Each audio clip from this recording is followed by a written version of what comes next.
Greetings. Welcome to another exciting edition of the Voice of the Colonation Radio Show. I greet you all. Thanks for joining us tonight. Uh, this channel is growing, and I appreciate all the support I'm getting to all my friends and enemies alike. Thanks for tuning in. All you haters and detractors and everything, I know you're watching. Because you can't get enough of me. It's something about the collagenesis, right? When you piss, eat, or shit, you're thinking about the collagenesis. You're thinking about, damn, man, it's just something about what he said, he is, that basically that keeps me engaged. I can't shake him. I can't, look, I'm like an 800-pound gorilla in the room. You just can't ignore me. That's what I'm going to do. I created a thing where I just cannot be ignored. So tonight we're gonna have another good show, good topic. It says tonight's topic is Black America's first world conundrum. The problem we have with the only first world people of Black African descent, and the challenges and the conundrum that puts us in. The majority of the Black race are in the third world, right? Africa, the Caribbean, the third world, the developing world. We're the only group of Black people to 99.9% are in the first world, the industrialized world. So our culture, habits, belief system is based on that. Marcus Garvey once said, he said, be careful. The Black men in the West, he said, be careful of drinking the poisons of modern civilization. So in other words, basically, modern civilization is really has retarded and arrested our development as human beings. In other words, basically, since we didn't have to do those challenges like other group of people go through right now, this is why when you got third world people come over here, it appears like they're more harder working than we are and more ambitious towards education because they're in survival mode. Black America is a first world people. In other words, we're basically spoiled. We don't have that hunger that third world people have. So basically, we're in a conundrum. The conundrum is we benefit from the first world life. I was listening to Diane Samir's show today, and it's abundantly clear when the topic was about Paul Kagame. And Diane says, well, he mockingly said, and then basically it was barely clear. It wasn't just about what he was saying. He said Black people always tell him they like Rwanda because they got nice roads and they got a clean country, And I said to myself, yeah, that is true. Black people always talk about Rwanda because it's a nice country. It's a clean country. I'm going to play some videos of Kigali and everything. Then you had all these Congolese and other Africans come in, blah, blah, blah. Even my brother Lewis come in. What does Rwanda got? What is it about friggin' Africans? They basically want to tell. This is why I said the Pan-African is a joke. Each African country wants to friggin' show that it's better than the other, instead of really having real development.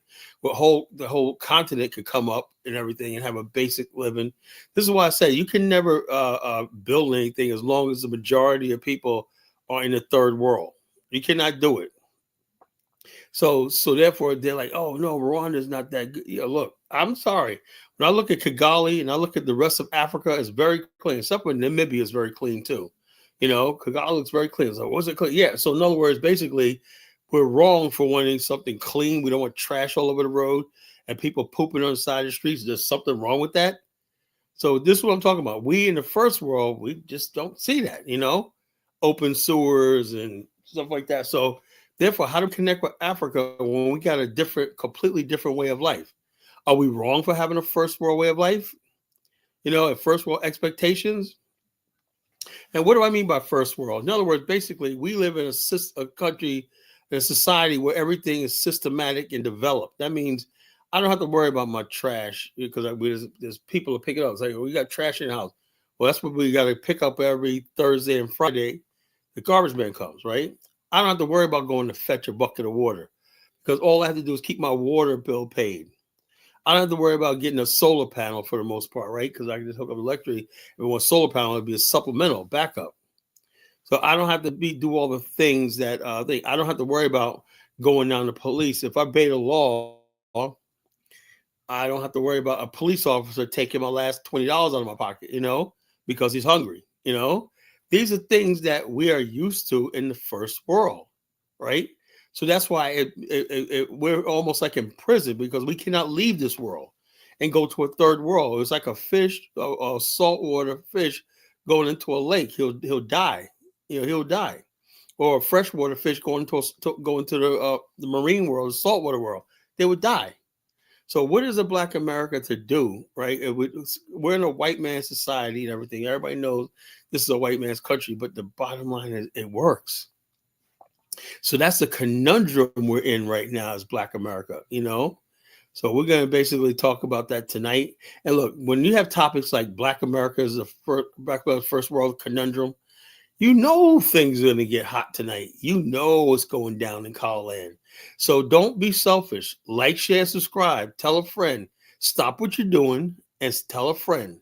Tell somebody. Tell everybody the party is on in Cololand, And so we're going to have a good time tonight. We have a lively discussion like that, Before I get started, I came across this I don't know how this came across. It was about this incident happened 2 years ago.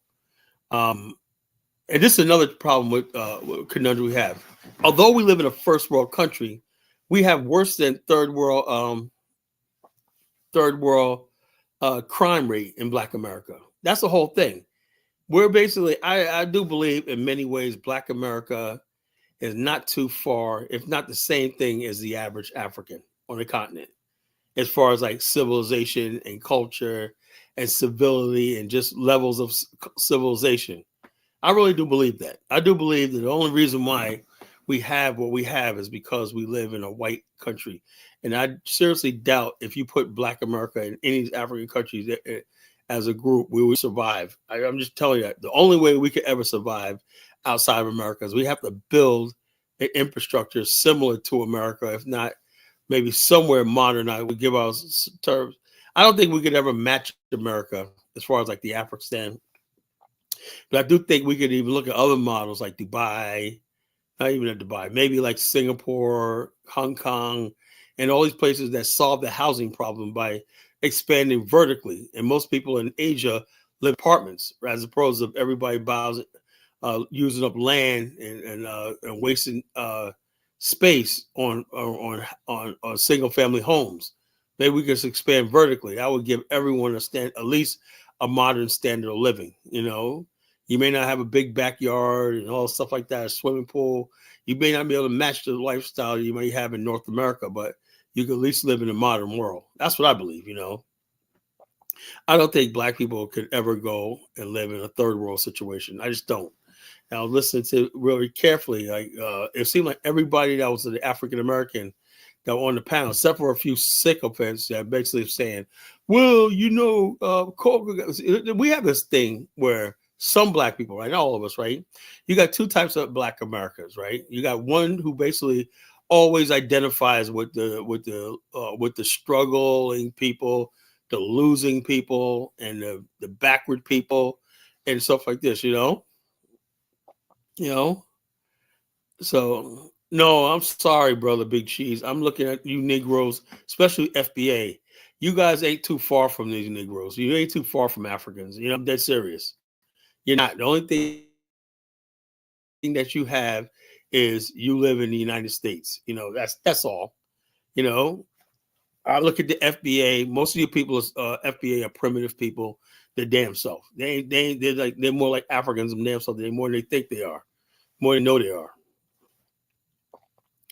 FBA. And speaking of FBA, there was an incident that happened 2 years ago in Gwinnett County, and it was in New Orleans, where this young Black man, 29 years old, had his life together, had a kid, family, career, everything, had his life together, stopped to put some air in his tire, right? And was blown away by three goons in a botched carjacking.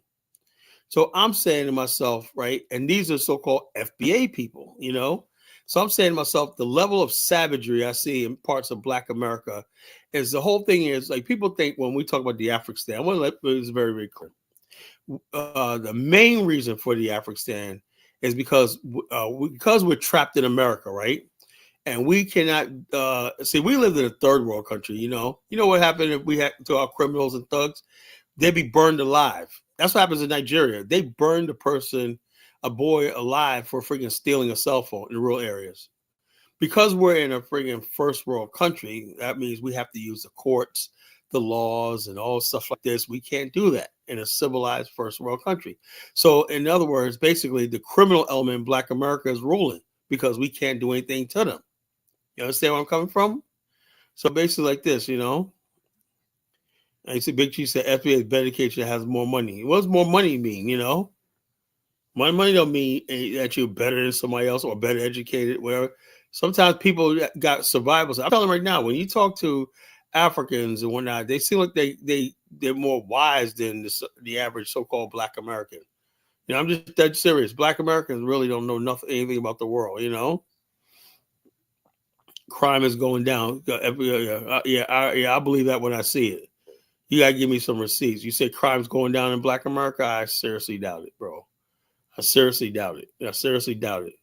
Yeah, crime was going down. Why is everybody Black America fleeing the inner cities and going to like the suburbs? Living beyond their means. The crime is not going down in Black America, right? Carjackings, shootings, drug dealing, all stuff like that is on the rise in Black America.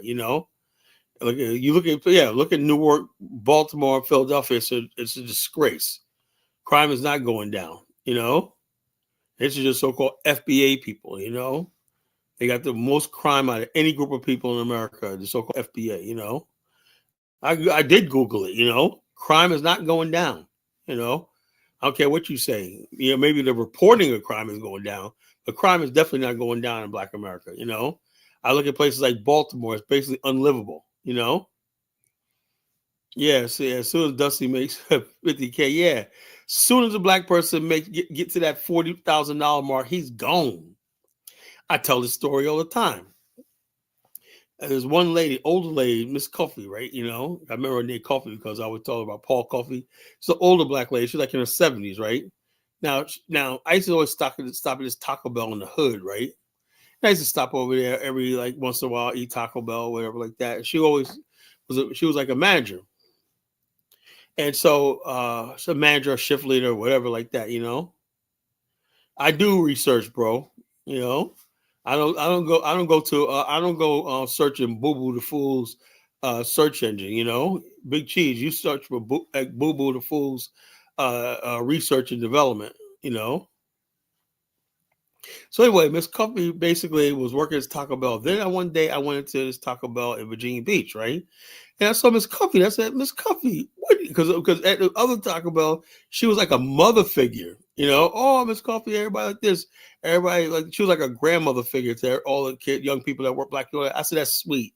You got a nice community here. She's like the mother, queen mother, whatever like that. Yeah, I said, yeah, man, this is beautiful, right? And also, I saw Miss Coffee. She was at this other place in Virginia Beach, right? I said, Miss Coffee, why are you not working? She goes, shoot. She goes, over there, those condos over there. She goes, I saved for 2 years. She goes, I want to enjoy something before I leave this earth. She goes, it's so nice. She moved into a gated community. She saved the money for 2 years and bought a condo in a gated community. And she was like, we got the indoor pool, we got the clubhouse, we have parties there and everything like that. She was a nice community. I know what you're because I used to hang on this girl that lived there. It's a gated community. You got to get in there. It's really nice the way you drive in there. It's like you go walking down past. Everybody got a little front lawn in their front where they got it's really nice. Just way I just can't describe the design. It's really cozy and nice in there. So anyway, basically she was like, man, I said, what about the community? She goes, look, I spent years in the hood. I want to have something nice. I said, I worked hard. I say, damn, then it dawned on me, man. People ain't gonna want to sit in the damn hood forever, dealing with problems when this girl got pregnant. And you just basically like, oh yeah, so I'm just having a baby, blah blah blah. And she's like so it is what it is. Well, at least I'm not a white guy, Alyssa. At least I'm not a white guy. You're married to a fat white guy, So it is what it is. That's my trim physique, folks. But anyway, so she was like, man, I basically she was like, I just want to live my life. I don't want to deal with all this shit no more. You know. Yeah, wise man. People are like, yeah, leave the hood and and don't look the fuck back. Don't look the fuck back. That's what it is. That's sad. I hate to say that, but that's the growing move. I cannot basically convince anybody because I was like this. They're like, well, Colin, why don't you move? Like, get the fuck out. I'm like, get the fuck out of here. But that doesn't mean that I think everybody should leave the hood, right? I want somebody there, because the people don't have no role models, you know, you know, everybody like that, yo. Oh no, I don't think so. I got a brand new car, Big Cheese. I actually got money. I actually got money. You know,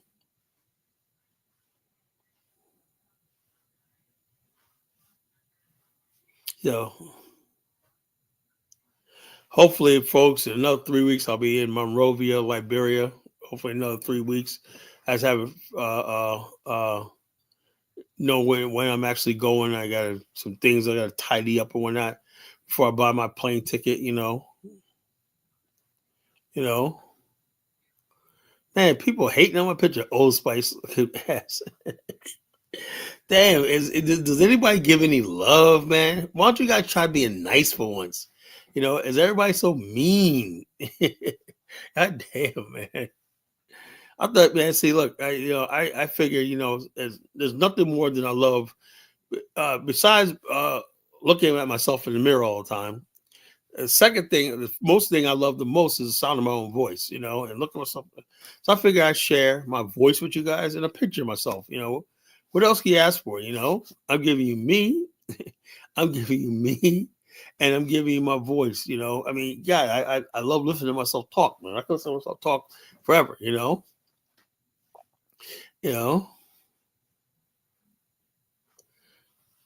Well, I'm not calling you guys dumb. I call what you say dumb. I don't freaking call you guys dumb. And everybody's dumb, but I think people are stupid. I don't think anybody's dumb. If you got the intelligence to freaking log onto a computer, right?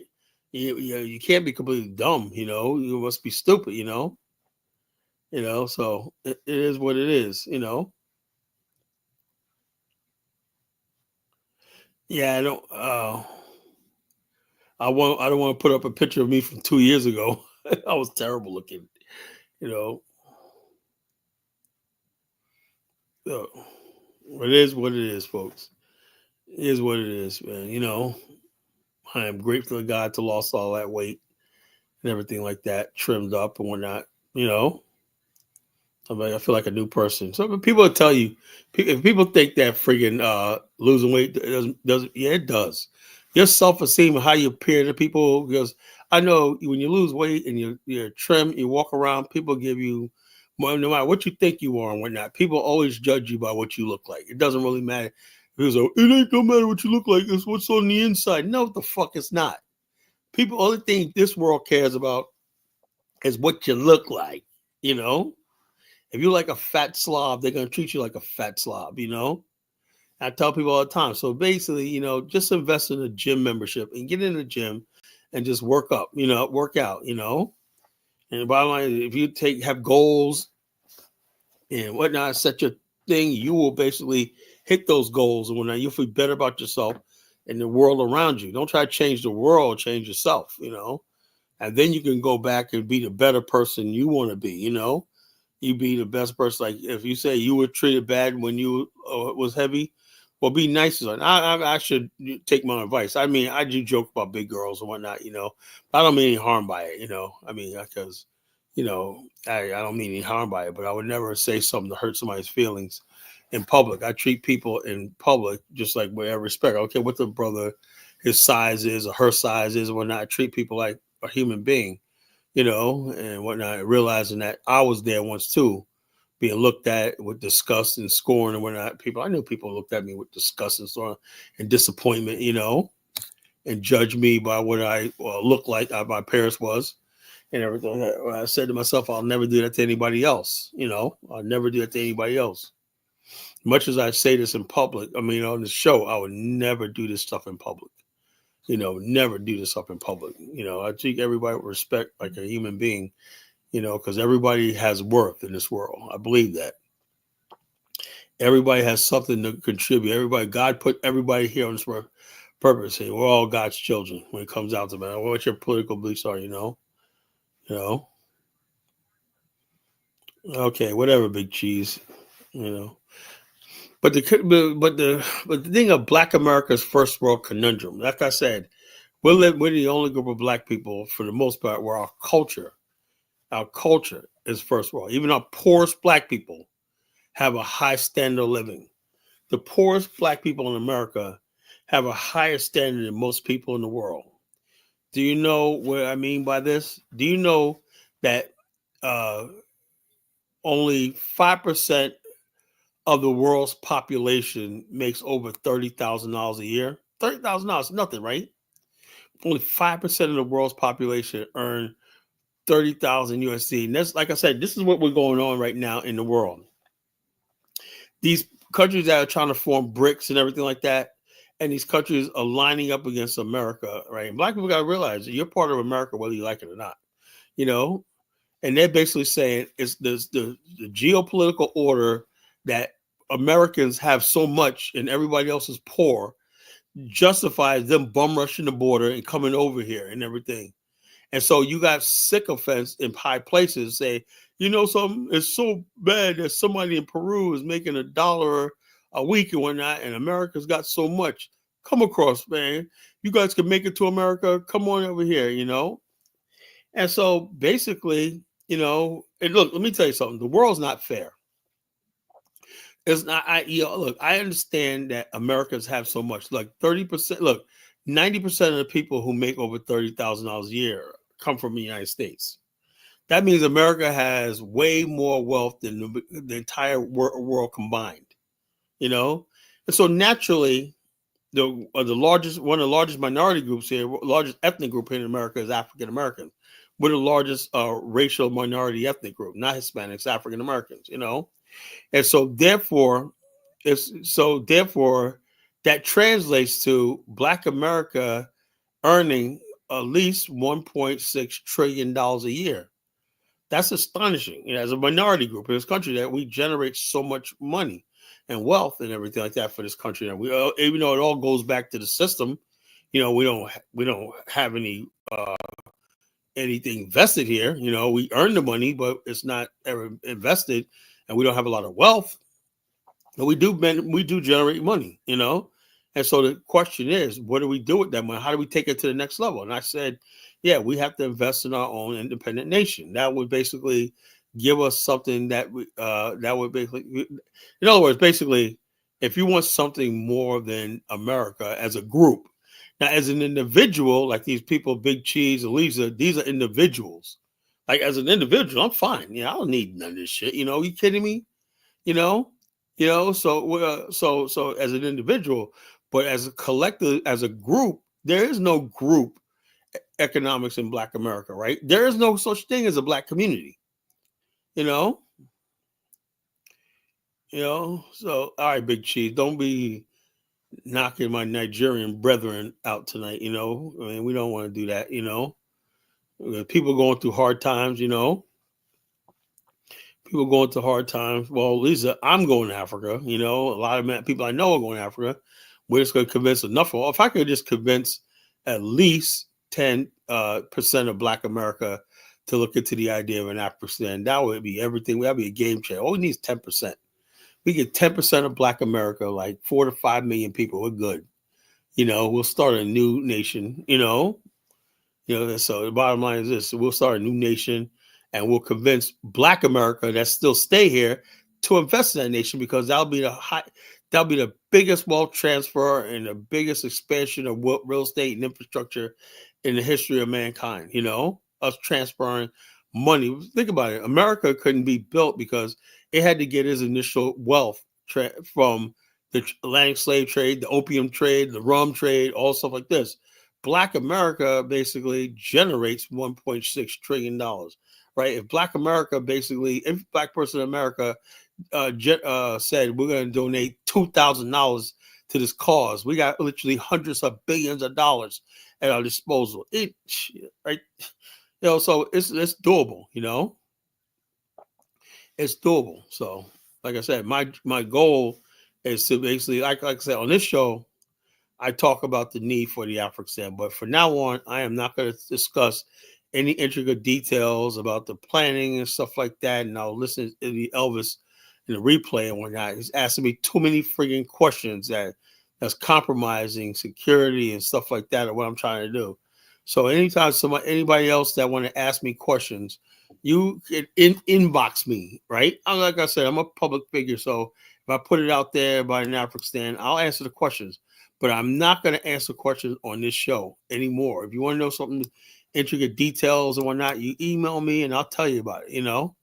If you can't email me and whatnot, and you want to wait to like try to ambush me or mock me on my own show, you will be banned for good permanently. I'm just a word of warning to everybody else. Leave the stuff.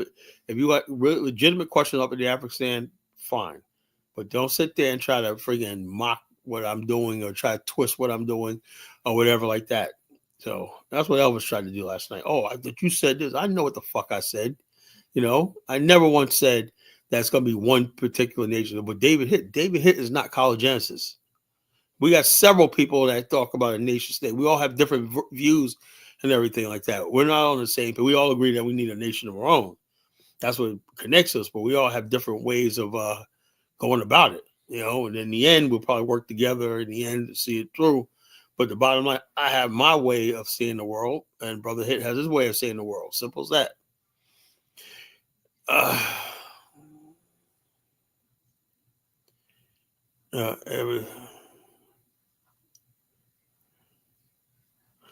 We said Elvis often says people say things they never. I know Elvis is a fucking chronic liar. He's a chronic fucking liar. He does get there and twist people's words, put words in people's mouth one night, and then try to be slick about it. Just get fed up with that idiot. Why do I tolerate it? Only reason why I let him on is because I do talk about Liberia, right? And I think it's only right that he has a right to come up here and defend Liberia. I say that anybody, if I talk about your country, you have a right to come up here and debate me on that point. That's the only reason why I tolerate Elvis, because I'm not gonna be like talk about Liberia and he can't tell his point, an alternative point of view. Not everybody does that. Usually it's my way, and they try to block out your any opposition when I don't do that. So I let people up, and you say what you say your piece, or whatever like that. Say what's on your mind, and let people decide. Simple as that. That's just being fair. Just like the ADOS FBA people. I talk about ADOS FBA. If you want to come up here and talk about that, hey, fine. Fine. That's how I am. I'm not afraid of anybody. What about the accomplishments in Liberia? What do you talk about? Be specific. What my accomplishments or the past leaders' accomplishment? What do you talk about, Crenshaw, Grinder? You got to be specific about what you're talking about when you ask me a question, That's why I can't wait till I get the super chat button up here.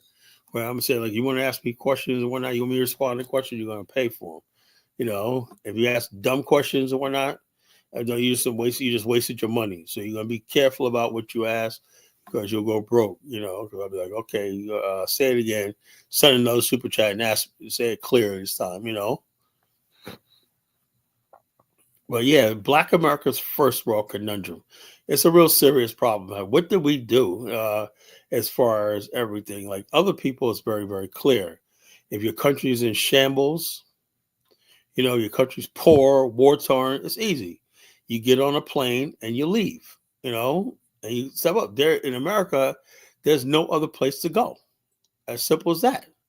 The only thing is an Africa, something that could match the United States, because people do not go backwards, right? You don't go from first world to third world. People go from the third world to the first world. That's why millions of people are being exported out of America. These third world people, most of these people are coming from the third world. They're being rounded up and shipped out of here. We're up to 1,000 people a day are leaving here by ICE.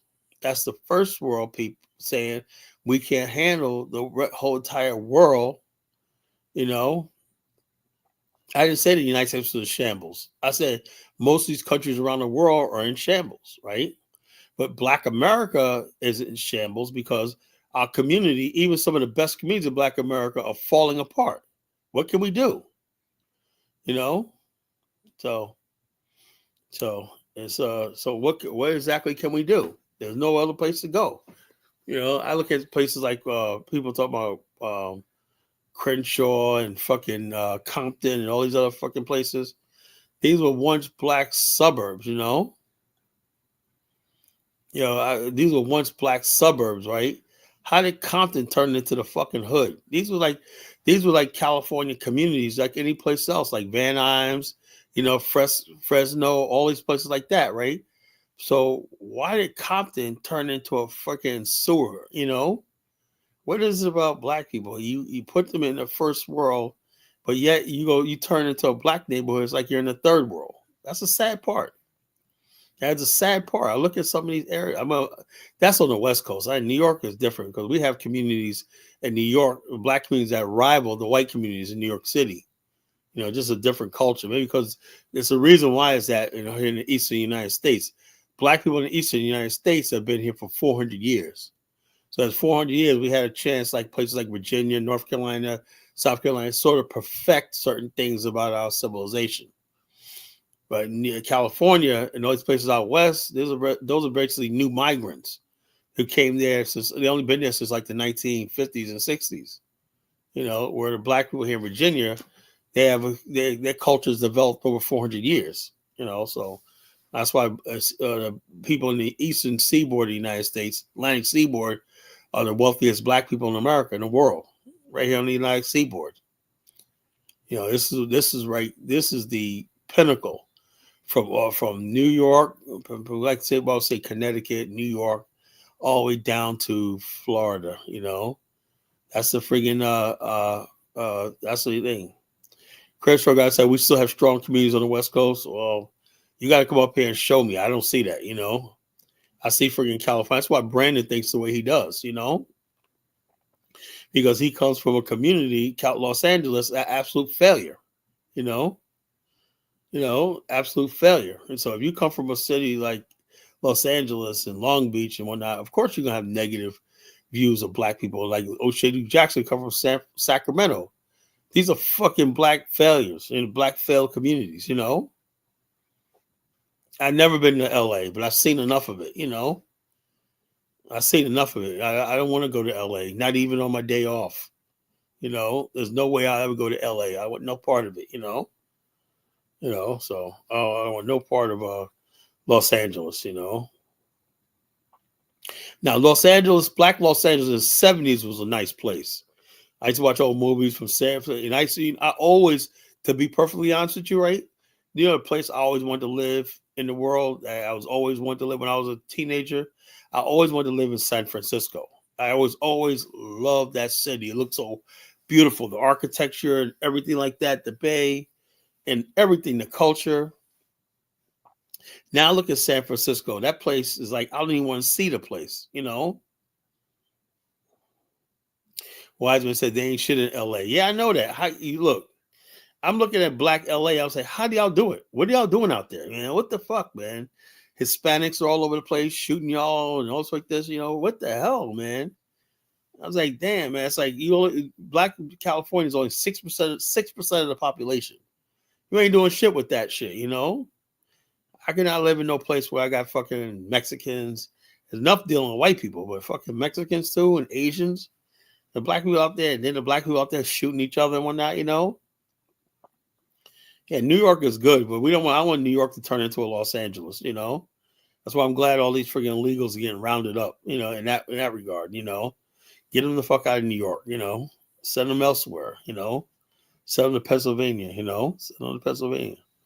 You know, so it is what it is. What do we do? We're a first world people. There's no place to go, really.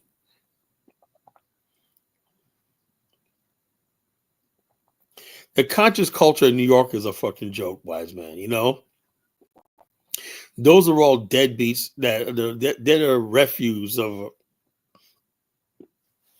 past black nationalists and religious cults trying to use YouTube and all that to stay relevant.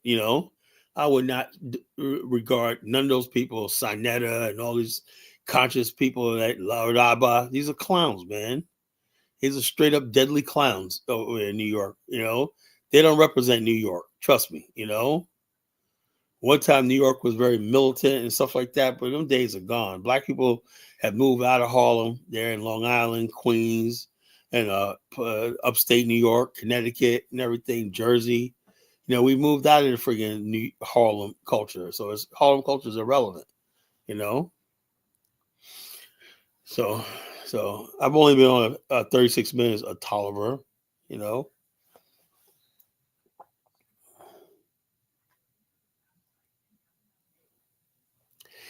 Look, Dusty Rose asked a good question. I'm glad that question. I knew the question was going to be asked, so I'm glad he asked that question, man. So you get questions from the unlikely places from our Dusty brother. Okay, Dusty brothers, let me ask you answer that question. The only way black people could build anything right is you have to be severed, from white America, white people, white America. Then it works because you have, in other words, to build successful governments and everything, you have to have the complete power of reward and punishment over your people. You have to be the ones that provide for the people, protect the people, give them security and give them purpose. You cannot do that as a minority group in a country because the people will never respect you because you don't hold the power. That's why when Liberia was founded, right, they had this group called the American Colonization Society. And I'm going to give you guys a history lesson. This is Black History Month. So let me give you a history lesson. When I'm not going to Southern California. That place, I don't care how beautiful it is, man. The place looks like hell on earth, man. All the illegal migrants and all the shit like that, the gangs, the Bloods, the Crips. Okay, Big Cheese, I just got to go there. No, I'm sorry. I can't be around that shit. Do not like being around for it. And everywhere black people go, even California, why do black communities always look like ghettos? Ain't nothing pretty about no fucking ghetto, even in California, Why can't you ever say, okay, we got this community here, everybody black, big community. Everybody said, no, you got communities where Bloods and Crips are legitimized, This person, this street Crip control this, I don't know, Chris Shaw. How do you say black people worse on the East Coast? Are you kidding me? Are you freaking kidding me? Are you kidding me right now? Worse on the East Coast? Are you crazy? This is where the concentration of power is, right here on the East Coast. In Virginia, the black people are basically almost running the state, in high positions of business and everything here, Well, anyway, about Liberia, right? Well, anyway, the American Colonization Society basically was saying, everybody knows the West Coast is worse. Everybody knows that. That's just common knowledge. No, actually, what's worse than the West Coast is the Midwest. Midwest, and then the West Coast. It's like this in the pecking order. Black people in the Northeast are the best. You have the best standard of living. Then I would say the South. Then you go to the West Coast, and on the bottom is probably the Midwest. That's what it is. The Midwest, from St. Louis, Chicago, all that shit is fucking hell on earth. The whole Rust Belt, Black Americans failed. So anyway, the American Colonization Society basically was fumbling in Liberia. That's why people try to give it so much credit, right? The people who settled in Liberia said, "Man, they set these incompetent white people to govern us," and they were suspicious of the every time they tried to make a treaty with the natives and all the stuff like this. I'll put the link up in a couple of minutes. The treaty with the natives, right? The American colonization will undermine it because they want to maintain power for their own personal things. So they said, "Wait a minute here. Why are these people making money with the natives and instigating wars with them that we got to go fight and everything? They don't have a skin in the game." So they said, "Look, after 25 years of their incompetence and everything, them failing to secure a relationship with the native tribes and everything like that, they said, they basically declared independence. 25 years, after establishment, they declared independence. That's record. America didn't have independence for 200 years. You know, after it was founded by the British colonists. Liberia, less than 25 years. You know, they said we could do this. Once they realized they could draw their own revenue and taxation and stuff like that, all the basic things of government, they said we could do this. We could create our own republic. So it is what it is. So these are the realities, right? And when people talk about moving to Africa, oh, we got African American coming to Africa. I don't think it's going to work. I got good brother Lewis. He's like, oh yeah, African Americans are coming to do what? To do what? What are we doing in Ghana? What are you building? Where's the industry? Look, what I do for a living, right? My business, I build the federal government, right? The federal government basically through vendors and companies like mine and everything does at least $900 billion a year worth of goods and services. It purchases from the general public. That means if you have a business and whatnot, if you want the government to be your customer, you can get on a list. And if you have a service or something like that, I'll tell you one thing. I'll be honest with you. The thing that you was in business right now is supplying the government with a source of labor, things that you could do let's say if you're somebody that can speak several languages and you want to do language courses, you can visit the government. Okay, I could do this class or whatnot. I could teach people how to speak English, blah, blah, blah. Translate. If you find a need, they look at it and say, it's a good idea. Boom. Here's a contract. Boom, boom, boom. Government has billions of dollars to spend on shit like that. It's like the state of Virginia. I was saying to myself one time, it was years ago, I had gotten a lot of points on my license, right? When I first moved here, man, I was like reckless. I had this Mercury XR4 Ti back in the 90s, right? That was a turbo. I had to constantly get tickets every freaking day. So I got into a lot of trouble. I used to always get tickets. Anyway, they had this thing saying your license, to get 5 points on your license, you can do this every 2 years, right? You had to take this 8-hour course, right? And once you get your paperwork, you submit the DMV, and they add 5 points onto your records. They add 5 points onto your record. So anyway, anyhow, I asked the guy, man, and it was some white guy, right? He said, "Oh yeah, this is my own business." So everybody in there, and the course cost like around, I think at the time was like $100, right? So he had like it was a Saturday, right? Yeah, he was doing these things like every 7 days a week almost, right? It was a Saturday, and also next thing you know, I said to myself, this guy's making a killing, right? And that wasn't a state; it was a private company, private company. Actually, it was a black girl, the college professor that died in that plane, crash, Life water. Don't come up here with this stupid stuff, You're out of here.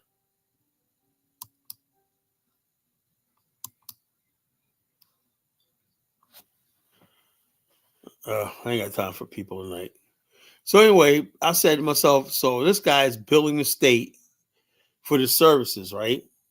And he's making money. That dawned on me. I said, yeah, the states and the state government and the federal government got a lot of money. That's how I got into the idea of selling to the government. The government has a lot of stuff that it doesn't want to manage, right? And if you could do with build a government, you can make a lot of money. You can make a lot of money. But these are things that nobody, like I said, all these people that always talk stuff about black economics. Do you ever talk about stuff like that? Absolutely not. Absolutely not. But yeah, here on the East Coast, but in Virginia, a lot of black people are taking advantage of that, right? Like day support. There's a lot of black people in Virginia who own day support centers, right? And group homes. And you build a state, You build a state and whatnot because they need on section, and a lot of black people own properties, rent them out as Section 8. Section 8 pays you what you want for the house and whatnot, and so you let the person move in because the government has to provide housing, so you rely on the private sector. So these are things that people need to learn about how the system works instead of always complaining about how racist the system is. Learn how to use the system to your benefit so you can make some money and step up your game to the next level. If white people are raptured, black people, this place will turn into freaking chaos. And I hate to say it, people say, well, Carla, you sound like Uncle Ruckus, but that's the truth though. I'm just everything I'm seeing right now in the context of America, black people and folk, because we have never trained how to live without white people. That's the sad part about all that. We have never trained how to live without white people. You know, so therefore we wouldn't know what to do. We don't have any. Look at Flint, Michigan, right? Perfect example. The whites started moving out, right? Black people mismanaged the place so bad that they didn't change the pipes like they're supposed to. All the maintenance running a city was neglected. While people take like you see those sister gal mayors and whatnot, and sister gal mayors and whatnot. They're taking the money, the people's money, and they're taxing black people. This is an example we're talking about. You have a sister girl mayor somewhere in Illinois, right? She's basically going after black people, home black people, charging them taxes and whatnot, so she could have a lavish lifestyle. And then when she gets caught, she goes talk about racism. So it shows me that many black people, what we need to do is have a complete revolution as far as our black political class. Like I said, there's a season for all things, right? When it comes to the black political class, I want to teach black people how to hate. I want to really teach black people the science of the righteous science of hatred. Because when people know that you hate them, like Brandon Johnson, right? Black people hate him. That's a good thing. Used to be a time where anytime a black person get up there and he got education, about we just sit there, oh yeah, he must know what he's talking. While they're screwing us everything. So it is what it is. That being said, remember the topic, folks. Black as a first world conundrum, you know. And the bottom line, let's stay on topic tonight, folks. You can ask me other questions, but please stick to the topic. It's an important topic. I really want to discuss. So step right up. So yeah, so we have this. Yeah. So this Brandon should be recalled. The guy outright lied, said I'm not gonna raise your taxes. Now he's raising taxes, not no, look, big cheese. I live in a good top neighborhood, right? But I'm saying to myself, I'm looking at Black America. I'm not the one that's on the internet all the time. Black people, blah blah blah. We need to do this, blah blah blah blah blah. I'm look. My life is good. It's black people always talk about racism and white supremacy and them not having nothing and whatnot. You never hear me complaining about economics, do you? No. I got tons of money in the bank, so I don't need. But I'm sick and tired of the narrative of Black America being one of failure and poverty. That's a lie. I'm not impoverished. Nobody I know is impoverished, But I'm sick and tired of black people always whining about things when the answer is right in front of you. We got 1,000 different ways you could lift yourself out of the mess that you're in. But a lot of black people don't want to do anything, Let's be like this, So it is what it is, So it is what it is. But it's all over the place at Tolliver. Like I said, let me show you what I'm talking about. Let's let's take a trip down TikTok lane. It's like,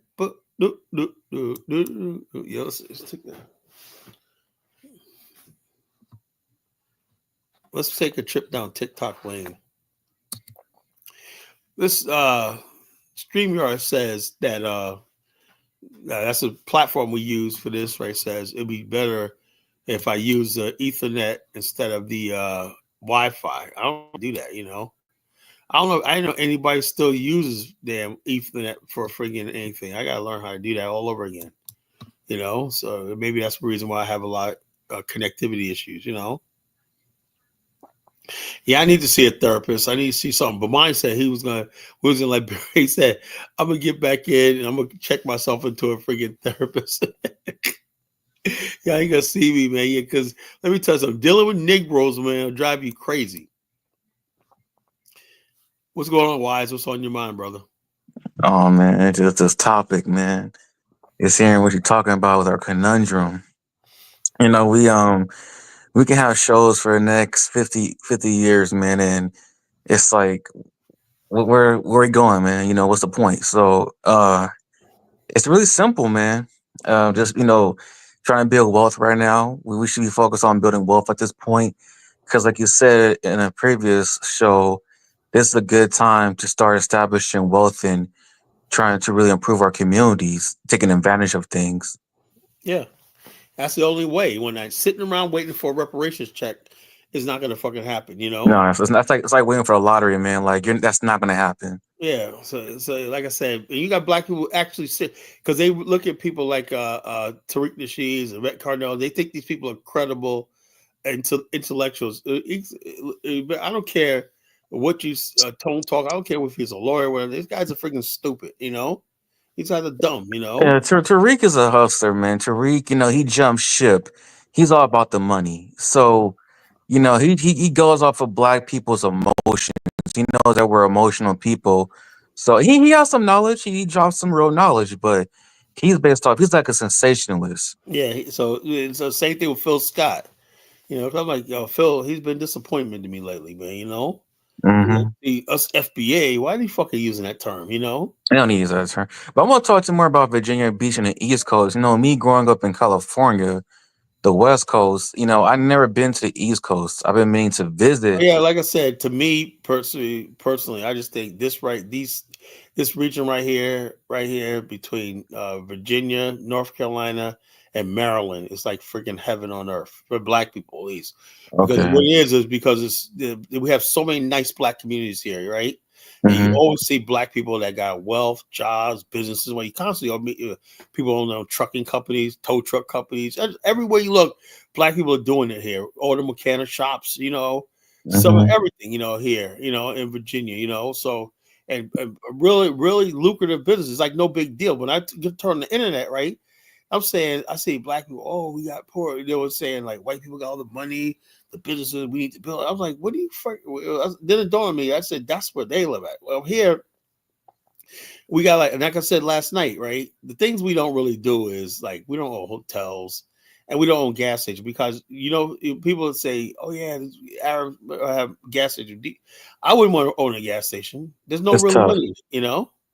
It's not easy. It's very tough. You know how these people, Indians, people, they make the money. You know something? They take 10 years before they can even break even because there's so much debt with all that stuff they got.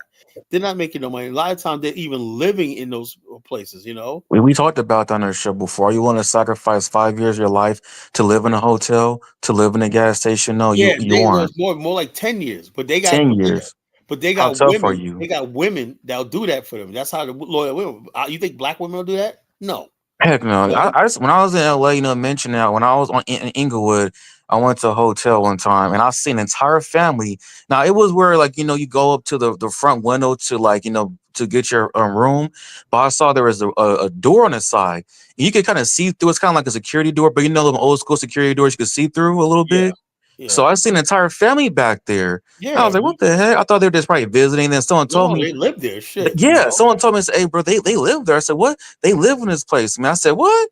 He's like, "Yeah, man. They come, they park the car in the back. They come and live here." I said, "Oh, I didn't know that." Oh, they must be. At that point in time, me being young, and dumb, I'm like, "Oh, they struggling. They poor. They broke. They don't have a choice." but they'll sacrifice 10 years. Then like after like 15 years, then they really start making money. You know. Exactly. The Yeah, thing we is, gotta be willing to do most that. black people, we have a first world conundrum. We're not going to do that. These people are coming from third world, so even if they're living in the backward business, it's better than what they came from in India. You see Exactly. what I Or mean? Mexico, because I seen a lot of Mexicans do that. They're like, Yeah. man, those Mexicans will live. Anybody from the third world come here. It's not even a comparison. See, they could do things like small business, and we got to find out what we could do. We can't Right. lower our standard of living. Whatever like that. We can't do what the immigrants do. I was even thinking someone coming from the hood, someone coming from the projects, have even a higher standard of living than some of those people in a third world country. They do. People And in they, the they do. projects. But the thing is, though, the difference is those people in the projects. That's what something's wrong. Where you got the basics of life, but you still want to commit crimes and Exactly. And I'm tired of hearing this. Oh, there's no opportunities out there. Nigga, you can go to trade school. yeah, you go to You can trade go to school. CDL school. You can go to college. Like, There's all you kinds kidding of me? things you can do if you apply yourself and have. There's no resource. There's no there are opportunities out there, You homie. What are you just don't want talking to do it. about? Every day they sit home and play a game. His television was sign up for ECPI and get your life going. They always target these little trade schools and tech schools, always targeting young people. They got government. Exactly, man. They got Shoot. Yeah, government I mean, speak on that, bro. Like, there's no Owen Johnson was saying no offense to him, but they took the building trades out of high school. So what? There's a probably a reason why they did that, bro. Go to community college. You'll find a community college with a trade school. Yeah, Go in there but and go learn. yeah, they used to do that in school. But the thing is, now they understand how. So that what they did was they privatized those companies, because it's actually more efficient than having a school do it. It's more Mm-hmm. efficient. Oh, Because you can get a loan or a government grant, right, to go to the same trade school rather than just going there from a school. I used to print class, shop class, and also like that. But Mm-hmm. now, basically, what they do is they'll have a company a trade school whatever like that that's linked with the college where you could take that as a elective off campus, Mm-hmm. and so like that. So it's a business thing because if it's a profit motive for the private sector, they making money, they can run it more efficiently than having a government, the state. When the school basically have said something like that, they said that's a huge drain on his budget. So it's probably cheaper just having it outsource it. It's still connected to the education system because you earn college points or credit for school. So Mm-hmm. you can do that, or you can basically when you if you're over 18 out of school, just go ahead and get a grants, all kinds of grants to get your certification and stuff like that. Study hard, work hard, and whatnot, and then go for it. And keep always adding skills onto it, and whatnot.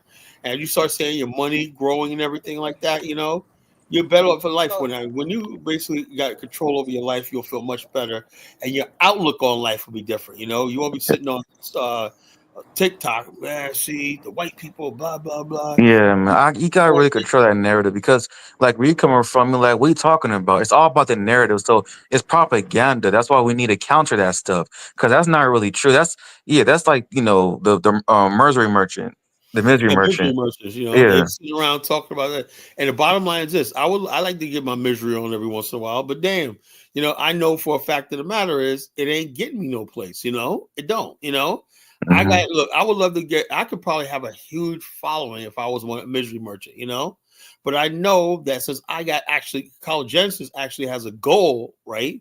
That I'm gonna need people, young men, that's gonna want to be builders, and do shit, if I'm not telling you the truth that you need to get in the building trades, you need to get in this. And every time a young man comes to me and whatnot, college, I said, "What are you doing?" I had one guy years ago, right? Love his brother, but he was like, he listened to my show on Blog Talk Radio. He said, "Kyle, I'll be honest with you, man." He goes, "I know you talk about business, but he goes, man, but I'm poor." He goes, "Me and my wife who live in government housing, whatnot. I got no education or nothing. I work. I don't even barely keep a job, and my wife works when we barely struggle and whatnot." And all of a sudden, anyway, he listened to my show. I said, "Well, you ever thought about getting into electronic?" He got into electronics, right? He said, the next thing you know, he sent me a thing. He said, "I'm enrolled in this electronics school." Right? I said, "That's good, right?" A year later, right? He sent me a thing where he graduated, right? I was like, "Damn, congratulations." We'll talk about it on the show. I had him as a guest. I said, "Yeah, congratulations." Say, "Man, you really inspired me." So I said, I went there, got my certification. Then he went back to another school, right?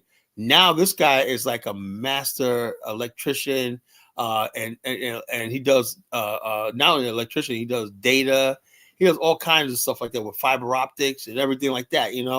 And because I inspired him to do it, he just went in there and signed up for the course, whatever like that. He learned a little bit. He said basically when he first started doing it, he was like, "Oh man, it's gonna be tough, whatever like that." Because he said, "Man," because I said, "Oh yeah, there's a high school education. I never went back to school, anything like that." And next thing you know, man, he's basically was a man. After 3 years, man, this guy basically completely turned his life around. He said, and now and then he said him and his wife they ended up buying a house, Mm-hmm. everything like that. So I was like, man, I like hearing stories like that because I basically inspired him. I said, "Look, man, what do you want to do?" "I don't know, man. I was thinking about getting into this, right?" I said, "Well, you go for it." Then every time you call my show, "Did you ever get into that?" "Okay." Then finally said, "Yeah, I went and called the place, man.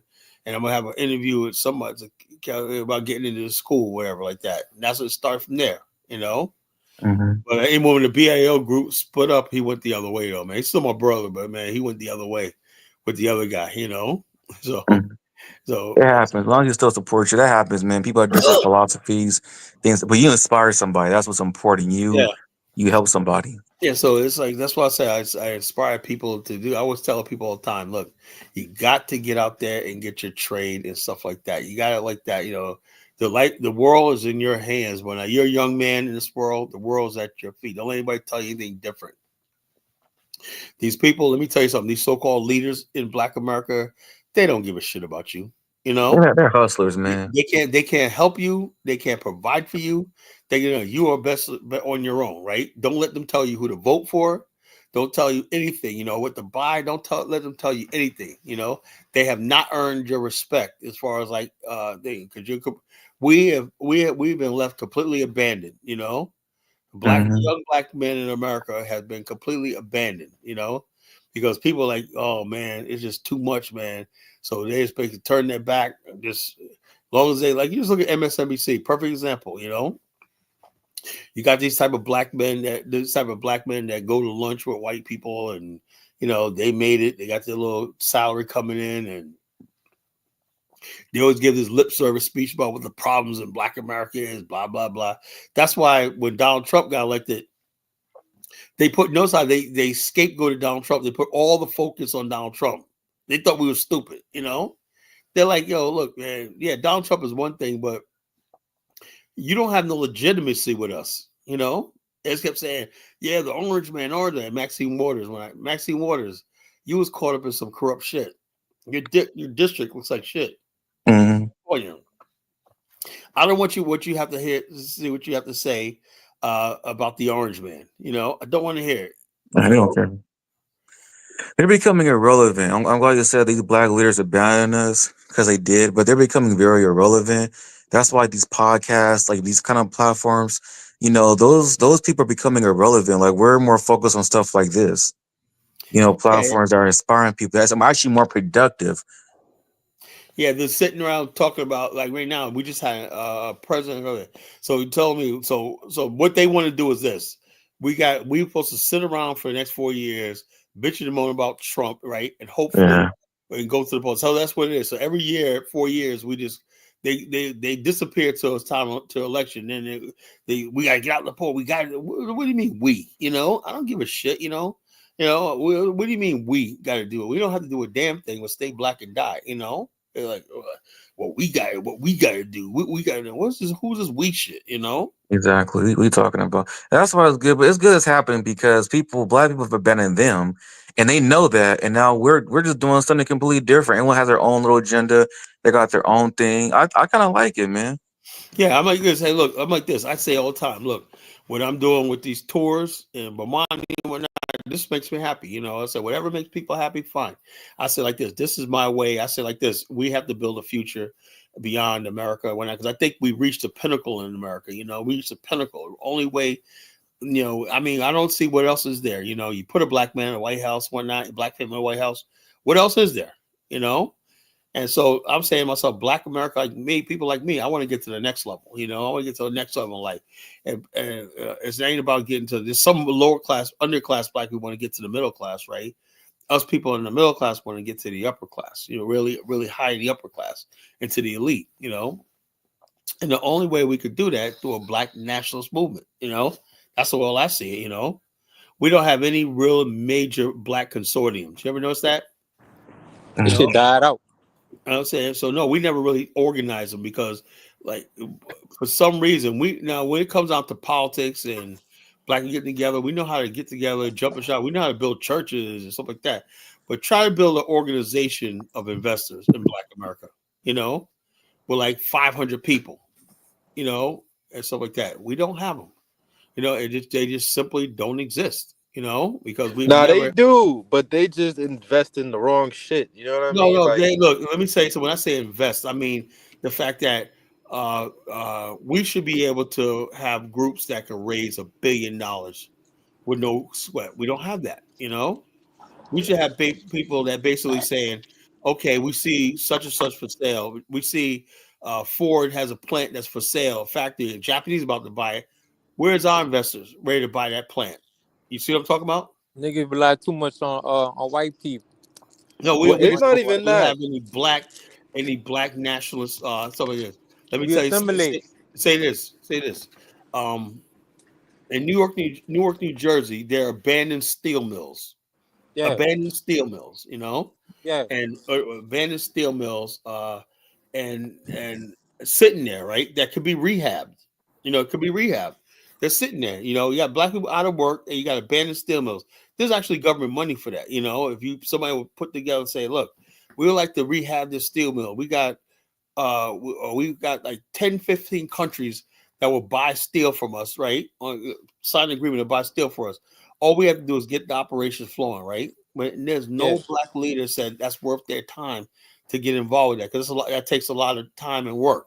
You see, Yeah. in other Right. words, we're not And that's working. spot on for black people too, because we used to be working in steel mills, especially in Newark, New Jersey, around Yes, like the I'm 70s saying, and but 80s. we got steel mills that still pretty much. They probably need some new updated equipment and stuff like Yeah, that. just equipment, yeah, some modern break room or some some shit. That's about some it. modern stuff. But the bottom, no one ever thought that it's necessary, because of black people like, oh, industrialization, that's a white man's thing, you know. Right? Niggas want to sell clothes. That's what they want to do. So So I we don't think want to get niggas into they stuff don't like know. that. I feel like motherfuckers really don't know. They Bro, do know. They they do do know. know. I They don't think know. niggas know. Or they don't want to, they don't care to know. We, Or it's like I too said, this is what I hard. said. I just Black, look Or it's too. just like me. I just figured about that apprenticeship shit for the blue collar shit. I ain't know Yeah, about that bro, shit. but it's just you though. You feel me? You A use lot of your niggas own don't. mind. A lot of niggas just they gonna hear it and they not gonna give a fuck. All right, you know what I mean? You got to well, like I save said, we yourself live in a first. first world conundrum, right? Black America, right? We're living in Yeah, captivity. Now, if we were Chinese and we And were we got used to internet. China, they would basically come together and say, look, we need to do it, because they're responsible for yeah. building and providing for their people, whether they want to or not. You know what I'm saying? It's naturally innate in them to build, want to build. But black people, since we don't have a nation of our own, we don't think it's necessary. It's not. It's about profit, but it's also about the fact that if there's, we have to create jobs for our country, our civilization, right? If we don't, we won't will. That's the nationalist spirit, right? Since we don't have a nationalist culture in Black America, or because we don't have a nation, we don't get into that. We don't get into that. So it is what it is. So it is what it is. All right, so we got Brother Hit on. Brother Hit, what do you want to say about this topic, brother?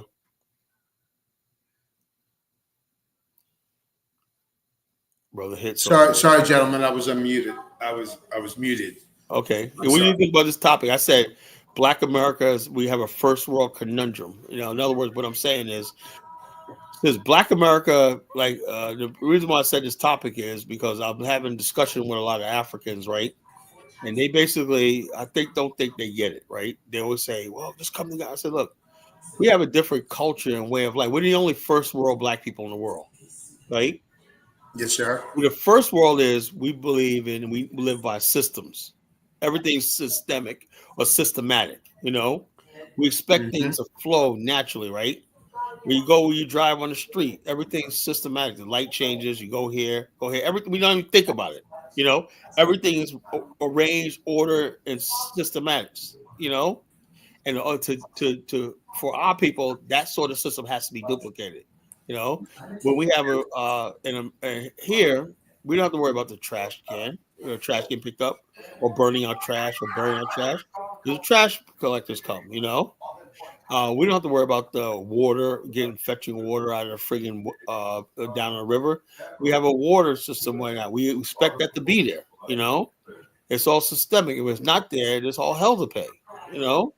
Sure. When we drive down the street, we see a police officer. We don't have to have an extra $5 in our pocket, or we're going to go to jail because he's hungry. You know, these are things that basically we're used to in the first world. You know, and so Yeah, that was therefore, funny. huh?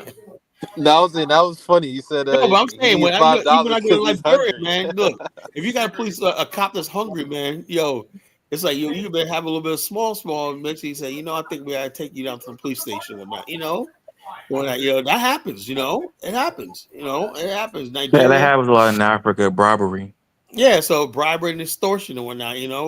So we know that it's no anybody tell you that happened in America, they're a goddamn lie. We expect that. It's expectation. We expect the fact that the police are going to do this one. That's why I say, when black people complain about the damn police, all the time in America. Try living in a third world country. Try living. Right? You're getting extorted. Yeah. Yo, Yeah. and bro, the police are not even that bad, bro. Like the American police, like yo, if you just like, I'm I'm on the East Coast. If you just chill out, you good. You know what I mean? Just be respectable. They're not Yeah, gonna Yeah. do just too like this. much. Just You know say what I very mean? little, whatever like that. And Yeah. we pull you over. Just give me your fucking ID and shut up. I never had a Right? problem with the police, Don't listen man. to Ben Crump and Al Sharpton, man. They pull that. They got Yeah. when they put that lights on. They got a lawful way thing of asking you for your ID or not. That's law, and the courts are gonna And they're back. going to profile. That's their job. They're supposed to profile people. It is what it is. Just deal with it. Right? It is what it is. Facts. Yeah. Like I'm not gonna Dude, be I get upset. okay. I don't hold anything against them. I know you got a job to do, bro. Just hey, let me go about my life. You going about your life. That's why when it's Just over. about, I tell you this, I always tell people, when it comes to cops and stuff like that, that if you imagine their job, I mean, I would never do the job today because imagine your job. The second you put on your uniform, everybody hates you. Everybody's telling you to fuck off, and everybody is lying to you from the day you start work to the day you stop.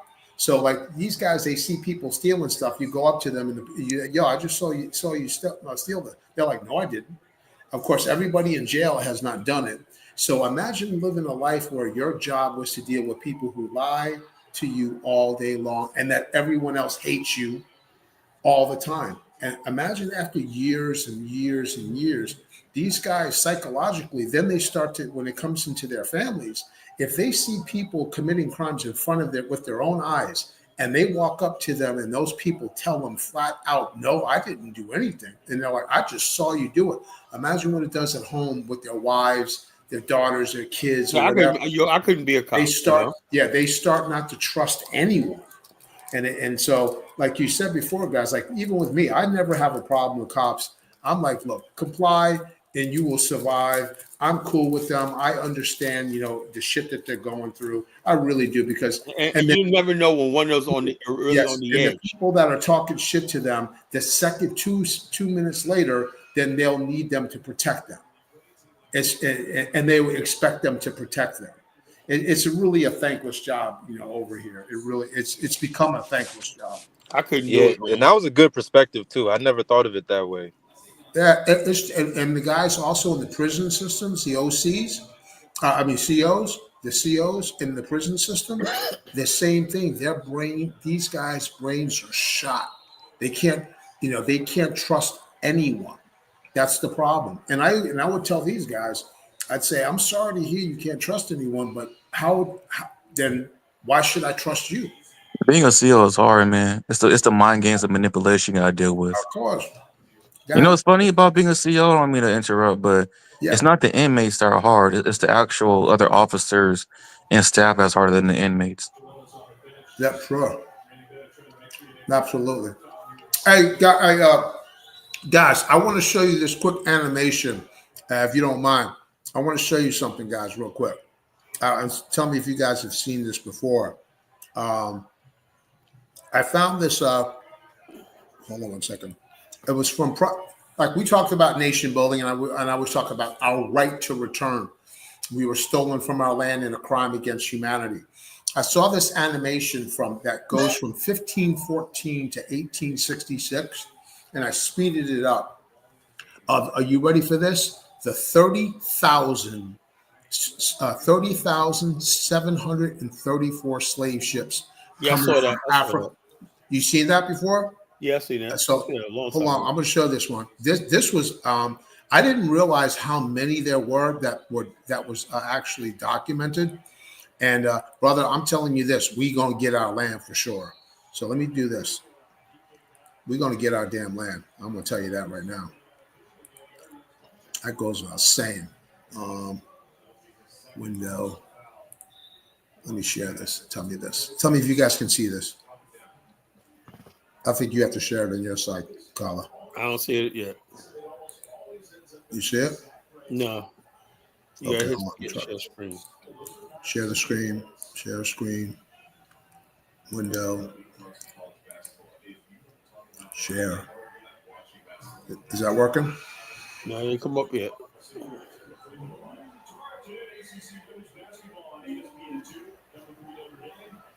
You gotta click on the the link tab. I did present. Share screen. Okay. Screen is easiest for 2 months. Share the screen. I'm doing the window. Share screen. No. Window. And the media player. It says share. Did it share or not? No. I guess not. Did you click on the button share? Yeah, I did. Hold on. Let me move it into another window. Hold on. Let me move on another screen. Let's try this. Present. Share screen. Window. Monitor. Let's share that. Let's see if that works. Does that work? No. Something must be wrong with the thing. It says it's sharing right now. Is there something on your Oh, side? yeah. It just popped up on the bottom. I see that. It just popped up on the bottom. Okay, there you go. Okay, so this right here, I'll click play. So essentially, the red are going to be European ships, green are Portuguese, blue are French, yellow are Spain, and this is going to show the movement of 30,734 slave ships from Africa. And like I said, I hold Africans accountable too, because remember, these ships came down there and somebody had to capture them slaves and put them on the ship. I guarantee you, no white folk went into these jungles and were trying to capture these people. And this will be a total of 12. This will show 12 million documented people that were taken from Africa. About 1.5 million apparently are at the bottom of the sea. All right, so I'm going to click play. Here we go.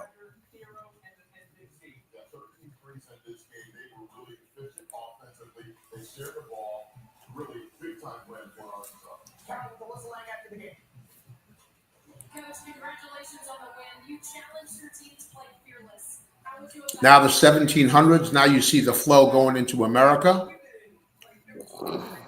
1700s, look at this.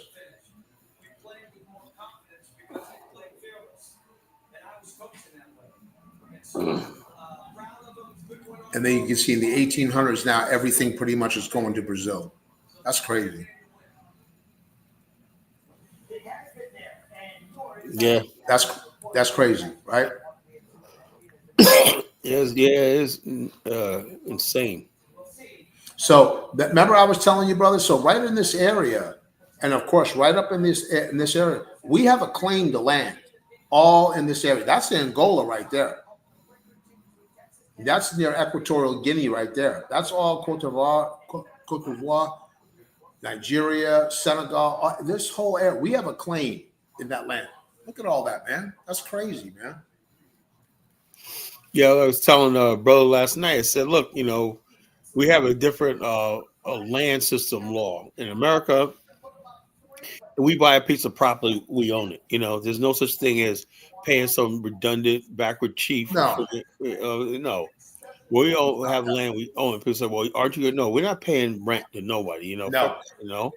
And so the whole thing is, and that when you own it, right, and you could basically back that up from the law, I mean, it's protected by military, whatever like that, it can't be taken away, right? Because the other countries have recognize your sovereignty and everything like that. And then now the land has value. Your land has no value if they know somebody has another claim to it. You have a piece of property. The property is nothing if you don't own it. If you have a legal document that says you own this land and it can hold up in court, the land is yours. And then the banks will recognize that. The mortgage company, because if you can't basically build wealth through the mortgage system, and that's what I said. I will look at this. There's one county I think it's in Maryland called Charles City. They say now it's the wealthiest black county in America. Again on the East Coast. Charles City. It overtook Prince George as the wealthiest black county in America. Right. Anyway, I was looking at this one article. It says one brother has $100 million real estate portfolio there. I was like, wow. So what I'm saying is, when you go to Nigeria, they don't even have a modern mortgage and real estate system. You know, like damn, how you build wealth if you don't have real estate? You know, you can't. He said, well, everybody just buys cash for their house or whatever like that because it's land. Like, no, you guys got to modernize your system. Because let's say somebody went to move to Nigeria, and we're not, you buy a house, you want to be able to list that as your assets. That's how you build wealth. You list it as your assets. But if the house has no value to it because it's not mortgaged, it's not deeded, it means nothing, So like I said, we have a first world conundrum because we can't just go to Africa and just live under their tribal system. It won't work. No, there's no way, and I'll never live under them. But once again, we have a right for our own land, because once again, it's very clear in historical records who was stolen, and they participated in the slave trade just like other people did. And I'll tell them, please don't fault me for not wanting to trust you, all right? Because you already sold our ancestors one time. What makes you think that you would try to sell us again? Trust is just too much to ask for. I'm sorry. I Oh, can't. No, I don't brother trust the Hit, Nigerians. I don't trust them. brother Hit, I have a Yes, sir. question for you. Okay, bro. So, you're trying to obtain land in Africa, and I'm not against that. I'm all support it, but do you really think the government is going to give you that land? Once again, when we form our government and we intend to diplomatically negotiate for it, in the international, we have to put this into the international consciousness that we have a right to return and rule ourselves. We are the permanent minority in America forever.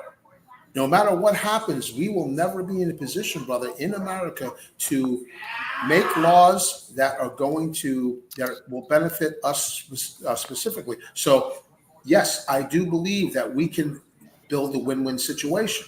Imagine the country that says, "Okay, we're going to give you this land for the creation of this nation as your reparations for us selling you into slavery." Hmm. Now, of course, the Europeans, the British especially, have to support it because they were one of the greatest criminals and had some of the most ships that were taking our ancestors. So Britain has to support it. France has to support it. All of Europe has to support it because remember, the African American contribution in the wars, especially World War I and World War II, African Americans are dead and buried in Europe to preserve the sovereignty of those nations itself. France Thanks. can't be France without black people fighting for it. Yeah. British people can't be British people without black people fighting for them. So all of these people, we can fight and die for you to rule yourself, but now you can't support us to rule ourselves. We are a $1.7 trillion economy. We are the 18th largest economy in the world. We have 44 million people. If only 10% of the people decide to go through this, we will have an individual population greater than 100 independent nations. We have all the expertise to rule ourselves. We can build everything. We can maintain everything. We can fly any plane. We can fly rockets. We can command boats, submarines, you name it, all kinds of tractors, trailers, you name it. We can do everything on our own. We just have to have the competent professionals to step up. But yes, it's going to happen. And if the world says, no, you can't have this, Dave Hit, Captain Hit, you can't have this. Kala, you can't have this. Dark Migo, Marcus, you can't have this land. If that will be an affront, then I will be more than happy to land with the ability to defend myself and plant the flag and say, motherfucker, this is my ship. You talking about invading if you have to? No, I'm talking about going to unoccupied and undeveloped land. That's the one thing that a lot of people don't understand, how big the continent of Africa is. People just don't know. It is so vast. You can put you could put the entire planet, all 8 billion people on the continent of Africa, and you will still have a ton of room. Mm-hmm. I mean, you will have areas still unoccupied. Okay, so brother, sorry. So it sounds like you're almost kind of getting to that sovereign land, like you're gonna come over there. I'm not saying that's if it does happen. We're trying to be optimistic and say we will be granted the land, we'll be given it. But if that does happen, if it does happen to where we have to force it and take it by force, brother. That sounds like you're kind of going to the sovereign territory, like claiming sovereignty. Is that what you're talking about? Yeah, I mean, listen, absolutely. We have a right. We have the right to claim our sovereignty. We do have that right, no matter what. But of course, once again, look at the benefits. Let's look at all the benefits. What are the benefits to those nations? Okay, so if a nation says, "Here's all this land that is unoccupied, that nobody can," there's nobody there, brother. You have to understand the land that we're talking about. There's nobody there. And so you've seen the video that I put together before of that unoccupied land. Did you see that? I did see that video. Okay, you saw that video. So there is land where there's hundreds and hundreds of miles where there's nobody there. There's nobody there. And God forbid, if you go off 10 miles into the jungle, forget it. There's definitely nobody in there because there's no roads. There's no way to get that. As a military man, I won't even go in that damn jungle. You drop me off 50 miles in that jungle, bro, you in the world of hurt. You got to be totally prepared. Otherwise, you'll be dead. So what region or country are you trying to get? Well, there's many targets of opportunity out there. I mean, I don't discuss that exactly where that would be located, but there's many locations out there that are really good for the for the development of this nation. Plenty of places out there. My question.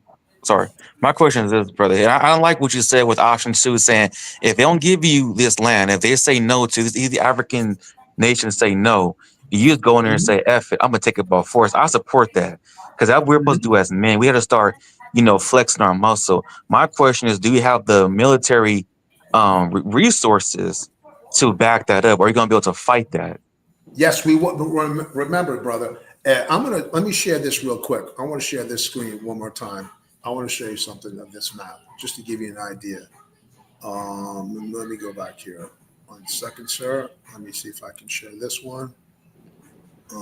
Present, share screen, and go to entire screen. Here, this one. Okay, brothers, brother Kala, if you can put that. Okay, so the landmass of Africa is 11 million square miles. It is so vast it can contain all of these nations combined. So now so let me fast forward it real quick. So to a position where it will show you just the countries itself. So this animation shows the size of land that we would seek for the nation. So as that flag goes down, that's essentially what we're talking about. Something that small. That's all we need is the little piece of land like that big. Just a little bit about that small. This is Portugal, Spain, France, the countries, Germany. This is all of the United States of America, all of Italy, all of Eastern Europe, all of India, all of China, all China right here, Japan, and the UK. That's how many nations can fit on the continent of Africa alone. Right there, that's over, what is this, 1.4, 2.3 billion? There's probably 4 billion people right there alone.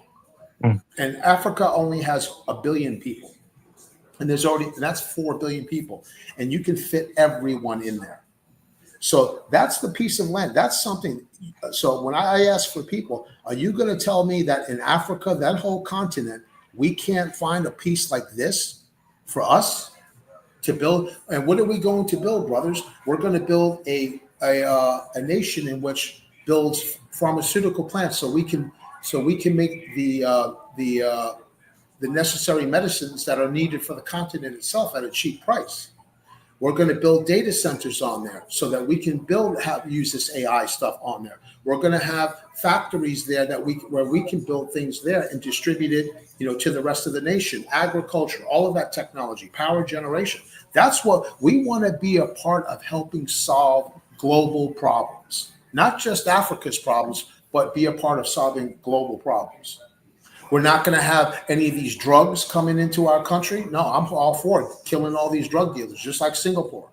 Keep the place clean as a whistle. I don't want no littering on the streets. I don't want nothing. You pick up in Japan. There's not even a garbage can in Japan. They don't put garbage cans on the street. The people take the garbage and they put it in their own bags. They take it home. And I like what They you don't said. even. Sorry, Coach. I like what you said, bro. If you seen an email like a Snoop Dogg or 50 Cent, you have them put in jail and deported. Yeah, exactly. For And real. deport them. No. We have to be that way. Anybody acts ornery and all of that? No, we'll put your black ass on a plane and we'll go fly you like we flying them people back to Mexico. We're gonna fly you back. Yes, sir. And America's gonna say no. We don't want to take them back. We'll say no, you can't. And if you do, we're gonna put 50% tariff on your shit.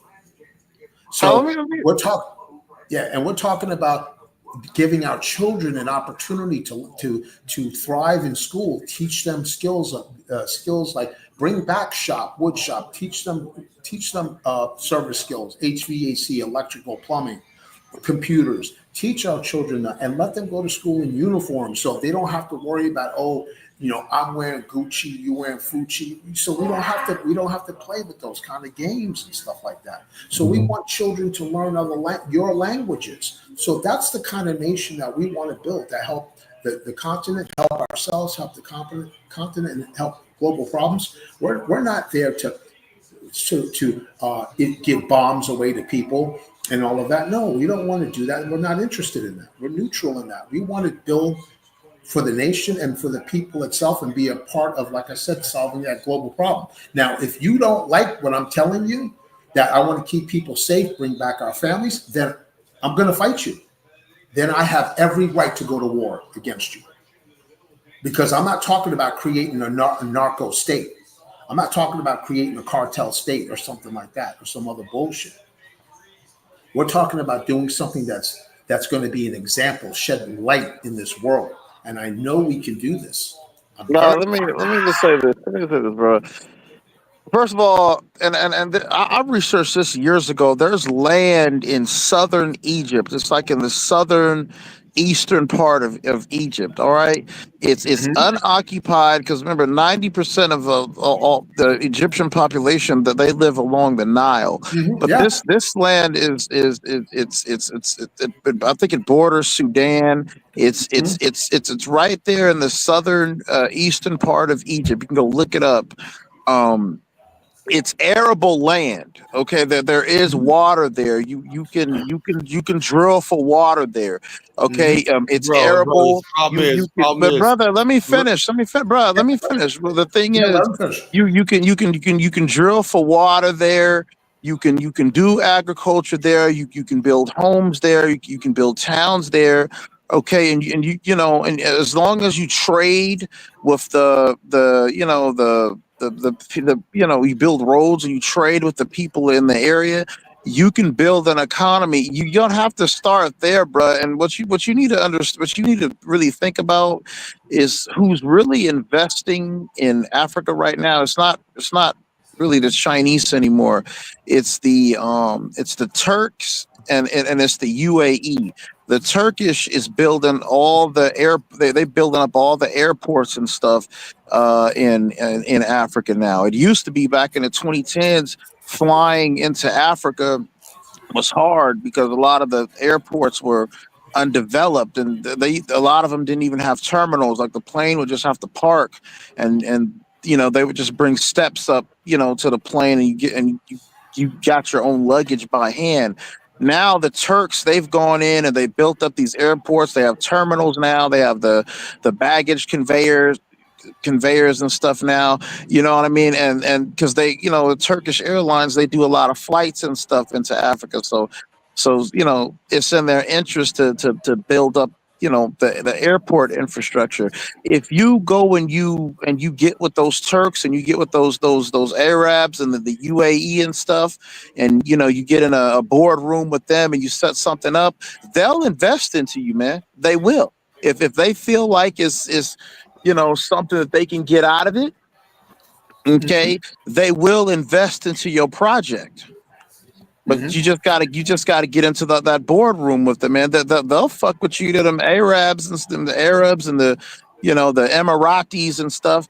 You know what I mean? They love money. They love new frontiers and stuff they can invest in. They'll fuck with you. You just got to get in contact with them. You don't need to worry about these Africans and stuff, man. You don't No, if you no, don't no, like, no. you know, I agree with that. fuck with the I totally. Turks, fuck with the Yeah. Arabs. No, Turks, that's why I say that we they would be like blacks. yeah, that's why I said we would be a neutral nation. So we're neutral. We can do business with anyone. Now, self reparations. Let's look at this. We're a $1.7 trillion economy. Well, our economy is bigger than Turkey, all of the whole entire Middle East all together, just African Americans alone. Our whole economy is way bigger than all of that. If we took just if African Americans put in one time, say $2,000 into the African American like bank account for each person, that would be equivalent to what was that number? That would be equivalent to like almost $80 billion. 80 billion if just one for one time. Now we sent over to Ukraine $170 billion. Do you know what we could do with $170 billion, brother? You know what we can do with that? We can build let me answer some questions everything in the that you're chat. saying. Let me answer some questions in the chat. Look, Life Water on this platform, don't even mention lease on this platform. That's not even. No. And also, we don't. You said something about the African chiefs own the land. No, they don't. Only God owns the land. You know, that's the thing about Africans. They think the land. Did you create the land? No, God created the earth. You know, so all you people do is occupy. This is my land. No, just like you claim the land, it can be taken away. Simple as that. And That's how we defend our land. This is the land I'm talking about, where there's nothing there. So this is the sequence. well, even if somebody did, I'm like this. Even No, if there would be there's nothing there. I mean, when I tell you there are areas that are like this where there is absolutely nothing and nobody, well, trust me, there is nothing and nobody. I like how you Now, got near a coastline too. I like that. of course, no, we got to be coastline. I'm sorry, brother. I got to have views, bro. I like views. I like this I is have real it. serious. We need a real military too. We need to really bring our Of course. engineers. We No, got to bring yeah. our A game Yes. No, this is a game. This is the because Pioneer Force. and, Pioneer Force developing lands. military weapons. If it's not that hard, it's really simple. No, it's not. Now, this shows building the port. So, in parallel, Pioneer Force lands. Now we're starting to build the port facility because you got to have a port in order to start bringing in the bigger materials in there. So, and everybody's running all the machine. Now we build the first section of the port. So now the first section of the port's built. Now we're able to start bringing in materials, and we will expand that port as time goes on. Airport. So now this is when we build the first runway. Essentially, we got to build the first runway so that we can have planes come in. So this is all done in parallel. Now, whoever we give the contract to, ourselves, we can give whoever. Now, in parallel, we're building properties, building some condos, okay? Building condos, hotels, whatever you want to call it, homes. I have another video which shows like different home housing developments. So condos, I like stuff like that, okay? I like looking out over the ocean, looking at the sunset.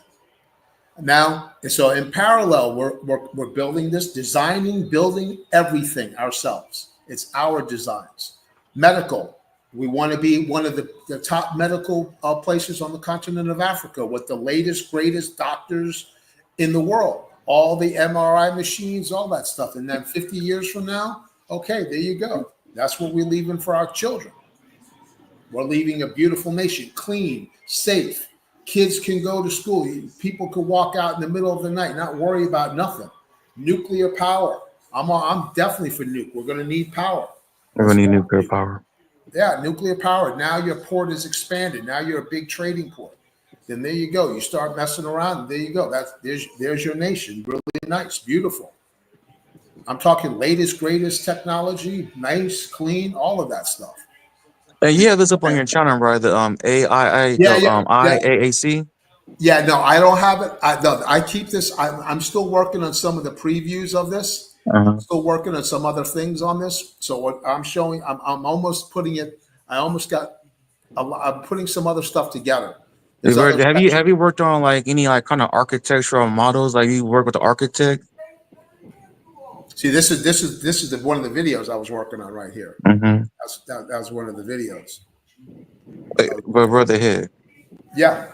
have you worked on any kind of like architectural models?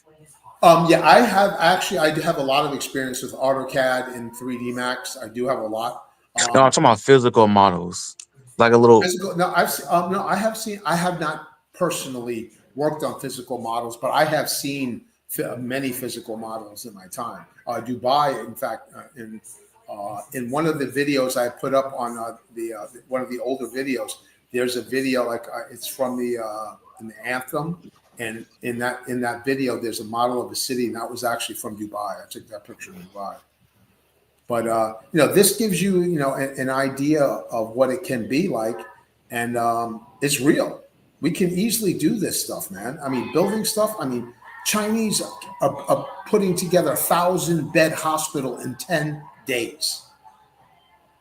They built what is that? They built a 60-story building in how many months?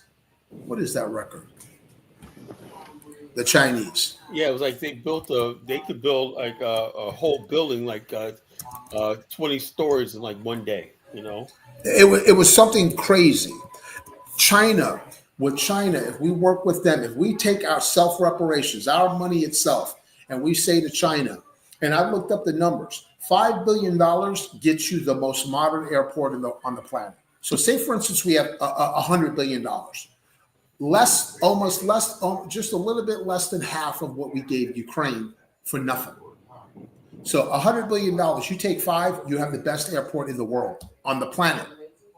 The best airport. You name the conveyors, this, that, you have everything. The hotels, the Airbus, you can land whatever plane you want to land and multiple runways.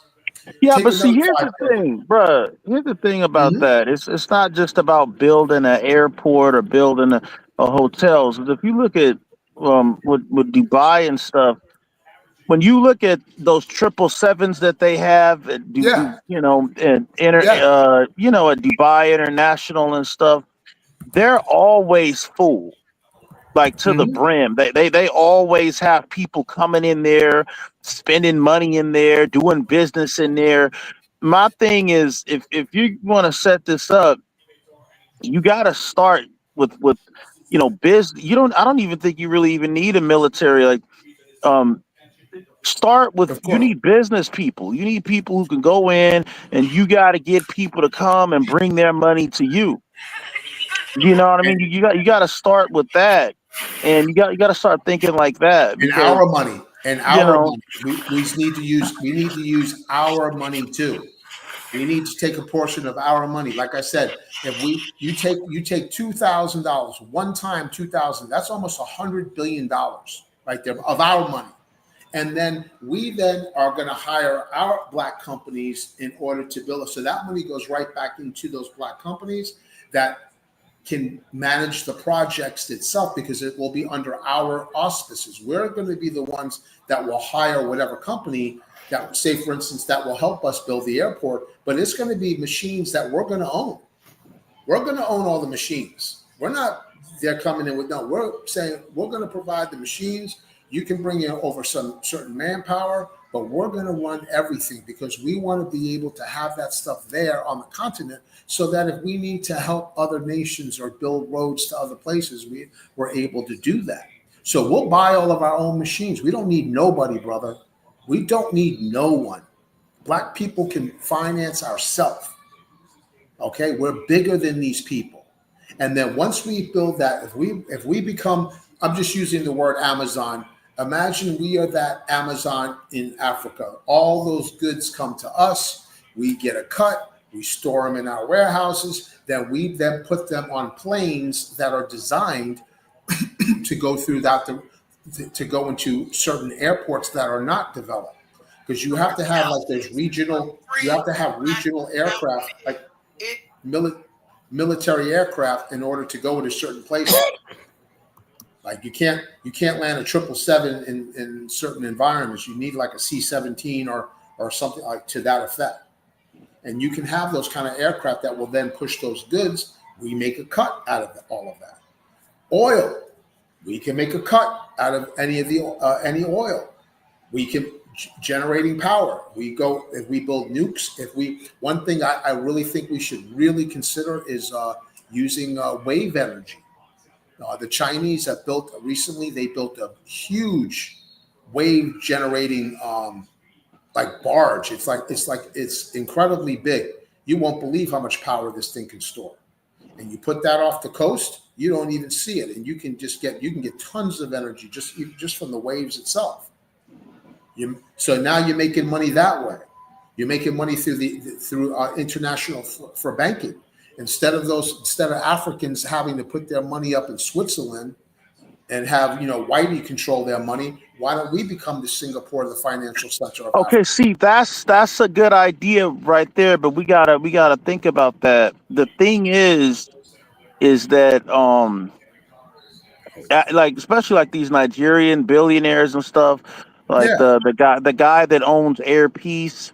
The U.S. has him under investigation for fraud. He can't even come to the U.S. anymore because they said that he did a fraudulent transaction to buy planes from Boeing, for Air Peace. But the thing is, these Nigerian billionaires, they got all their money tied up. They, they, yeah, they think their money is safe in the United States, and it's not, because sure. No, what's going to happen is that the Justice Department and stuff, when you move in that kind of money, they're looking at you, whether you know it or not. They're looking at you, and the way they look at it is they want their cut. They want you to have to go and pay lawyers and have to go and pay, into these judges and stuff, just for them to get their money back. sure, And they don't understand that concept yet. You know what I mean?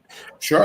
And so yeah, they're gonna need a place where they can put their capital, and you don't want all of your capital outside of Africa, because then 'cause, you know what I mean, because you can't guarantee that it's going to be secure.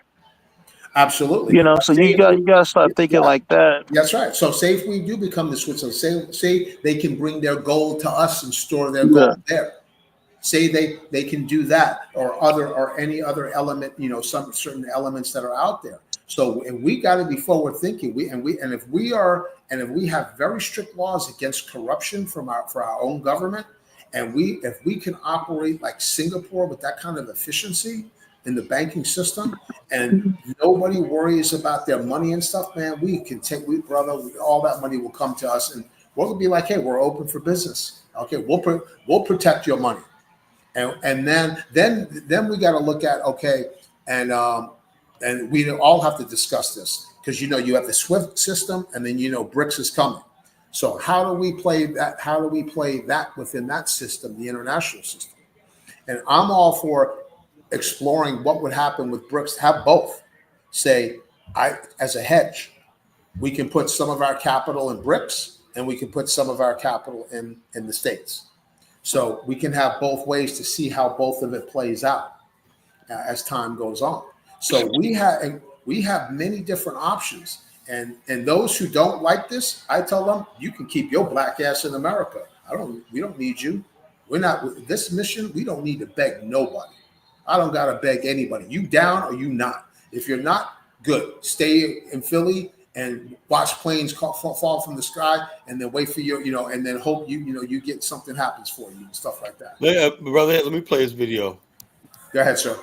This is a little girl, a white girl, that got her own little. Her dad claimed some land in Africa. Oh, I saw this. I remember this a long time ago. Yeah, so Yeah, I remember. she wanted to be a king. So all the people in here that basically tell us that Yeah. we can't claim land and Yes, right. unoccupied land. Watch this. Okay, Yes. watch this. Yeah. You Watch know, this. Yeah. Yeah. You guys can't go back and claim land. You you guys can't can't. claim. That's a pipe dream, Kala. You can't claim unoccupied land. Listen to this. Brother Prince Caleb. Yeah. Emily's dad, now technically King Jeremiah, recently claimed one of the few unassigned pieces of land in the world on behalf of his daughter. With a child, you definitely don't want to ever tell them they can't be something that they desire to be. And at age 6, her frame of reference for the world was to be a princess. And so I told her that she could be. Most dads would have left it at that, but Jeremiah did some research and found that territory known as Bir Tawil between Egypt and Sudan was unclaimed by either country. He decided to go there.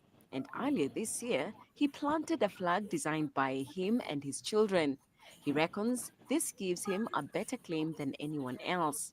Recently, as the last 5 or 6 years, Russia went to the North Pole area and using a submarine planted a flag on the seafloor to represent their territorial claims for energy rights there. So the process of planting a flag is sort of the defined method of doing that. Jeremiah We seems don't even have a terribly flag yet. serious about his plans for the Yeah. territory. Well, we got He's we have happy to we visit got a one store that in is Washington, D.C. proposed. to act as an embassy and says he fully expects Egypt and Sudan to be in touch to discuss official recognition just as soon as Ramadan is over. His daughter Emily is no less ambitious. We're going to help kids in Africa that don't have food. We're going to Hey, build a little girl. garden Oh, with she's gonna people help that the want. Africans that don't have food. Holding royal Yeah. court at home, Emily explains her new nation's flag. Star on the top is my mom, and the 3 stars on the bottom are me Little and my girl got an brother. African And the kingdom, crown man. represents my Y'all mom. Negroes Yep. sitting in America with Exactly. no Experts in nation. international That's law are Yep. not too optimistic about the chances for the new nation of North Sudan. At a basic level, he has to be correct in asserting that this is unclaimed land. That's not obvious to me that he's correct. Beyond that, he has to establish effective occupation of this land beyond simply planting a flag or showing up and taking a selfie. There might That's at another least thing be is some when you consolation for claim land, Emily, you got though. to occupy it. So Well, claim to Of be a we're gonna course. be at princess, least I think, is 5,000 unassailable. I people think initially. You any know, little girl who declares herself to be a princess is such, and that's strictly speaking as a matter of international law. For now, then, it looks that's likely international law. Emily You will remain occupy a the land, princess in you can make a exile, claim to it. but at least that will give her more time to work on her royal wave. It's Lisa so Mongeli, there, guys. CCTV. I tell you, it's vast. It is so vast. I've been in helos. I've been in flights over that continent, bro. And you just some places you're over. You don't see nothing. It's just Here's why you should Hey, definitely also, let me publish your answer book. Mr. I believe Cat's this quote comment. by Let Toni me answer Morrison Mr. sums it Cat's up best. freaking Lisa's getting upset. Oh man, this is actually could happen. Tariq, Tariq and the yeah, shades. They're gonna look stupid when we plant that. Give us another 2 years when we plant that flag. You're gonna look yes, so stupid because I'm determined to do this. The yes, last thing I do on this earth. absolutely. And so anyway, Mr. Cat says that land is not within a national boundary. Yeah, look, the bottom line is even land Of that's in course it national will. boundary, and the reason why they don't have a national, unlike other parts of Africa where they basically claim land that they don't occupy, the reason why Egypt doesn't claim that land because they don't occupy it. They're like, well, we don't, but nobody's there, so we don't have no claim to it. But Africans have land that they don't occupy, and they got claim to it. They think we're just going to sit back and let it sit there unoccupied. No, it's not going to happen. And I fully expect that Afro Brazilian is going to make a claim too. They can. They do have it. They would. You saw. They're gonna do the No, they same can thing. have their claim. It's probably going to be Of course. Of Haitians. It's going to course. be everybody. Once they see us do this, Haitians, all these other people are going to start building their own Afristans, and everything like that. Because the bottom line is Africa is got to become a new frontier, for the people returning back. Simple as that. Where you at, Carl? I don't know. We don't know. I'm not gonna look.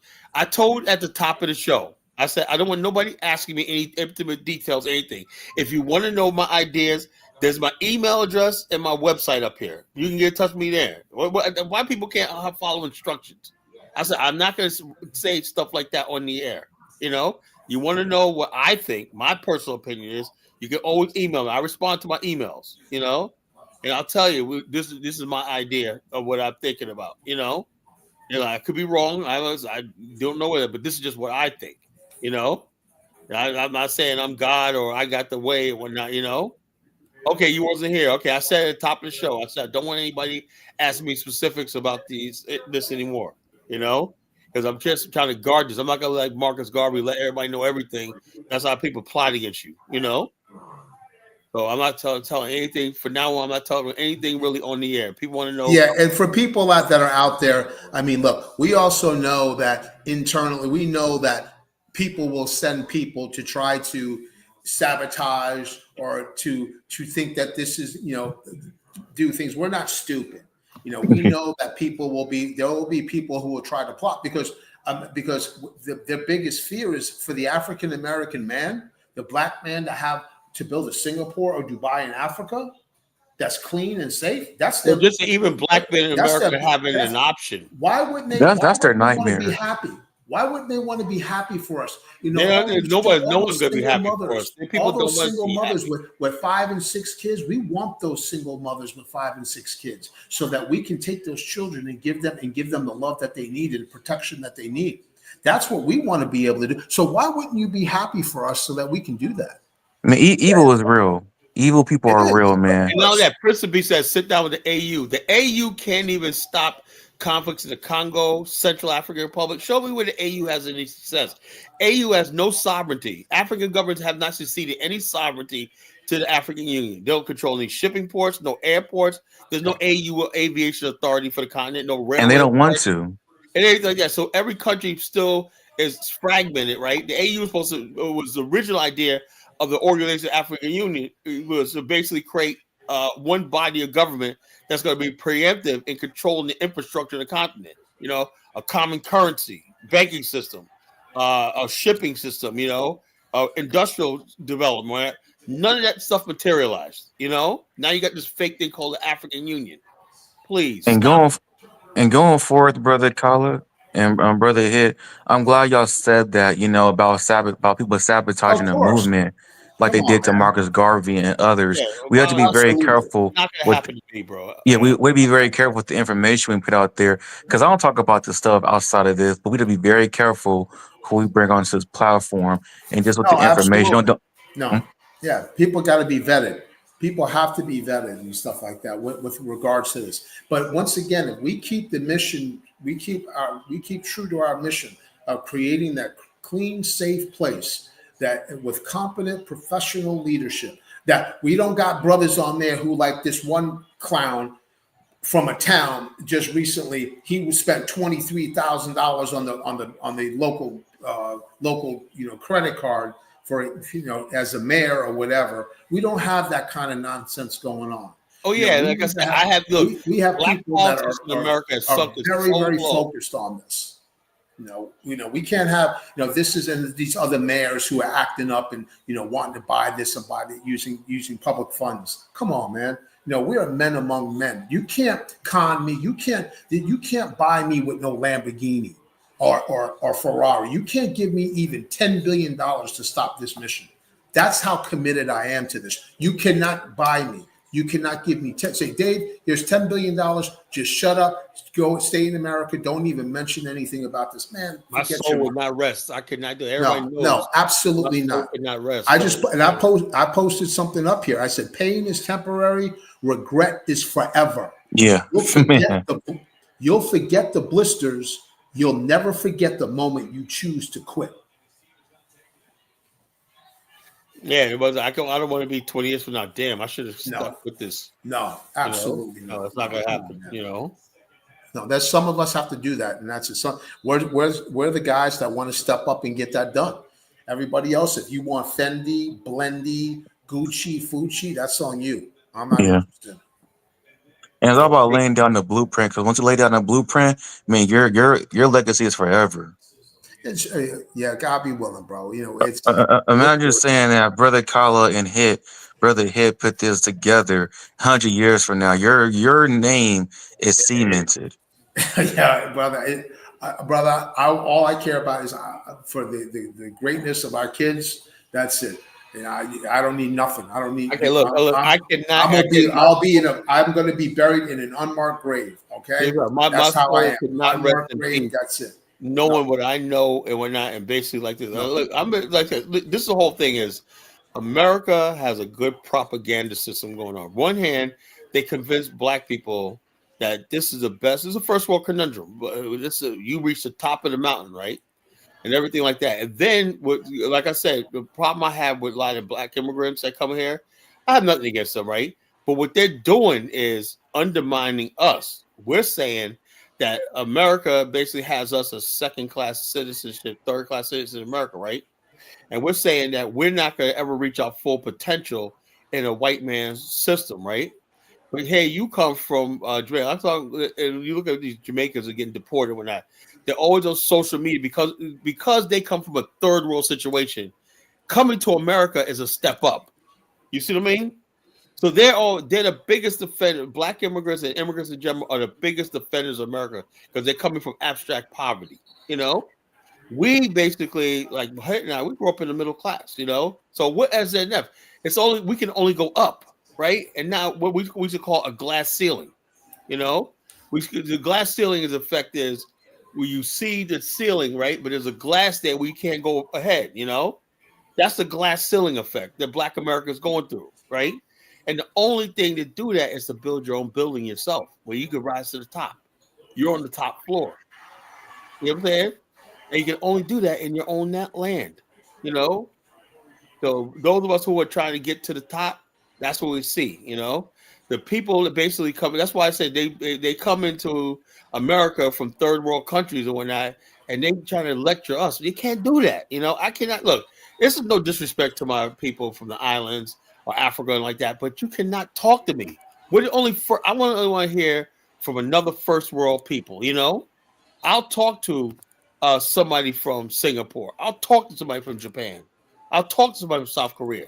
You know, I am not going to freaking talk to people who come from failed countries, you know, about what I should do. As simple as that. If I hurt people's feelings, I'm sorry, but I say it has to be said. You know, it has to be said. You know. Yeah. Our Principe And wants to argue with me. He wants to come up here. Yeah, we will step up. You know, we will step up. We're going to step up as those competent professionals, the warrior. That's what we are. The difference between a man and a warrior, the warrior sees the storm and says, I am the answer. And we are that answer. We're in the storm. And we're going to beat the storm. That's it. We will. We're going to create something. We're going to create something for these lives. You know, the lives that our future generations and stuff. I want them to blaze like the stars. That's what I want them to do. I want to give them that opportunity. Yeah, you can forget about me. But I want them to blaze like the stars. Go for it. Yep. Take advantage of your life. Live a great life. And that's what we have to do. Every time I think of that story, I'm saying to myself, this guy, he's an architect, don't like he's incredibly rich, right? Says, I'm gonna claim this land for my little daughter, right? And she went out there and planted a flag. I'm like, God damn. And there's people I haven't let me tell you how I'll listen to Dinosaur Show today, and I had America's First Rifleman on. He made something really poignant about the conflict in the Congo. He said the reason why Paul Kagame is winning all this, right? Because Paul Kagame has actually established some sort of in the world. You have to establish legitimacy, you know, a legitimate claim and a legitimate occupation, legitimate competence that you could actually do what you're doing. You know, the fact that this guy planted a flag there, right? And that people are actually saying, okay, or people ain't outright saying you're crazy, get the hell out of here. The fact that people actually say that means, I'm gonna say, you mean tell me a little girl could establish legitimacy on a global international stage to a land on the African continent where her people aren't even from? What the hell? Right. And our ancestors came from Africa, and you tell me I can't establish the same legitimacy on a piece of territory simply because she wanted to be a princess. We want a nation of our own, you know? And I'm saying, who has more legitimacy? You know, is this insane or what? A black person who's a descendant of the transatlantic slave trade. This is what I'm saying. The reason why we're in a problem right now is because we're in the first world. People automatically think because we're Americans, we live in America. I get this. We make $1 trillion a year. They think we're lucky to be able to get through the transatlantic slave trade. That's a conundrum we're in. We know we're not living up to our full potential, but we have not articulated to the world because we never really had leaders that articulate to the world. Maybe Malcolm X did a little bit of Garvey and everything like that. But for the most part, most black leaders, right, really don't believe that there's anything beyond America. You know, really, that's what we were dealing with. Everyone basically every time you see people talking about Al Sharpton or people, it's always trying to make America better or heal the racial divide. I don't give a fuck about no racial divide, you know, or some healing like that. I want my own nation. That's what I want, you know, nothing else. and I have a legitimate claim. Why? Because I want it. And people still say, no, you can't have a nation. You guys are doing better than anybody. I don't care how much we're doing better than other black people around the world. We want better than that.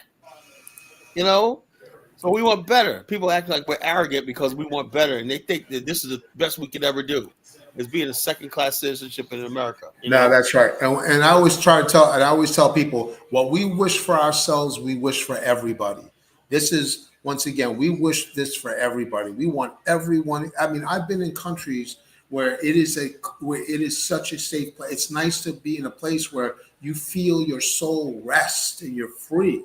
Like Singapore, cleanest, safest place in the world. Even when I go to Saudi, Jeddah, go Mecca, Medina, all those places, it's no drama, man.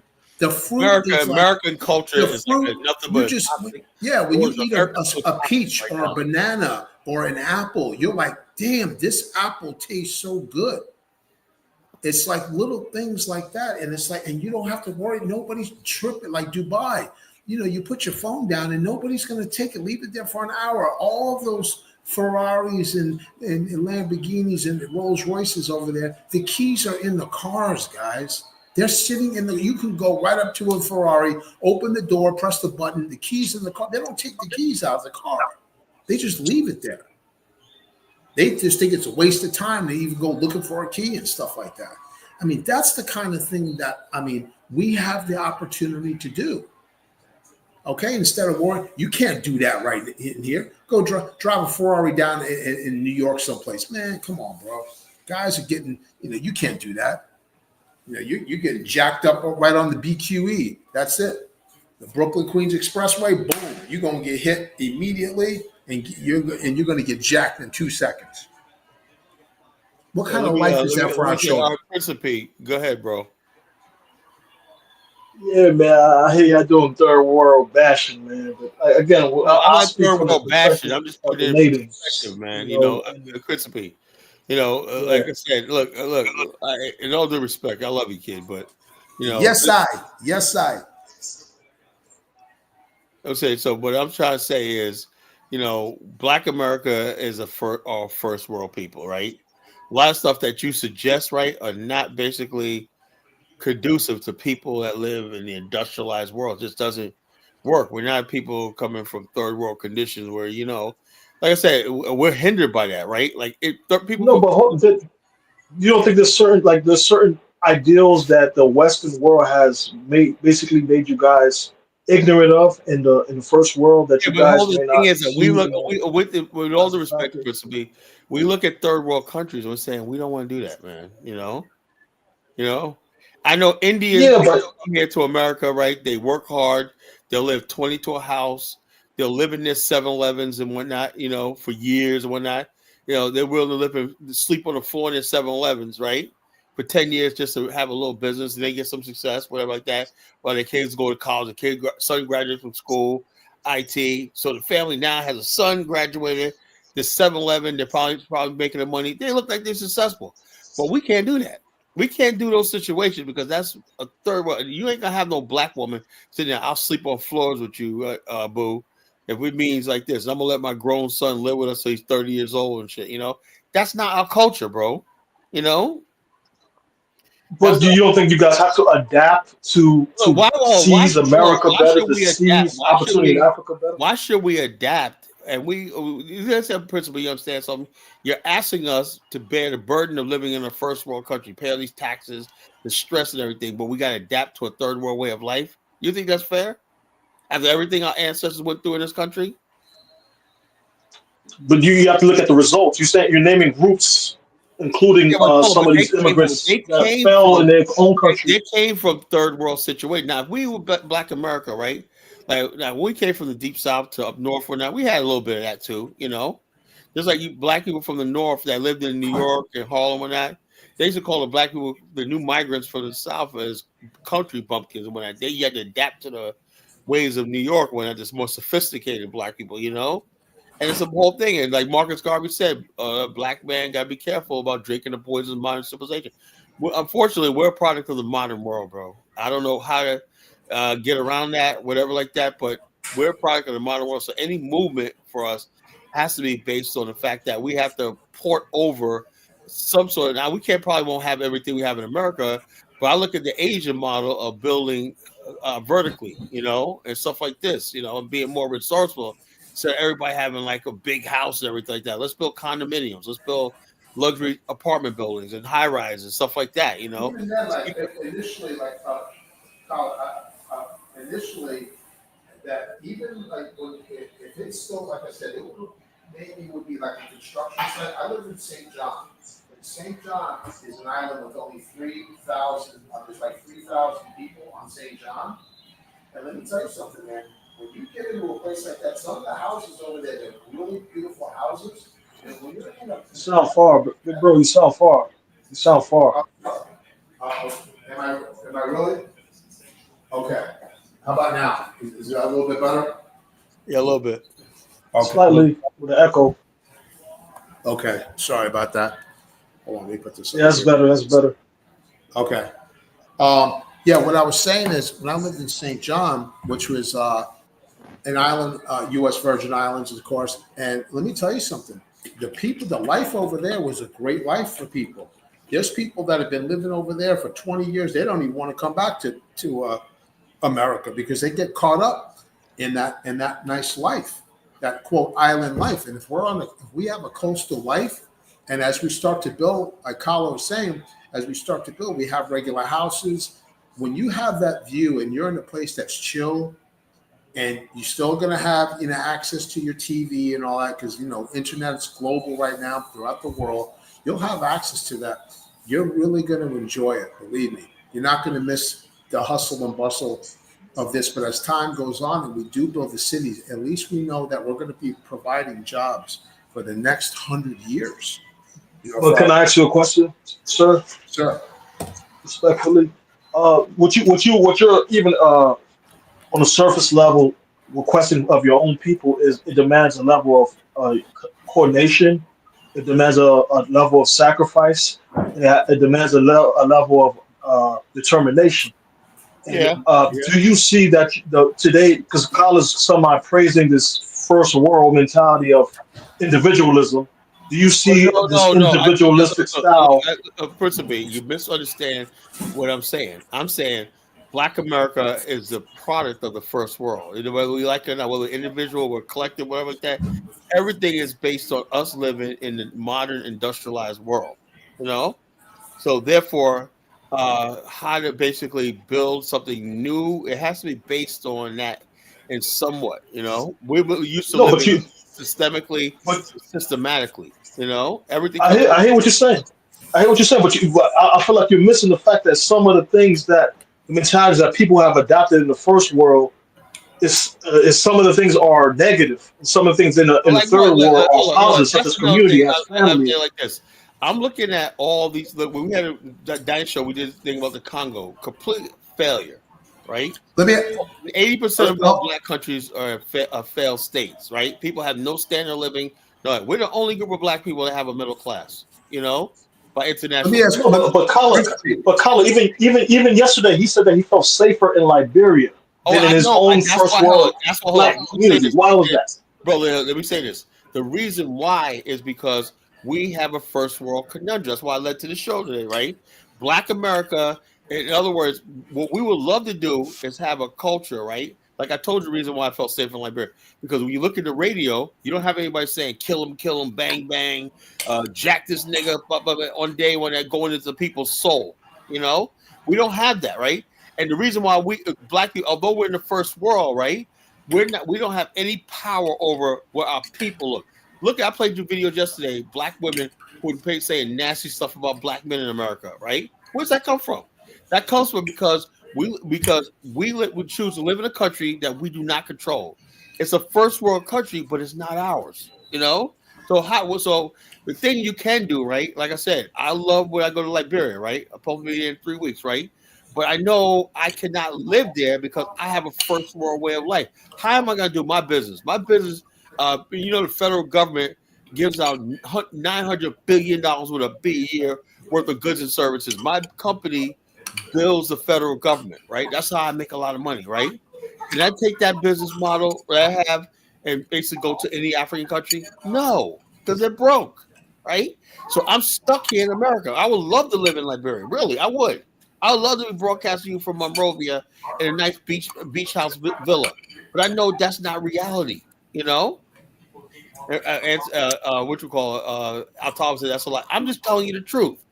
I'm stuck here in the first world. It's a trap. The only solution is a nation of our own. That's first world too, where I can have the same peace that I have when I'm in Liberia.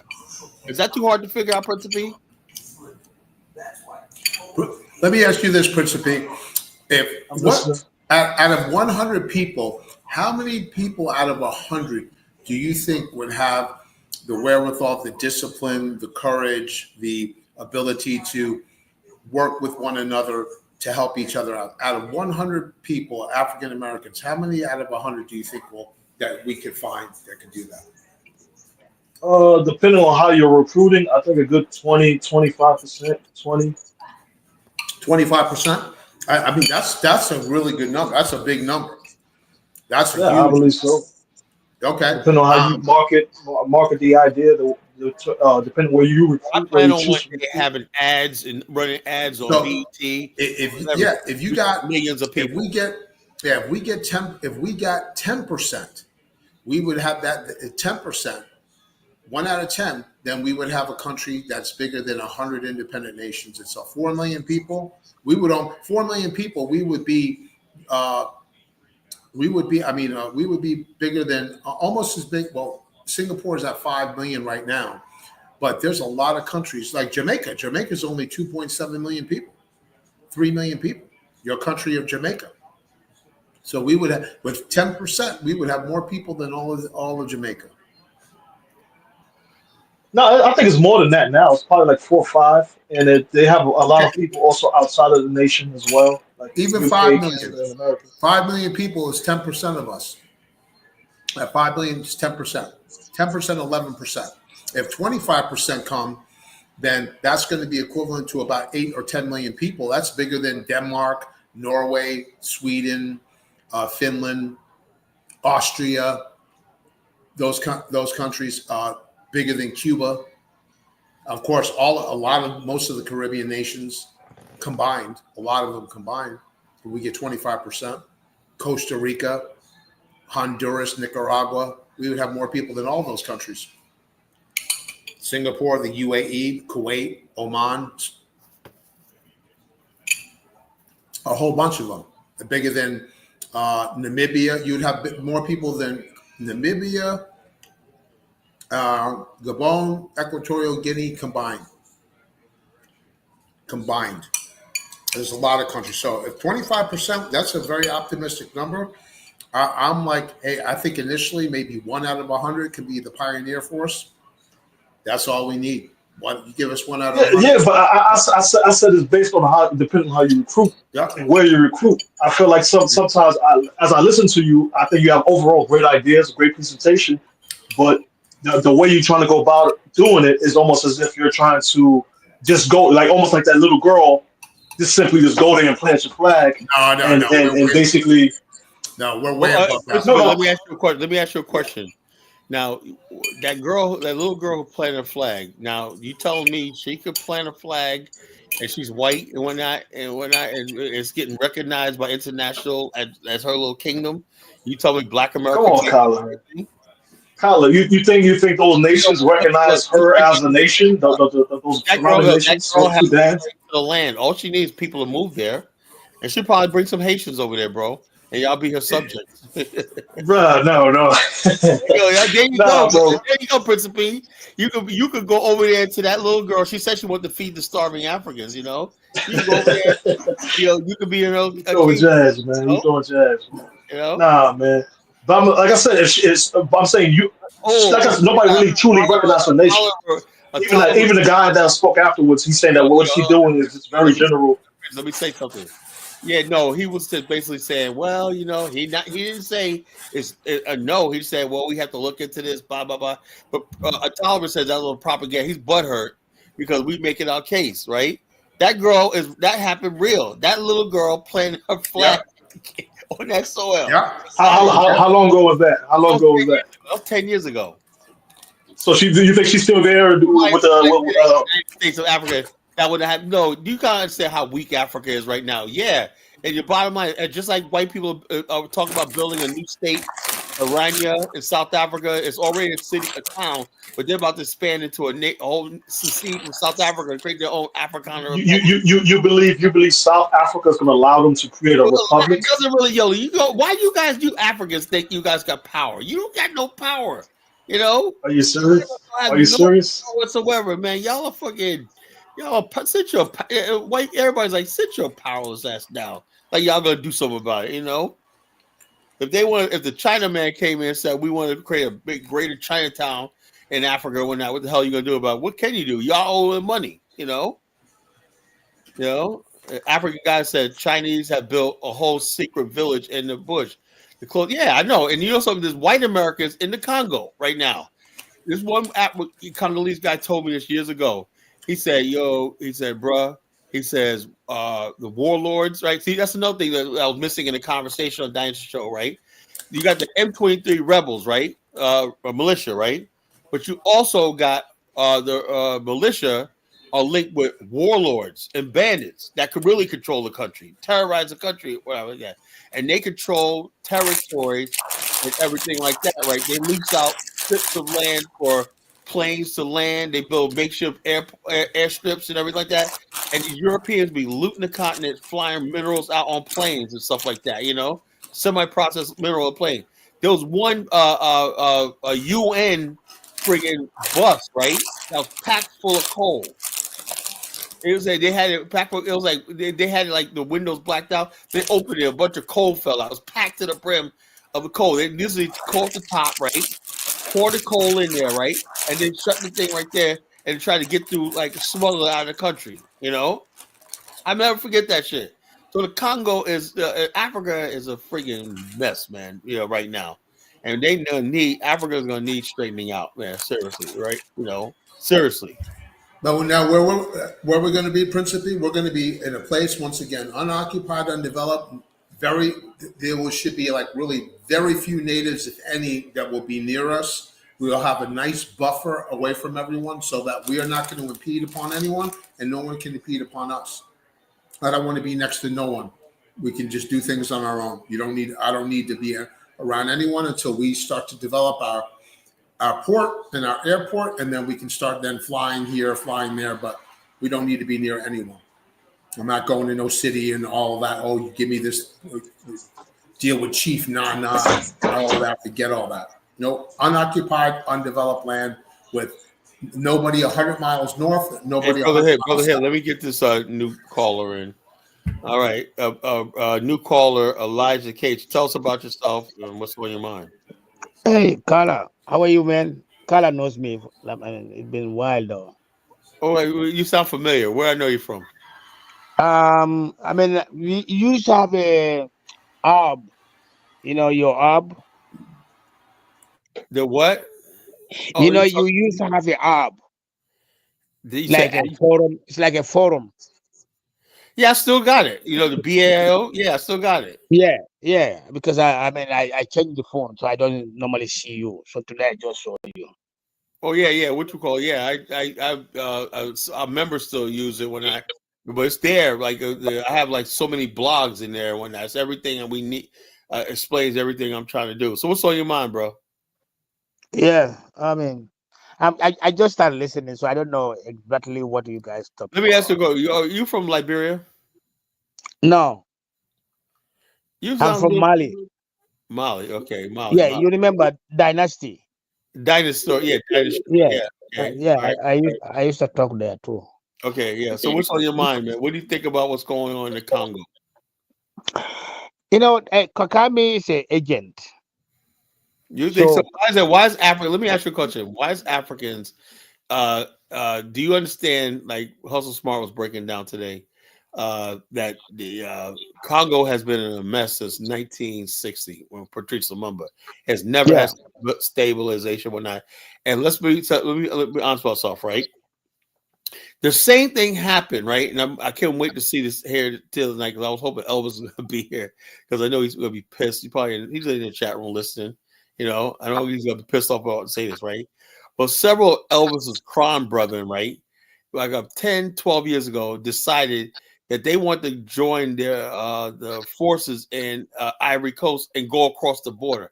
Africa has a serious problem with their borders. These borders are artificial. So what you have is on one side, you have a international boundary, but you got two groups of people that are the same people on different boundaries, and they work together. That's what happened in the Congo, right? You got all these people on the eastern border, the western border of Rwanda, the eastern Congo, right? And you got Rwandan rebels. People had fought the war in there, and that's what made up the M23 rebels and like that. These people are trying to really start the war back again and take out Kagame and take out Rwanda. You understand that, right? So No, okay. basically, I believe that no, they don't want to take out Kakame. so let me ask you. Saw videos, right? I saw a video where this Tutsi guy, obviously a Tutsi, right, was in Yeah. the jungle right there, and he has a thing called BTL, like burn, kill, and loot. In other words, basically, these people thrive on chaos. In other words, basically, warlords, chaos. They don't want. You have this idea. You still like a nice guy. That some of these Africans want peace. They want development. No, you know how much money is being made if you want to be just a warlord and a criminal and whatnot. Why would you want to stop that? Okay, Kala, okay, it's complicated. This is the thing. These people, they use mercenaries. Europeans, they're very good in this. Even Congo has over 100 But military. let me ask you a question, Elijah. Yeah. Do you understand that everything that comes out of the Congo is done by warlords and also rebel groups and whatnot? And the government takes a cut out of everything. And you got these Congolese flying around the world, buying their girlfriend. They got Arab girlfriends, everything around the world, and they don't really give a shit. That's the root of the problem. No, Kala, you're generalizing though, man. Okay. No, I'm just telling you, Congo is big. It has an Eastern Congo and a Western Congo. No, the parts like closer to Kinshasa is safer than the Eastern Goma. Eastern Congo, right there. You have rebels from Uganda and rebels from Rwanda. In that area, right? And they're basically hostile towards the Museveni and Paul Kagame. Not because they got a better plan to govern the place, us because, like I said, the child soldier situation, the looting, it's like that. They was basically if you have people that all they know their whole way of life is looting, killing, everything like that. You think they want to end that shit? No. No. Okay. Kala, okay. Let me explain to you. You can see. Okay, I don't believe it's a tribal thing. It's nothing. It's not tribal. It's a criminal thing. Yeah. Hold on. So the people who are creating it, it's like a CIA. It's like they give them what they're supposed to be doing. I mean, you look at it, even in Russia and Ukraine, right? You know who's behind it, right? So these people, anywhere they go, they have an interest. They will create an enemy there. But let me ask you a question. Do you think Africa? Hey, gentlemen, I gotta go now, gentlemen. It was. All right, brother. Here, I'll talk. I'm gonna give you a call tomorrow, brother. Okay, man. Talk to you guys. Have a good one, gentlemen. I want to ask him a last minute. Can I ask you a last question before you go? Yes, sir. Yes, sir. Do you feel that initially you guys have to sit with the AU to establish your land? Good question. I mean, I think there's a formality with it. I mean, from what I've seen on the AU, even their website, brother, they're so far behind. It's like ridiculous. They're not even updating shit. It's just such a it's a joke. I can see it as a formality, but in the end, nobody's views mean anything to us, brother. We don't need the rubber stamp from anyone. We don't need that. Because this is a crime that happened. This is also we're dealing with international law. No, we're not. We don't have international law, bro. No, but we're not. We don't have to recognize any organization to say they have to give us the stamp. Oh, okay, you guys can have this land. No, we don't need the approval of anyone. We are the ones that are going to declare our sovereignty for ourselves. We will work with the rest of the world, but we don't need their input. We don't need their blessing. Oh, you're blessed to do this. No, forget you.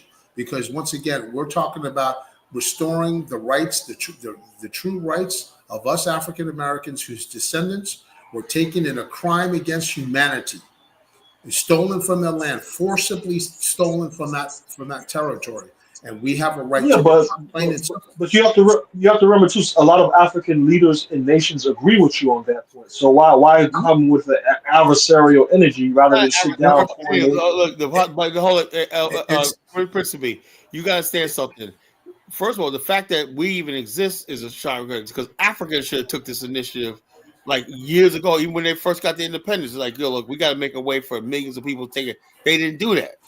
You know, they didn't and do it. so No, but most nations have. When South Africa became No, free, no, they no, invited no, no. African What I'm saying, Americans. there's no Ghana independent. free, they invited. There's no African American nation or territory. There's it's not even look. There's not even one black African American that holds public office in any African country. Not one. Principe, yeah, Principe. It's in the end. I mean, I understand the adversarial tone, but we have to make. If we don't come with absolute determination, no matter what, to get this land, then we're going to be put on the okay. Well, we're going to put you on the AU agenda for 2026. And then all of a sudden that comes, oh, well, so and so, something happened. Now we got to put it on the agenda for 2027, or we need to go pay this Nigerian lawmaker in order to bring it to the parliament. Forget all that. We'll be on a merry-go-round for a long time. And no, we're not going to do that. We got to come and let these people know we ain't fucking around. That's it. Plain and simple. Excuse my language, but that's where it's got to be. This is mission critical.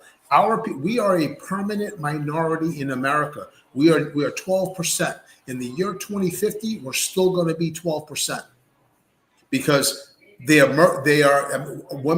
women are abortion clinics are in the inner cities. Our population is not growing. It's not going to grow. Plain and simple. We're not going to have those numbers. If you're one person out of 10 in a room, and you live in a democracy, you as a minority, you have to beg other people to come to your help. You got to beg that, and so I refuse to allow myself and my children to die in a country in which they are a permanent minority when we don't need to be. When we're 44 million people, we are a nation bigger than 170 independent nations out there right now.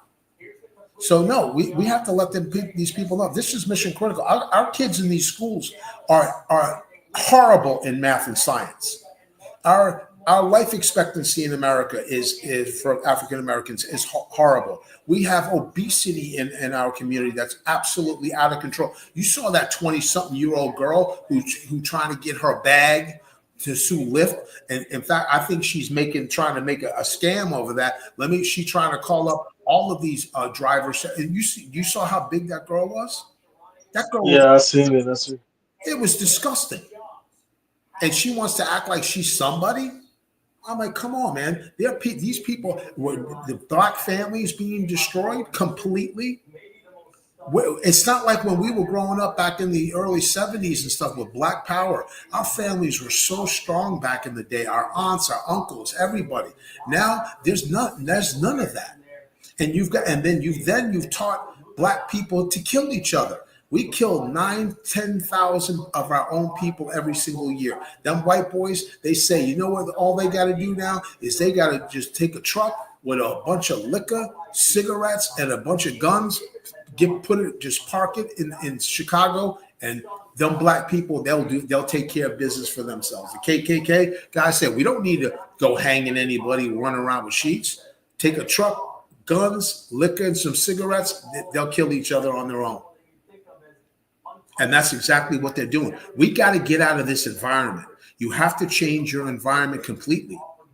And so those of us who wish to go, and I'm not begging no one, if you don't like what we're saying, stay here in America. That's it. We're not begging you. But if we do this and we change our environment, we're going to, like I said, we will be able to rise to the occasion and help solve humanity's problems. We have what it takes. Do you know how many doctors have been killed in these inner cities with these kids that we've lost for nothing? Over sneakers or bullshit or this or that, over a girl or whatever, over nothing. No, this is a very toxic society right here, right now. extremely toxic. Extremely. Yes, and we have a right to get out of here and that the world's not going to tell me, too bad, your grandchild has to live in a toxic society for the rest of her life, and she has to worry about getting raped by these punks or whatever color they are. Your granddaughter, Captain Hit, is going to be considered a hoe. Mm. Hey, no matter what you say, we're going to make sure she's just a hoe. And we got to get away from this culture. Sorry to interrupt you, brother Exactly. Head.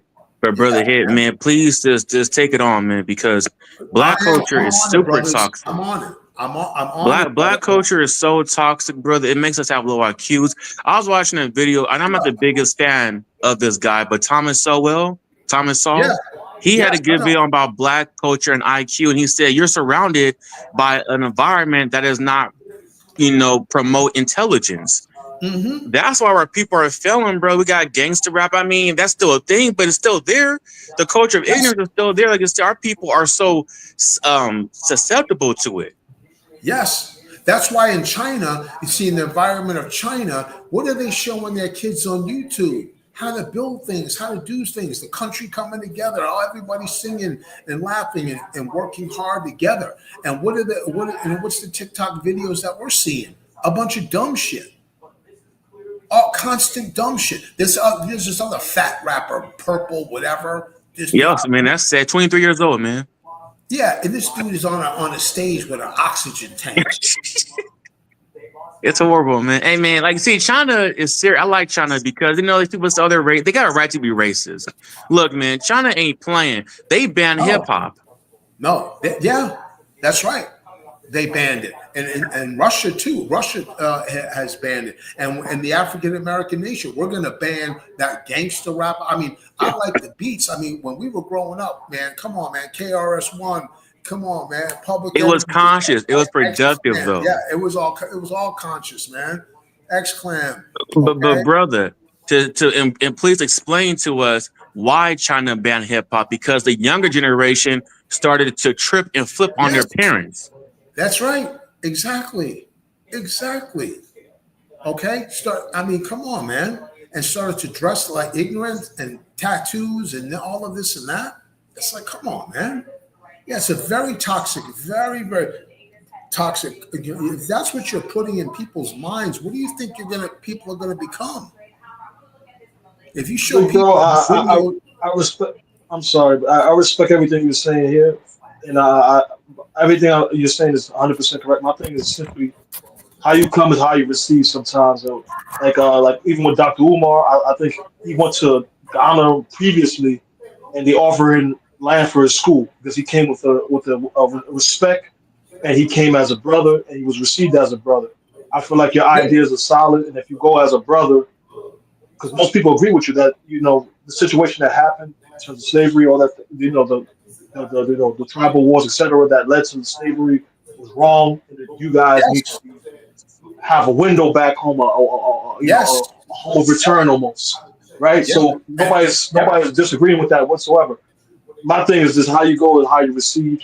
It's very important you do that correctly. In the same way, I feel like the way you recruit too it should be the same concept. You should advocate for an understanding of a home of return and the idea of going back in peace and building and utilizing your military skills, economic skills, etc. to the advantage of yourselves and aiding others. It's a simple. I feel like sometimes people make a more radical idea out of a common sense idea. You know what I mean? When you try to make a common sense idea more radical, people try to attack it. No, Principe. Let me stop you right there. First of all, you heard me say this, right? When we talk about a new nation state, right? One of the things that we basically going to have, even though the nation is going to be for African Americans primarily, right? We're still going to have other blacks, minority groups, whatever like that, assimilated to black culture, right? At the same time, right? We're going to put it as policy, right? That if all possible, right? Most of the goods and services we're going to source from surrounding countries, African countries. Now African countries, right, currently got to sell. If they can't sell to Europe, right? They'll make no money. Africans own no shipping lines, right? Wouldn't it be easier for them to sell us their goods if they're trying to get into manufacturing, let's say food cannery and stuff like that, to sell to a new country coming there that got billions of dollars to spend? They just try to spend time to go to Asia. Asia's not trying to get the Africans in their market. Europeans either. Why would they be against the fact that if they got products to sell to us, they could package it like Rwanda sells packaged coffee and Uganda back home. Wouldn't we be a good customer for them? You understand what I'm talking about? What I'm saying is a smart person would say, you know something? If they do build this, Africa is going to need why is Elvis? Oh Lord, I knew he was out there. He couldn't stay away. He goes, Africa is going to need friggin' a new trading partner. What can it hurt? And stuff like that. Why would they be against that? You act like and that's the win-win situation that we talked about. Wherever we find that piece of land, that country that where we get that land from, they immediately are going to see an increase in their own tourism. They're going to see an increase in their own revenue because, like I was saying, we're going to need. We may need initially their port to be the first location for things to go, and then of course they get paid port taxes and port fees. So it's a win-win situation for everybody. So where this nation is built, the people who are going to be closest to us geographically, they're going to diplomatically, and people who support this, a lot of economic benefit will come. Once we understand something, right? Once we do plant that flag and say we have every intention of coming there, every one of these countries better get in line. This is how I'm gonna look for. Every country better get in line. We have the international summit. Whoever doesn't show up, we know who's not with us. Simple as that. And people better make pledge to support this. If they don't, man, when the time comes, they're gonna be left out. That's just the way it is, As time goes, I mean, once again, we have so much to look forward to, and those nations, and I put this up. I said, it's the time for independence. The African American population, though politically marginalized in the U.S., possesses the expertise and resources to thrive as a sovereign nation. With a modest allocation of land, 10,000 square miles on the African continent, we can establish a thriving, modern state that honors our ancestors and contributes to global progress. Since 1980, 34 nations have achieved independence. Our pursuit of sovereignty aligns with this international precedent. Plain and simple, okay? So it's been done before many times. It's our turn. It is our turn. If you have a little 9-year-old girl that can play her flag somewhere in Africa, right? That has no like this. It's basically just playing her at unoccupied territory and made a claim for it. You tell me descendants of slaves can't do that? I mean, that's actually embarrassing. That grown ass men are saying we couldn't do that, but a little girl did that. It's really embarrassing. It is. Yeah, no. That's why I said I'm gonna play that video every night to let these Negroes in the chat room. You could do some epic as a pipe dream. Tell that to that little girl. No, it's not. No? It's not a pipe dream.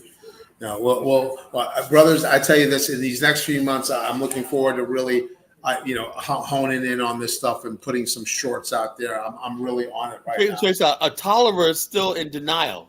That's what I said. These people are mentally said, y'all say that's propaganda. No, that happened, bro. That made international news. Google up. Bro, that's minuscule, man. Nobody respect her sovereignty to that land. It doesn't matter. Can I ask you guys another question? She has a claim to the land. All she needs to do is Bro, occupy it. And the bottom line, who had a claim to what land, Carla? Once she has recognition, it doesn't matter. Once you recognize, all she needs is like one country to recognize it. That's it. You think Sudan? Who had a claim to land? These rebels recognize her land, her as a leader of that land. Ain't nobody gonna seize her land. Nobody did nothing. That's it. It's still sitting there. Everybody's so like, you believe she's still there 10 years later? Yeah, it's still there. Come on, man. Come on. You just watch a white man propaganda pieces. Goodbye, Elvis. Why you always hate on Elvis, man? He had a stupid laugh. He did, that little girl went over to there and planted her flag. Elvis sitting in America giggling when that he already got land in Liberia because they would never colonize. You know, he can't use a white man excuse in Liberia. They would never colonize, but he chose to be in America because he's a deadbeat. You know, Can I ask you both one last question? 'Cause I know David Hiss is about to can't hop off. respect Elvis, man. I can't Yes, respect. sir. Yes, sir. Because you guys got a movement. The CARICOM is having meetings between the AU and it's That's something called good the for them. Good for AFRICOM them. Bank, right? You guys have banks, and y'all one of the biggest, strongest, African groups in the northern hemisphere. Why don't you guys have Well, I'm gonna one tell of you those right type of now, meetings with the banks and principally, the right, African as somebody who as of basically yet? been involved with all these groups or whatever like that, they ain't worth shit. You know, that ain't worth shit. You know, the bottom line is all these people. You may have Africa card, they give you that stuff like that, but you know what's really real a thing is that all these countries are still part of the Commonwealth, the French Union. That's the preemptive shit. You know, they can let you have your little African Union here or there, or your SEDEC, whatnot. You think you're important. But the bottom line, who's calling the real shots? You know, the Commonwealth, you know, the French Union. You understand that how it works? So basically, if I want something out of Africa, I don't even go to Africa. I wouldn't go to Africa. I go to the British. I go to the French. I go to who's paying them. You know, I'm going over their head. As simple as that. I'll probably do better dealing with the white man than I deal with Africans. They're useless, you know. I have All to right, disagree, but Well, I know you can disagree, but that's what it is. All right, guys. Hey, listen. Once again, thank you guys so much for Thank you, for brother. Here, having. thanks for that, man. Yeah, absolutely. Thanks for that, And, Bill. Brother, peace. yeah, and the last thing I'm going Bill. to say is a man without a mission is just waiting to die. Yeah, Choose and this also path. check us out. Check us out. Choose this path, and every day you will wake up with a reason to fight. And not only Okay? that, it's With worse. this, you It's wake bad up to with a have reason to friends. fight. It's even worse to not even have enemies. You know, if you don't have enemies, that means you have no significance on the world. You know, and you don't even have a damn enemy. You know, that's the worst thing to do. It's sad to have no friends, but you have no enemies. That means you're not worth anybody's time. You know, that's sad. You know, that's All how right, brother. Now, okay. Hey, Colin, we'll wrap tomorrow, brother. Yeah, I'll give you a call tomorrow, bro. Take care, gentlemen. Thank you so much for your questions, gentlemen. I wish you guys all the best. All right. Okay? What's up? God bless, man. God bless. Brother here. Yes, sir. You too, sir. All right, Wise, what's on your Oh, mind, brother? Brother, peace. okay, sir. Okay. Nothing much, man. Did you Just see that, did you I see that agree with Brother video? Hit. Did you see that, brother Hit? Did you see that video with the little girl? Yeah, I saw the video. Yeah, so isn't that sad? You got people in here, Elvis laughing. Look, that little girl planted a flag in the freaking, you know what? The world's gonna look at that and say, you know something? That little white girl having land, you know the powers that be. Who knows? She could probably appeal to Donald Trump, and he probably sent some troops over there to back her up. Yeah. That's how white people do, you know.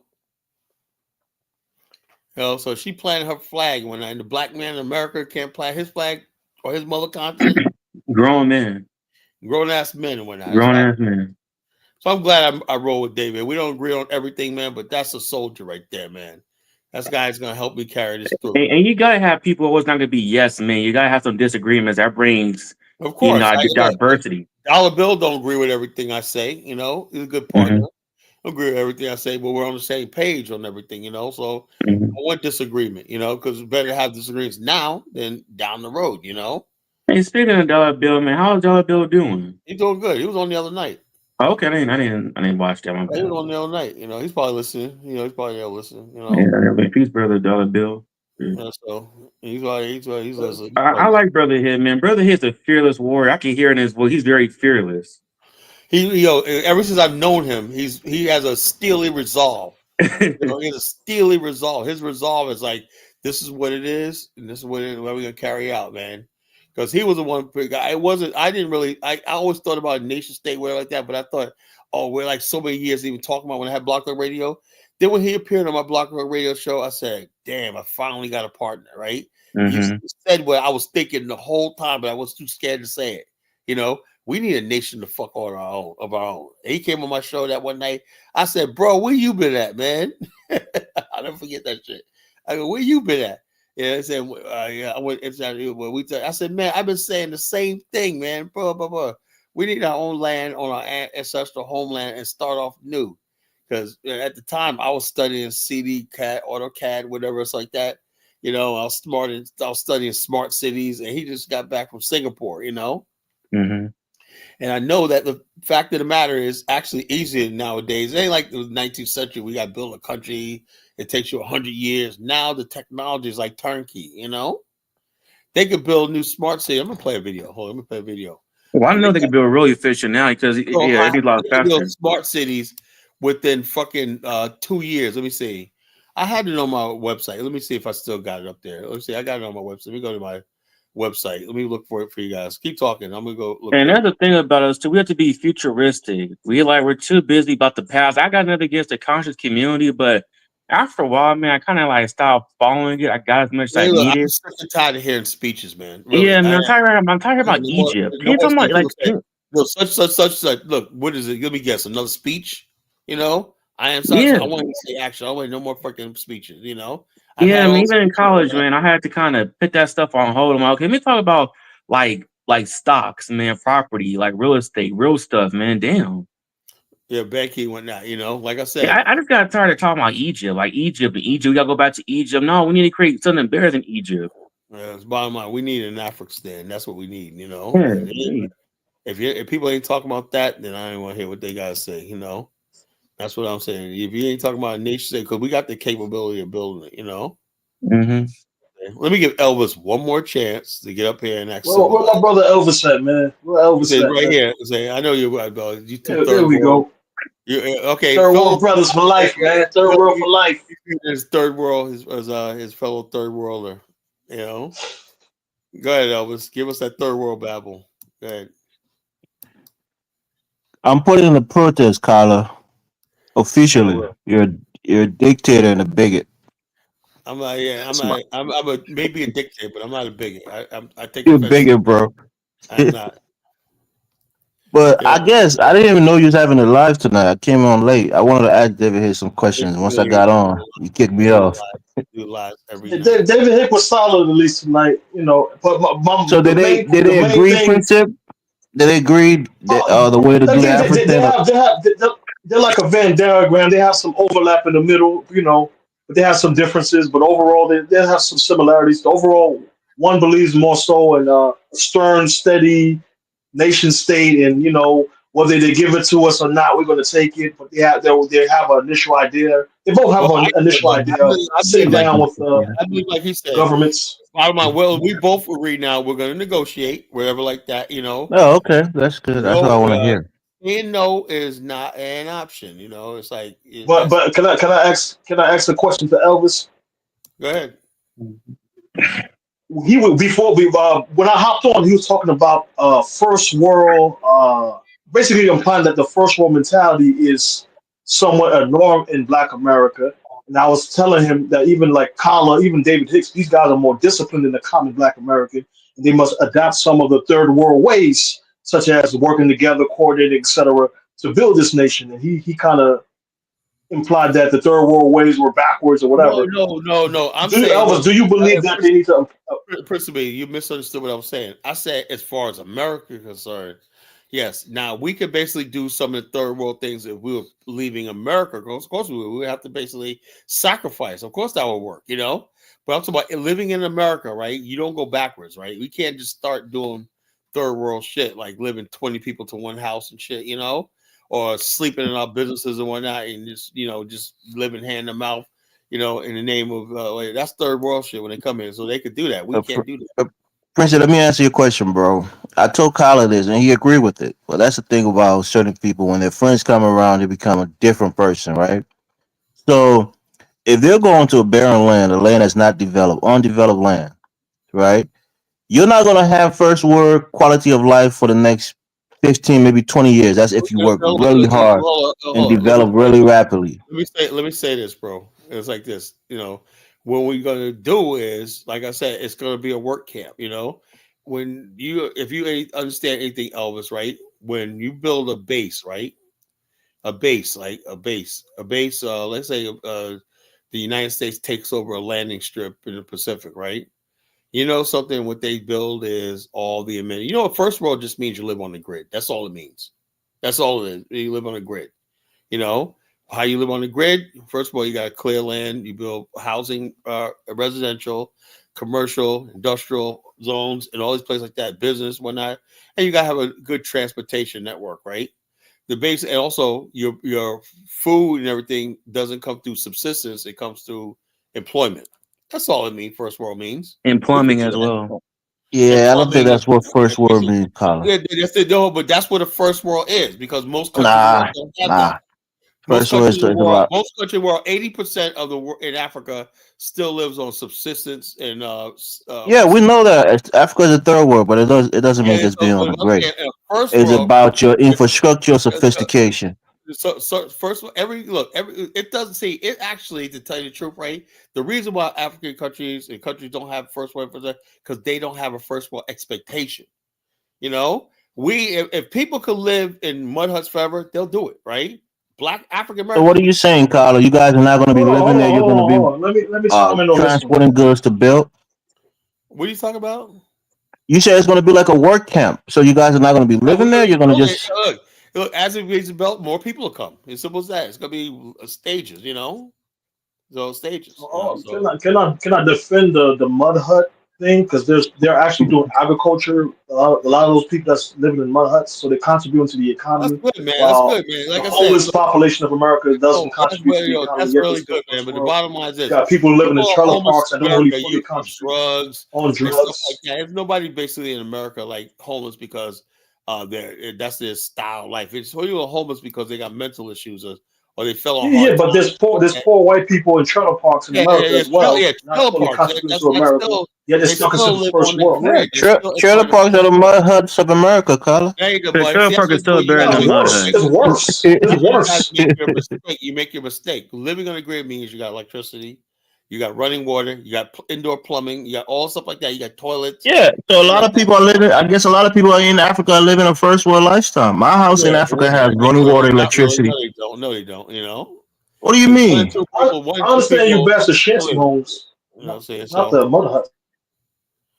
okay, okay. Here it is, right here. Let's see. Let me see this video.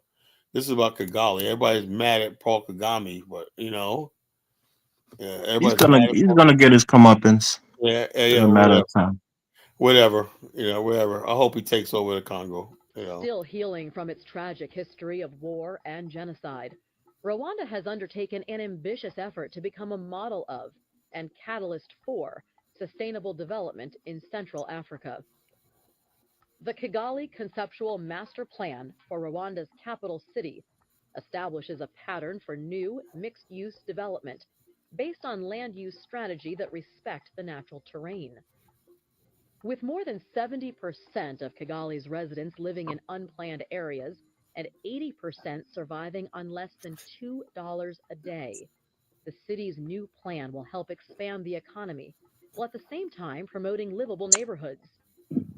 Taking advantage of the city's unique topography, the plan delegates higher density development to the hilltops and seeks to preserve flat, low wetland areas and steep slopes.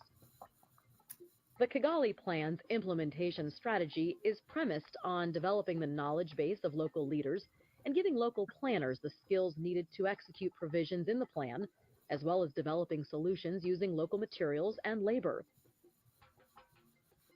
An affordable model house was built using compressed earth blocks for less than $4,000.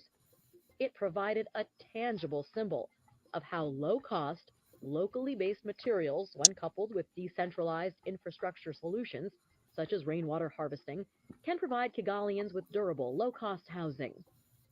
To address poor water sanitation, one of the city's most dire problems, the plan suggests a decentralized system based on watersheds. The system takes advantage of the hilly terrain, gravity, and existing wetland areas to efficiently All these are and ideas I've affordably studied. cleanse and recycle wastewater and stormwater. The Kigali Conceptual Master Plan is an African application of sustainability and demonstrates how holistic, locally based solutions can create sustainable communities virtually anywhere in the world. Wow. Well, they're doing that throughout Africa, though. They're doing that in Mali. Oh, They're please. doing that No, in. no, they're not. So you can look it up. They're doing that in Burkina Faso. No. This was the first proposal for Africa State. This southern Angola. But then the people told me, nope. If you guys want to do something, it got to be to the northern Angola. That's to New. What's the name of the place? Forgot the name of the place. I forgot the name of the place, but that's in southern Angola.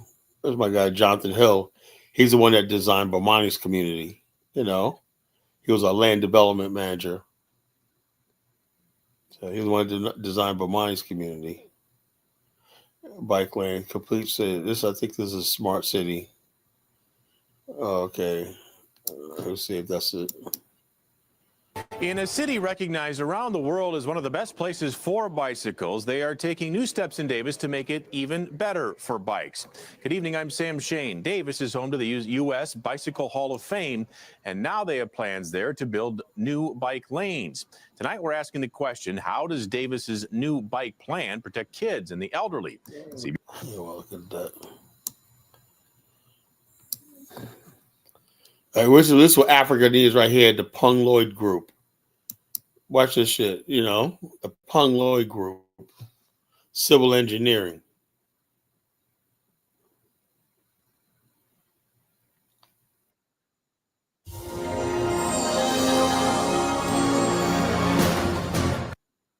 There's one invaluable lesson that we have learned. Designing and building world-class structures is a blend of innovativeness, safety, and attention to detail. Building a world-class reputation, however, takes passion, honesty, and grit to deliver at all costs. The Punj Lloyd Group has achieved all of this in over 2 decades. A global player providing EPC services in energy and infrastructure, Punj Lloyd Group has a powerful presence in the Middle East, the Caspian, Asia Pacific, China, South Asia, and Europe. With 20 regional offices and 37 nationalities, we have executed projects in over 50 countries across the globe. The group has evolved to become a diversified international conglomerate comprising 3 world-renowned brands, Punj Lloyd and PL Engineering, headquartered in India, and Sembawang Engineers and Constructors in Singapore, collectively offering a broad range of EPC expertise and experience.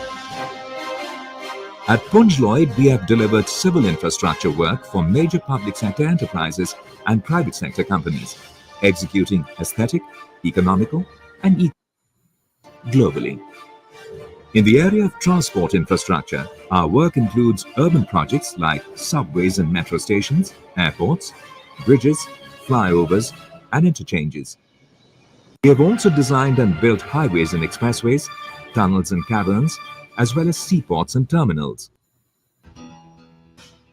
In the field of utilities, our experience includes creation of reservoirs as well as water treatment plants. Our portfolio for mega-urban infrastructure includes commercial, industrial, institutional, and residential complexes. We have to our credit high-spec buildings, townships, and industrial parks, multi-speciality medical institutions, as well as luxury leisure resorts. We flag off our journey with a breathtaking start. Among the many highways that we've built, the standout is India's Golden Quadrilateral, a national infrastructural dream come true, complemented by the prestigious East-West Corridor. In addition, the group also ventured into tollway construction when entrusted with the Vadodara-Halol tollway project. Our huge fleet of equipment makes execution of such mega projects possible.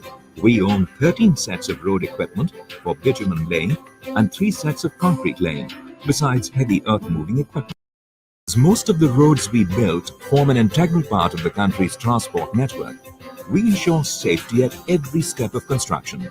Punj Lloyd achieves this by creating appropriate construction zones and adopting uniform traffic control methods and devices to ensure safety of both road users as well as construction workers. daily toolbox meetings ensure safety during all operations, from working at heights to construction of sub and superstructures. In urban areas, we have reached new heights in viaduct construction, linked cities with major road interchanges and flyovers, and bridged islands to their mainlands, increasing urban connectivity for countries like Singapore and India. In India, we have constructed the Piragadi flyover and the Raja Garden flyover for the UP State Bridge Corporation Limited. We also executed Singapore's next generation of public transportation with the mass MRT and light rail transit RT projects. This world-class mega infrastructure includes stations, elevated and underground systems, depots, and more than 70% of the city's LRT systems. In India, we have been involved with prestigious sections of Delhi and Bangalore Metro, constructing both stations and viaducts. The group offers rich experience and world-class expertise in marine construction, having built seaports, jetties, and dry docks for Singapore, the major shipping hub of Southeast Asia. We have built many facilities for Asia's major aviation hub, the award-winning Changi Airport in Singapore. This ranges from terminal extensions to hangars and control towers, as well as supporting facilities such as training centers, freight and cargo terminals. In addition, we have also helped build in-flight catering centers and an MRT system to provide seamless journey to and from the airport. At Sikkim's Greenfield Airport in the foothills of the Great Indian Himalayas, Punch Lloyd is building the highest reinforced earth wall in the world, 80 meters high. The airport is an altitude of 4,700 feet, with deep valleys at both ends of the runway. In the midst of the intimidating urban congestion, we built Singapore's underground transport infrastructure, meticulously avoiding the existing deep tunnel sewerage system and the electricity network, while allowing life above to continue with minimal disruption. Availability of land is an immense concern in Indian metros as well. In the true spirit of urban sustainable development, waste area in the midst of the capital city was converted into a mammoth parking facility for the 2010 Commonwealth Games. We've built some of the tallest, most intelligent and exquisite buildings in major cities, turning them into architectural icons and the most sought-after commercial spaces. From high-end condominiums, luxury villas, to modern student housing, we've built some of the most comfortable homes and exquisite residences in the world. 6-star luxury hotels and beachfront resorts to prestigious country clubs and championship golf courses, we've built some of the most luxurious places for people who value a premium lifestyle. Against all odds, we created a winter playground complete with ski slopes, snow, and a wintry climate in tropical Singapore. Our world-class competency in engineering and construction is especially valued in the healthcare sector, where precious lives are at stake. We have handled both ends of Medicare, right from advanced healthcare manufacturing facilities to sensitive hospital environments. One of our landmark projects is India's Medicity, the multi-speciality medical institute integrating high-end modern Medicare with alternative streams of medicine. It plays an increasingly strategic role in the business process by providing cutting-edge technologies needed to create value and competitive advantage. Resources are optimally utilized through the use of sophisticated MIS and collaboration tools. Constantly innovating, our team of engineers focus on newer construction technologies. We were the first company to use the jacking method of tank erection in Singapore. As an OSAS 18001, ISO 14001, and ISO 9001 certified company, we adopt the world's best practices of HSEQ: health, safety, environment, and quality. Safety is an absolute. One of Punch Lloyd's key strengths lies in its ability to design temporary structures for construction. These include wall, slab, tunnel, table formwork, climbing system for lift core walls, proprietary scaffolding systems, hoisting, shoring, launching scheme of girders, and casting of piers and caps. We've also prepared temporary pre-stressing and propping schemes for bridge erection. On the last leg of our journey, we take you behind the scenes for a glimpse of our most crucial assets, our people. Our multinational workforce, with a rich and varied experience, is extremely precious to us. Nurturing talent is critical at Punch Lloyd. We continuously train our workforce at our Executive Development Center in Banmore. Our efforts towards worker welfare can be gauged through our worker colonies, which are in keeping with IFC standards, with regular medical camps and yoga being organized. Well-traveled and highly adaptable, our people can be readily mobilized globally to seamlessly integrate into the local environment. Intricate projects, testing conditions, and grueling timelines. We've built our reputation by repeatedly delivering successfully within these stringent parameters. It is intuitive for us to see world-class quality standards as benchmarks to meet and to beat. In our pursuit of excellence, we won accolades from renowned clients and awards from distinguished bodies around the world.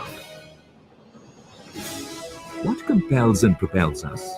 The unflinching faith of our stakeholders who believe that, for the Punch Lloyd Group, nothing is impossible.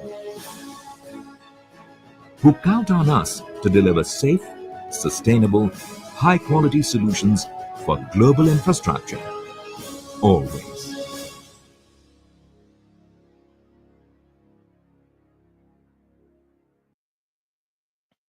They've been in business for 10 decades. You get this. You know when this started? It started when they had a meeting in Jakarta, Indonesia, called the Bandung Conference, right? That's when the Asian countries said, we're going to build our own corporations that's going to handle all the things that we rely on the West for. Shipping, civil engineering, all that stuff was done by the West. They said, effectively, we'll always be colonized. We can't build stuff ourselves. At the time, they had no knowledge of how to build anything, right? In 3 decades, Point Lloyd Group was one of the major civil engineering firms in the world. You know? Oh, 3 decades. Okay. Yeah, they started, the planning of Point Lloyd started back in the 1950s, you know? Mm-hmm. And then by the time like the 1970s, they were operational, you know? Hey, brother, once you get Afristan going, we need our own Bandung conference. Well, yeah, no, we should have had that, but that's why I said people principally said meet with the AU. No, until we can have something like the Bandung conference, I'm not interested. I don't look every time when I hear Africans speak, you know, everything like that, I don't really think they're serious about life, you know. They're not serious. Right? I look at Asians, these people are serious, you know. They're serious. I say Africans, they want to play games like little children, you know. Mm-hmm. So, I mean, it's hard to take Hold them on. Wasn't the Bengal conference done amongst themselves, not the diaspora? No, the Bandung conference was done. You know who showed up at the Bandung conference? Kwame Nkrumah was there. Adam Clayton Powell was there from New York City. Congressman Adam Clayton Powell was there. That was a game changer. Malcolm X talked about the Bandung conference. That was a game changer in the world. They said that was the emergence of Asia, you know, as a challenge to the Western dominance in the world.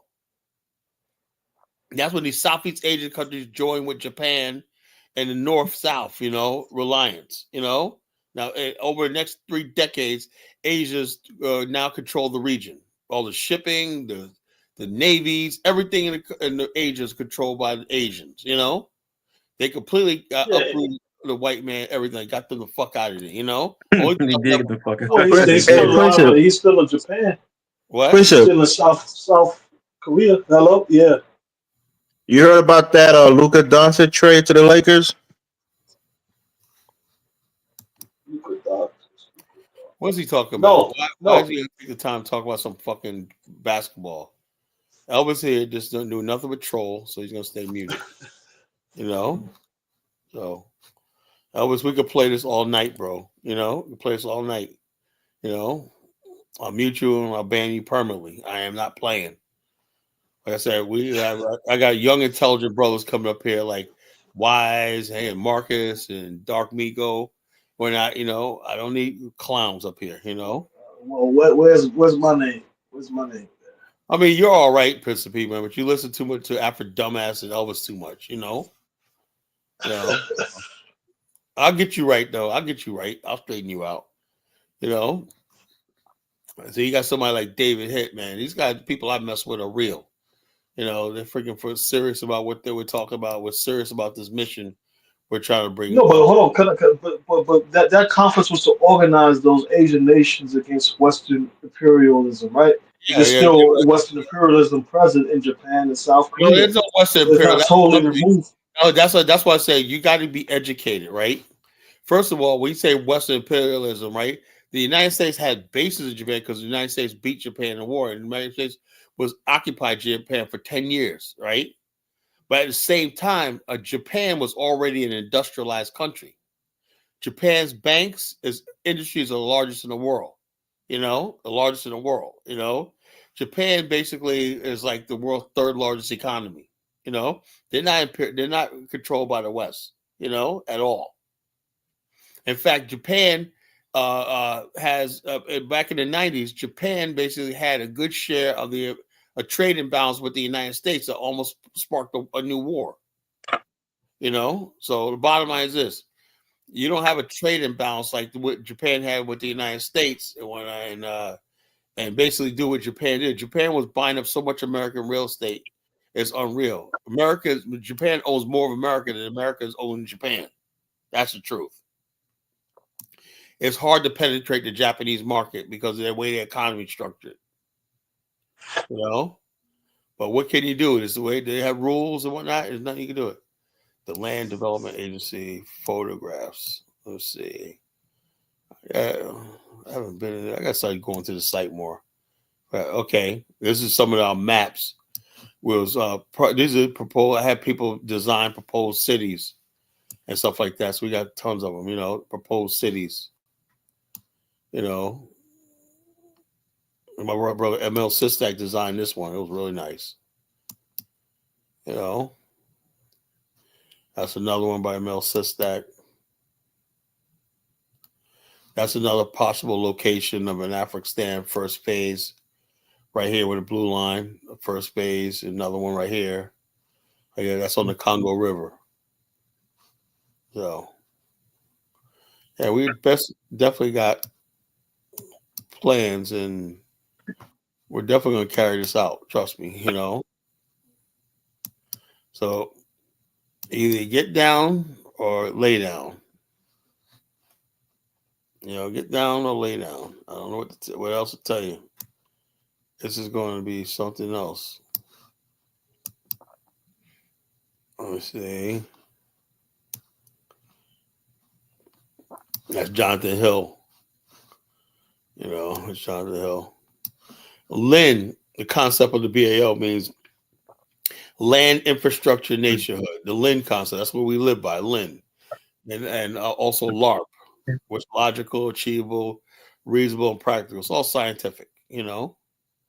This is by my brother Emil Sistak. You know, these guys we would practicing on different design models for cities, you know. These are different design models. You know, boom, boom, boom, boom, boom. You know, that was the original spot we wanted to do in Africa, but that's in southern Angola. They're like, nah, you know, you don't want to do that. It's nothing really down there. But so they said, try the north. They're really interested in develop us occupying this territory right here in the northern Angola, right there on the Congo River. You know, that's good infrastructure already. You know, so the Afghanistan blog. I got any posts? Micro hydro dam.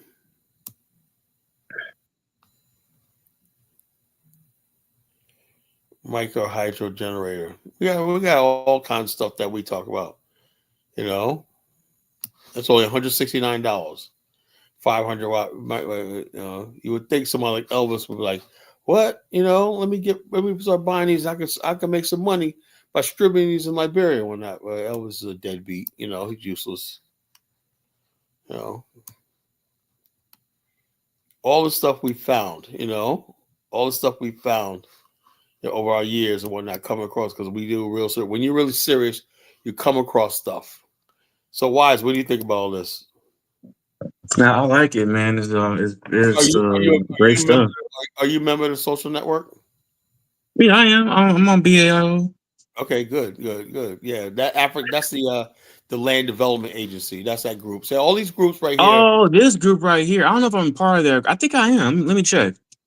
Yeah, just if you do, I'll approve your membership. You know, Hold on, wait.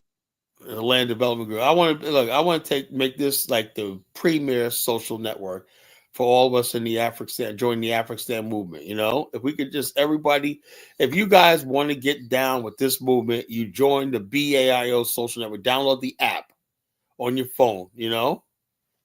See, Elvis left. That's good. You know, we don't need him here. Download the BAO app, BAO Global Pipeline app, or, you log in from the website, whatever. And like I said, this is where the revolution begins. Everything in here is basically the platform for nation building, the platform for nation building. Let's see. But to be fair, Elvis is right. Apparently, Luca got traded to the Lakers, so they took advantage of what was presented to their advantage. I don't give a shit about. I don't know who that is. I don't give a shit about basketball, sports, or whatever like that. No, but you can learn from this because you can take advantage of the host countries because a lot of them already have equipment. So rather than just talking down on them, you should analyze what nation have the Let's say equipment like this. that will be able to assist you in your building. Angola is very highly developed. We already know Yeah, that. but you say you're not trying to go there. You have to look at ECOWAS nations and how they can help you develop your nation. I don't think you understand something, right? No, we're not going to be in West Africa. Are you kidding me? Tribal West Africa. Aren't you trying to build a Liberia or general region, or at least have a hub there, or one of your hubs? The only thing I want Liberia for is a base. We're gonna need a base to build this. We need a place. Exactly. So if that's your launching point, you need to utilize the equipment from already established. I'm already connected in Liberia. I got a chapter on the ground. Let me show you my BAO local Liberia chapter. Let me go back to my groups. I'm already connected on the ground. Like, I already got that, man. You're singing to the choir. I don't need to do nothing new in Liberia. I already got that, That's it. BAO Ghana chapter.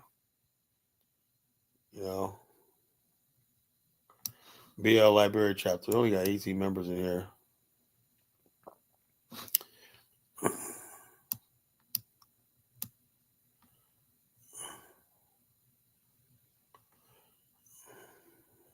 Because you guys can leverage your electrical skills, etc. They can provide the equipment and infrastructure. You can utilize it. We're gonna do it all ourselves. If in each area, if the young people, we're gonna be employing young people and giving them jobs, training. They're gonna be joining us. At the same time, they're gonna learn skills to build their own country. So we're gonna be working together. You act like we don't know all this stuff. Yeah, we're gonna work with brothers in Africa. I want to see the African brothers build their own countries up. We don't need them building the Afghanistan. I need them building their own countries up, and because we definitely gonna need partners. Now, Taliban doesn't even know that Japan don't have nothing but American oil. He don't know Japan's the third largest economy in the world. What a friggin' joke. Let me so I gotta educate this fool. Let's go and talk about Japan's economy. Japan's post-war economy. Japan post-war economy. Post-war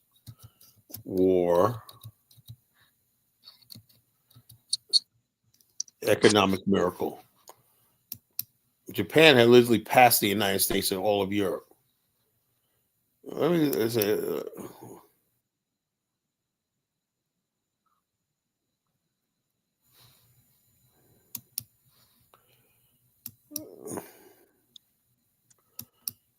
Okay, so this is what Taliban, somebody who's not educated, obviously dropped out of school in the seventh grade. Mythical bird, it's Japan. Today, Japan boasts the title of the world's third largest economy, with a GDP exceeding $4 trillion and a population of 125 million. It is a land of innovation, progress, and resilience. But let's be clear, Japan today is not what it used to be. Japan's history bears witness to a dark chapter. the aftermath of World War II. The nation was devastated, and its economy lay in ruins. So, how did Japan go from the ashes of war to the economic powerhouse we see today? What factors led to this incredible boom? The answer lies in the remarkable resilience, determination, and ingenuity of the Japanese people. This is the story of Japan's economic miracle, a tale filled with hope, determination, and the unbeatable human spirit. In this video, I will uncover Japan's path from the ashes to becoming an economic powerhouse. Welcome to the unbelievable story of Japan's economic miracle. Impact of World War II.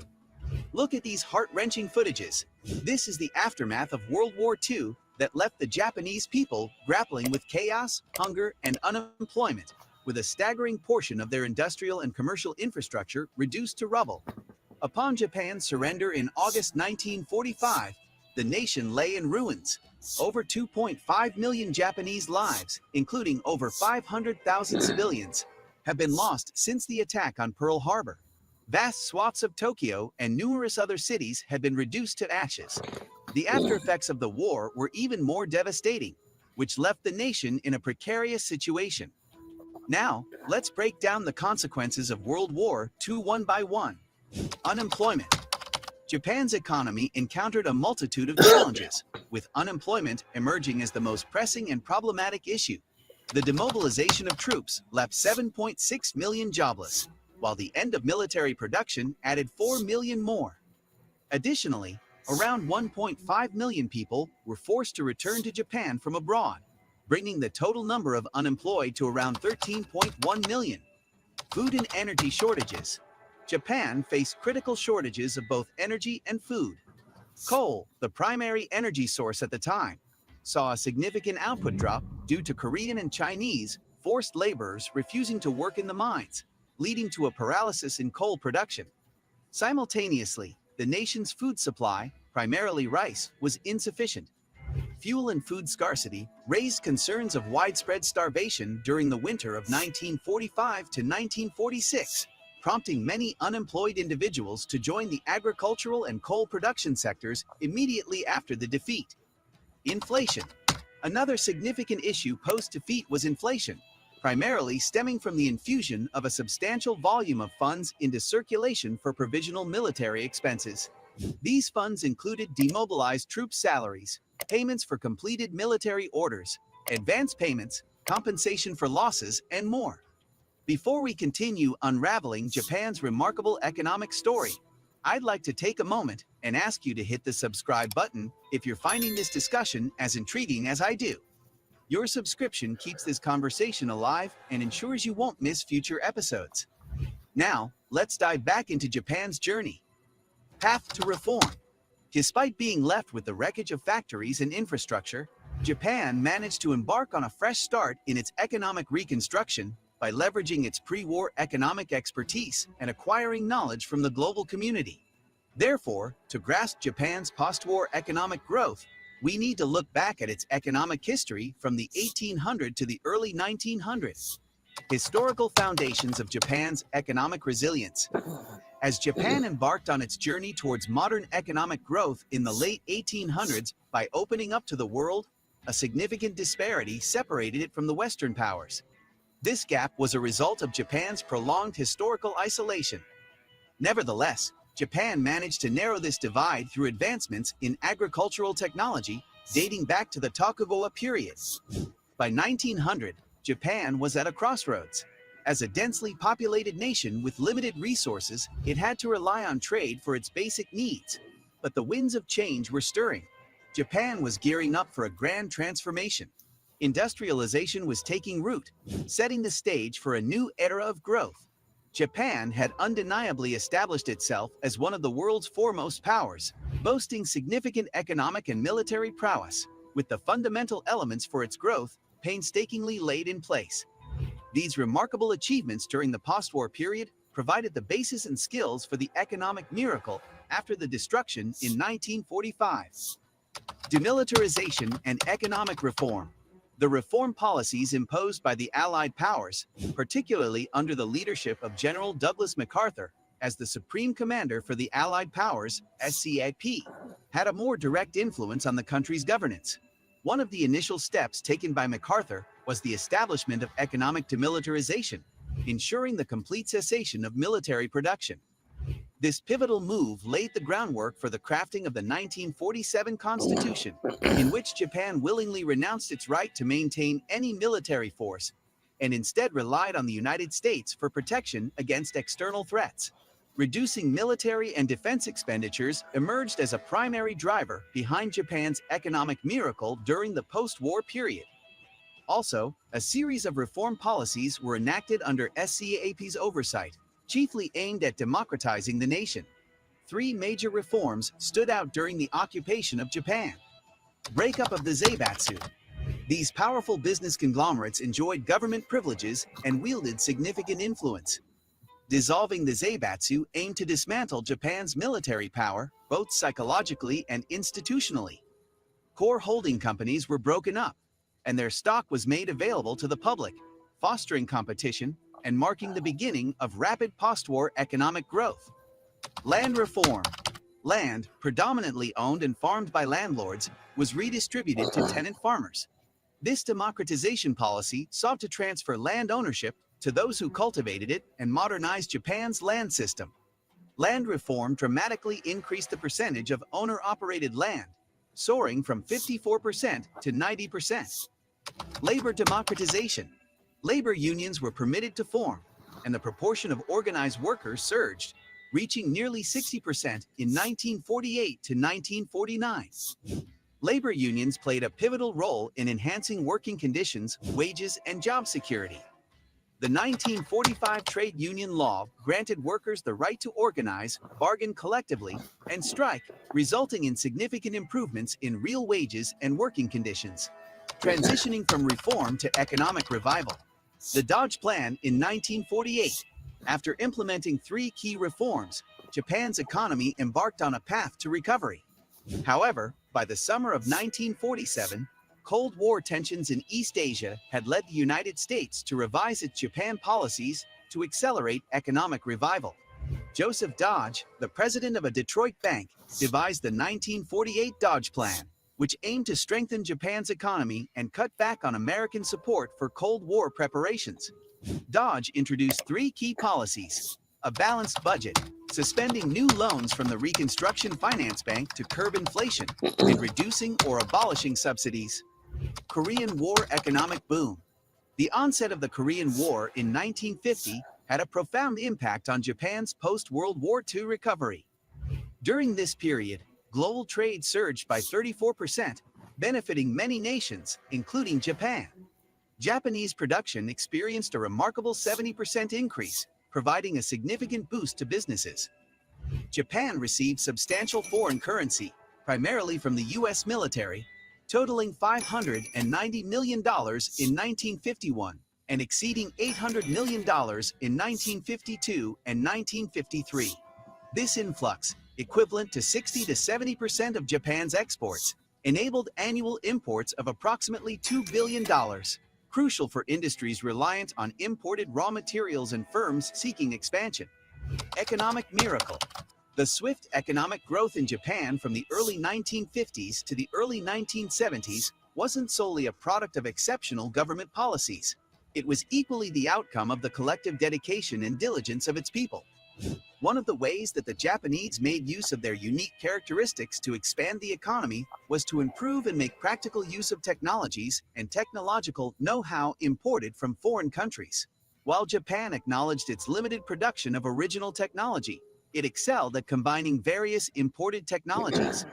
This amalgamation led to innovations like cost-effective mass production systems. Crucially, Japan's import of technology gained industrial significance when merged with domestic innovation. Technological advancements in one industry catalyzed growth across multiple sectors, playing a pivotal role in Japan's remarkable economic expansion. Although the Japanese people's diligent efforts were the main factor in the country's rapid This is for economic fair growth, use. it is Fair important to use, acknowledge folks. that Fair economic use. policies and planning also had a significant impact on the situation. Let's review the political factors that have contributed to this growth. 1. Yoshida Doctrine. Prime Minister Yoshida Shigeru formulated this policy during the early days of the Korean War. It prioritized economic reconstruction and development, reducing military spending by relying on U.S. defense support. This shift allowed Japan to focus its resources on rebuilding its economy. 2. Income Doubling Plan. Implemented by Prime Minister Akita in 1960. This plan aimed to double Japanese workers' income and elevate living standards between 1961 and 1970. It involved significant increases in government investments in both private and public firms, as well as a push for increased foreign trade. 3. The biggest contributor to the economic miracle. The 1960s witnessed unprecedented economic growth in Japan, largely attributed to the Ministry of International Trade and Industry, MIT.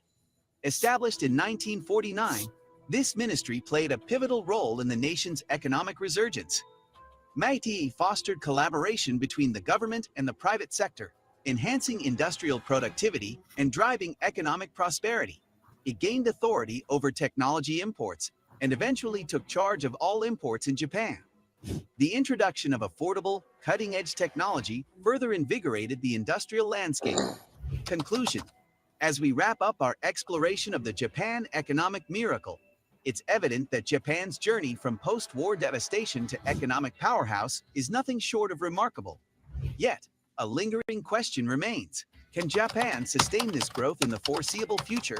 We look forward to hearing your thoughts and insights on the future of Japan's economic prosperity. Thank you for joining us, and remember to show your support by liking, sharing, and leaving your valuable comments. Yeah, so much for Imagine a Japan's a phoenix welfare rising state. from the ashes. That's why I love this platform where I can just basically show videos, because like people like Ataliber, who's never read a book in his life, who basically, it's not Ataliber's fault because we're not really educated in America. We're not. People are not educated. You know, that's why basically when we talk about in Afghanistan and stuff like that, most people aren't educated. They don't think it's possible. You know, they really not educated. That's what the education official has failed our young people, you know. When Al Taliber says something like America doesn't have anything but a friggin' American welfare, because Japan's the third largest economy in the world, you know, or one of the largest middle classes in the world, you know. Yeah, so I don't know what to tell these people. People want to be ignorant, they want to be ignorant. So what's on your mind, Principe?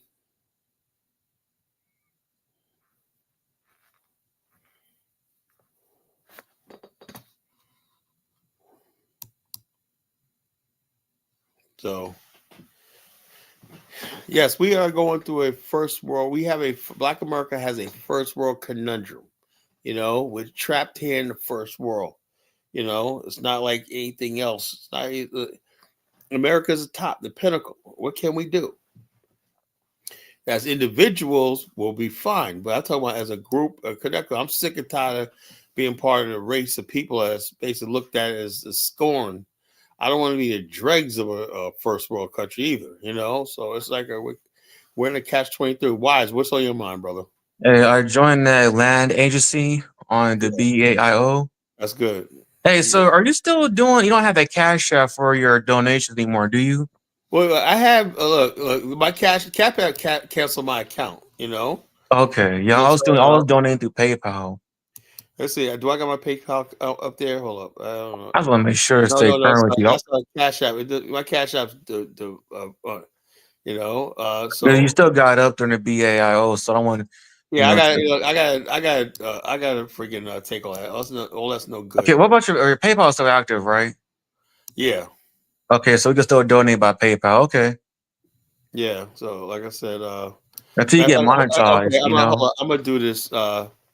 Cash App is right. I'm gonna change it right now. C D W Y N E. Now, you think I was right for kicking Elvis off like that? Well, sometimes you gotta put people on timeout, man. They be doing too much. Yeah, he could say talk about the Lakers up here. You know what I'm saying? Yeah, bro, that's not the time and place for that. That's not sports. This is like real business. This is real men stuff. Your men stuff went out. So the bottom line, like I said, that's what I say. I look at him. He wants to argue about Liberia. See, this is what I'm talking about. His ancestors were nothing but jokers, kids, and everything. Our ancestors who built Liberia were real men. Yeah. And you can see that play out right here with me and him. The He's stuff he's I'm time doing in wasting. Liberia, the stuff I'm doing in Liberia, he should be doing. You know. And I know it's a lot of Africans. No offense to Elvis, our brother, but like you said, his ancestors were jokers. Your ancestors were real men building things.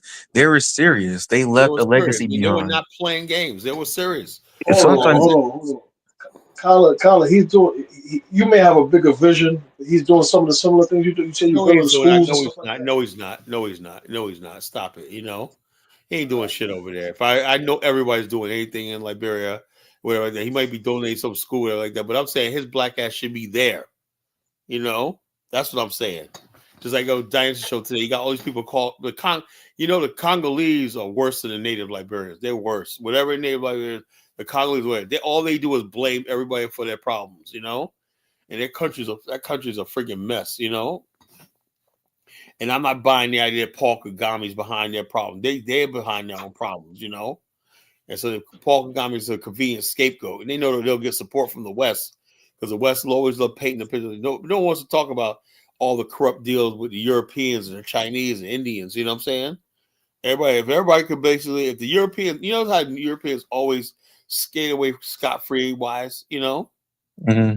And all They the do. bonuses there, you got the world, you got everybody pointing the finger at Paul Kagame, you know. Not the Paul, French. Paul Kagame is standing on business. Yeah, he No, the basically DRC, the people from DRC blame the West a lot. They believe that Kagame, look, because if you follow Tshisekedi when he got elected, Kagame was flown to Kinshasa. He was paraded around, right? Because the president was trying to come to deal with him. So something happened, which is what you kind of I tell you under. what happened, right? Look, let me tell you what happened, right? In the Congo, in many ways, is ungovernable, and that eastern part of the Congo is unstable. It's like what happened in Liberia a decade ago, right? There was a bunch of Liberians in the eastern part of the southeastern part of Liberia, right? That went across the border to join rebel groups in Ivory Coast. But luckily, Madam Sirleaf stopped it, right? With the help of the like I said, I'll give him that, man. Liberia knows how to quell these people. And rest of them, these guys are facing major crimes, you know?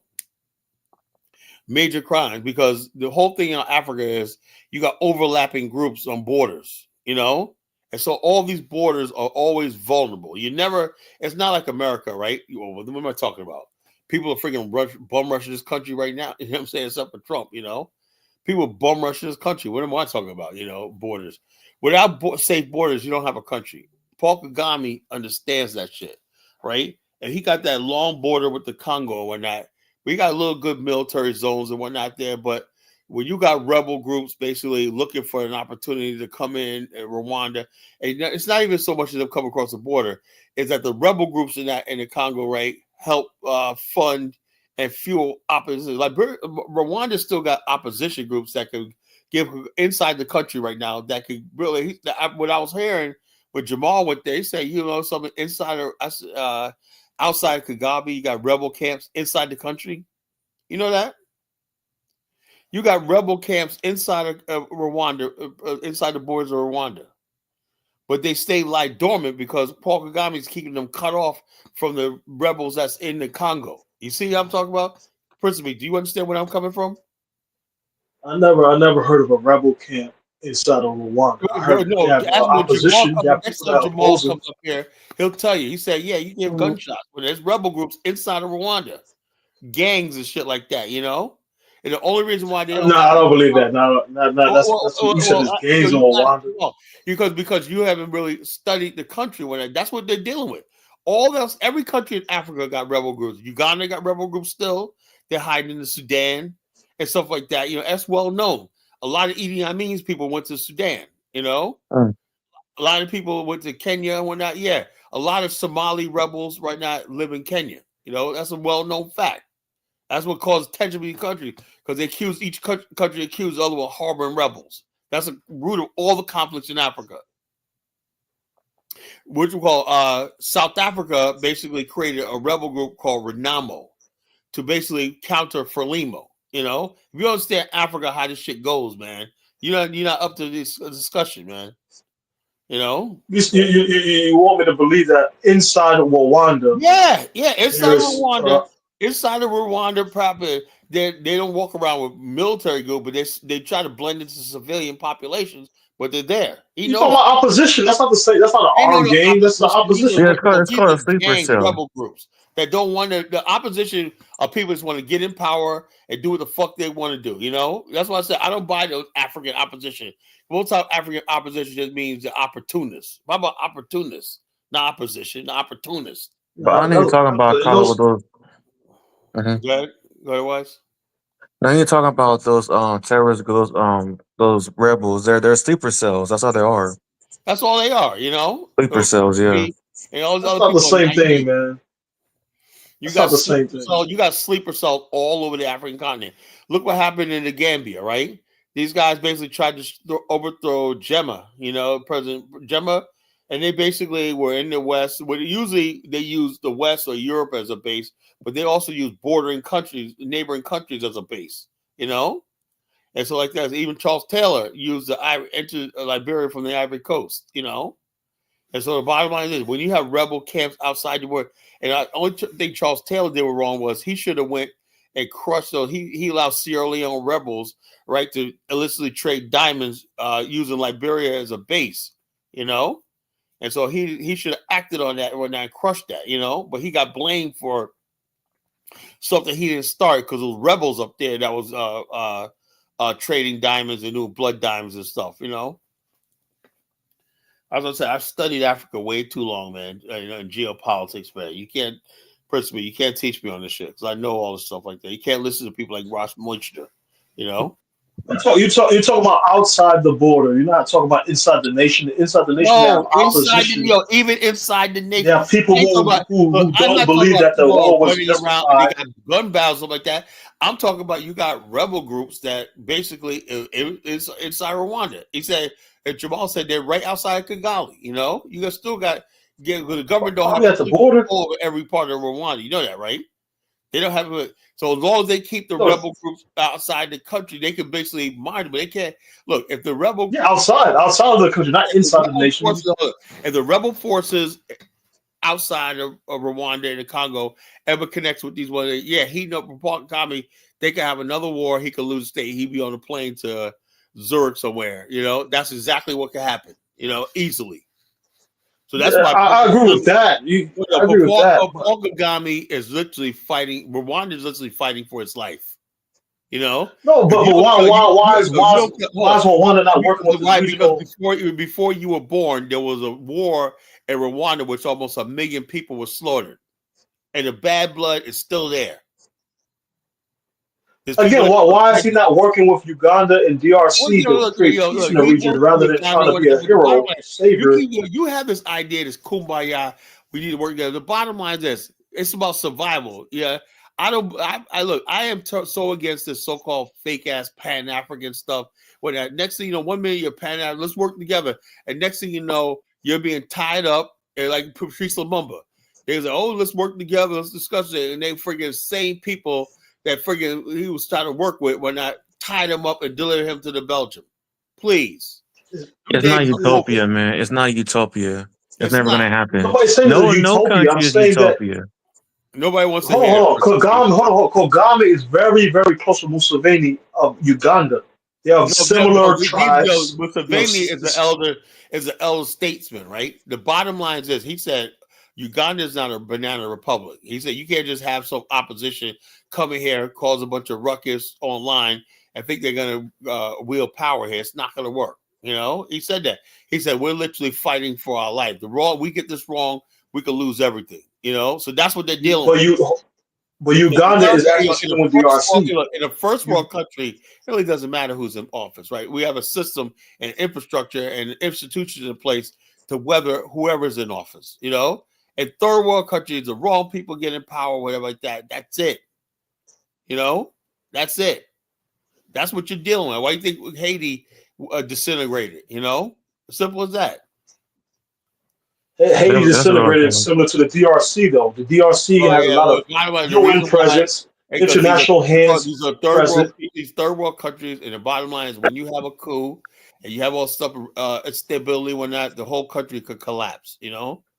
So that's what I'm That's talking for about. anywhere, even in America. If somebody It ain't gonna overthrow happen in our no current damn. president, it's Look, going to cause it ain't gonna issues. happen in America, not in the modern America, man. No, but I know I said it's going to happen. I'm saying anywhere in the world where you have a No, it coup won't with happen. No, constant not in stability. it don't happen in the developed world, bro. That don't happen in the No, developed yeah, Bro, world. those wars everywhere like has civil war is opposition, not man. real. Yeah, but America has opposition we have what from we call Kamala to Trump. we have a diplomatic and political means to have and social discourse. You don't have that in developing countries where people are Yeah. poor. You have an excellent Secret Service. That's one of the key things you guys have. You have While we have autonomous Secret where Service, we got the foreign FBI. governments are not We got allowed to intervene. hold up. Not only do we have a national government, but we got strong local and state government. The New York City Police Department, NYPD, is the best police force in the world. On top of that, they're backed by the New York State Police, and then you got the federal police and the regional police, the Port Authority. You got so many layers of law enforcement and stuff like that. Ain't nothing gonna happen in this country. Trust me.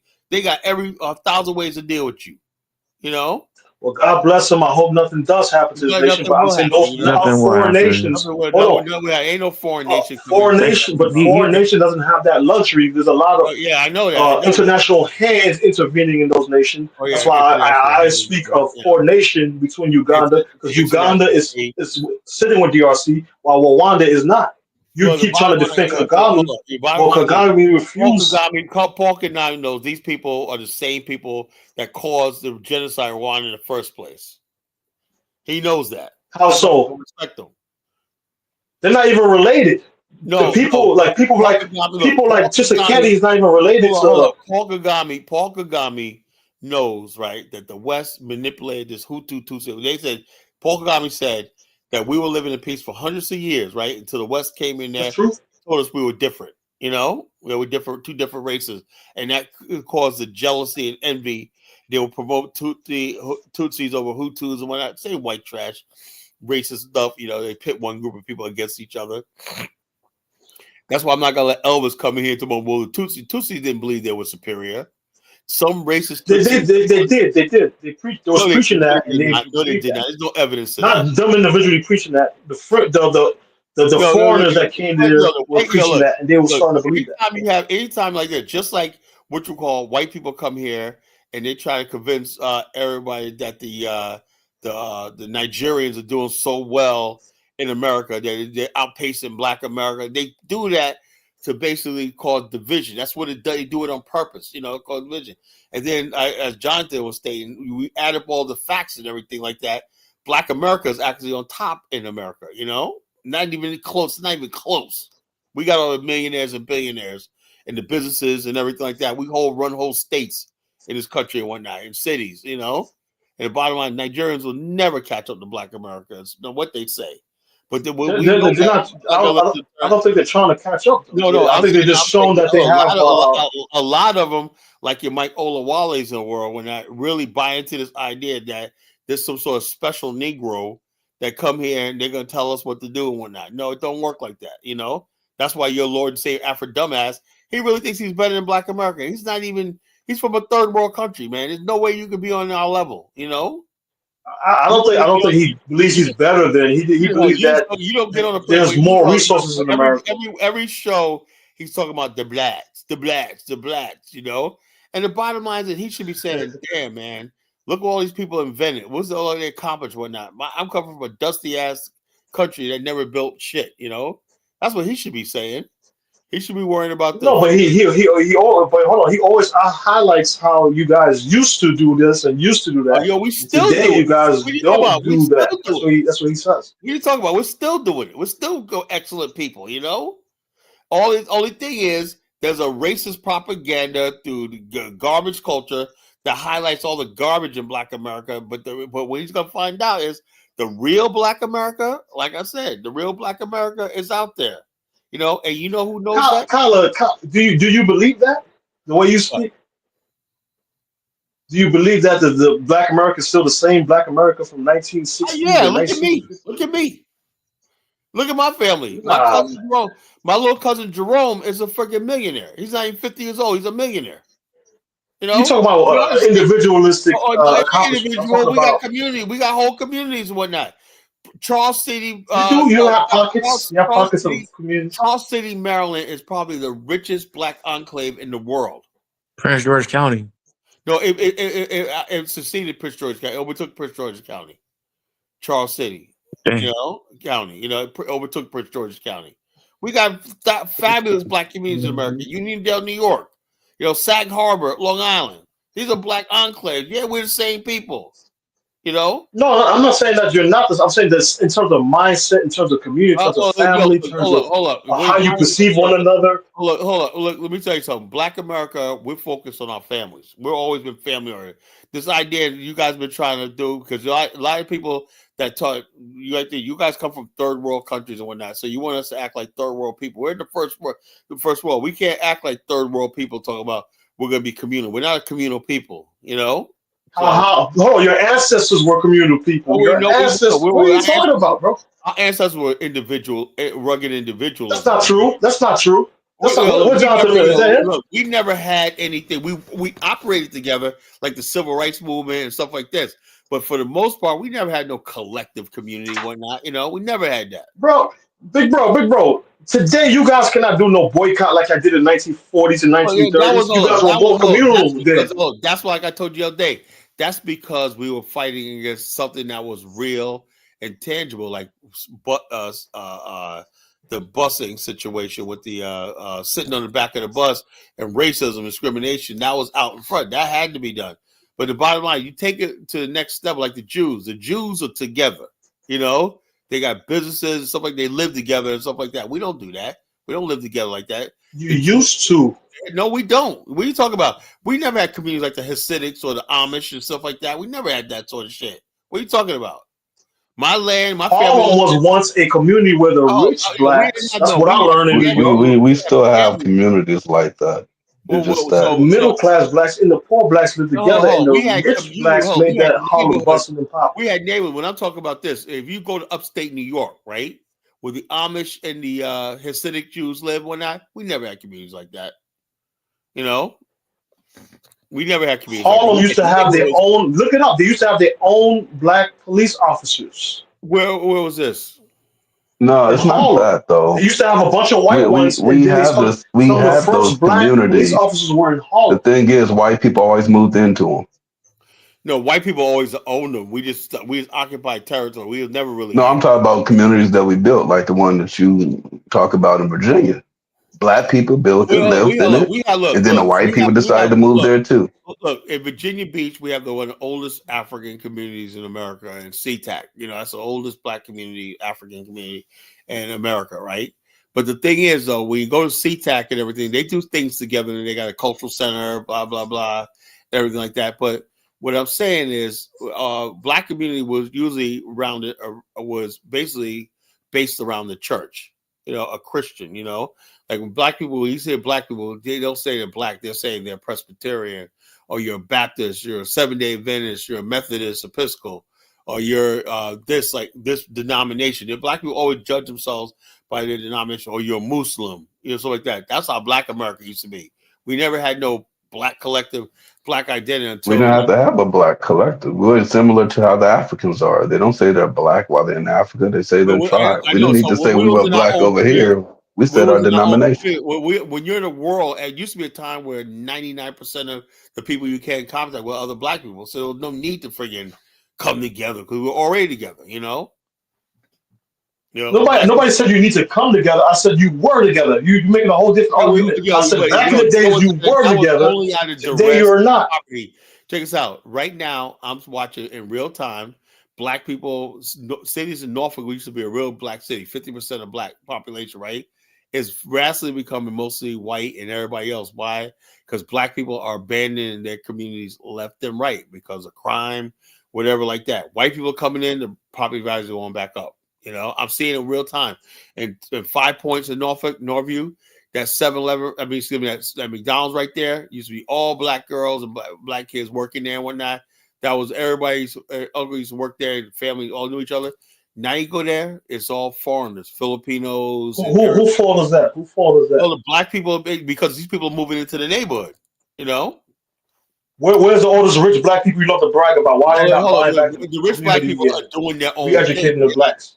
They don't want to be part of anything. They look when you get money, right? Black people, when you get money, you don't. Let me tell you something, personally. Let me tell you about how Black America works, right?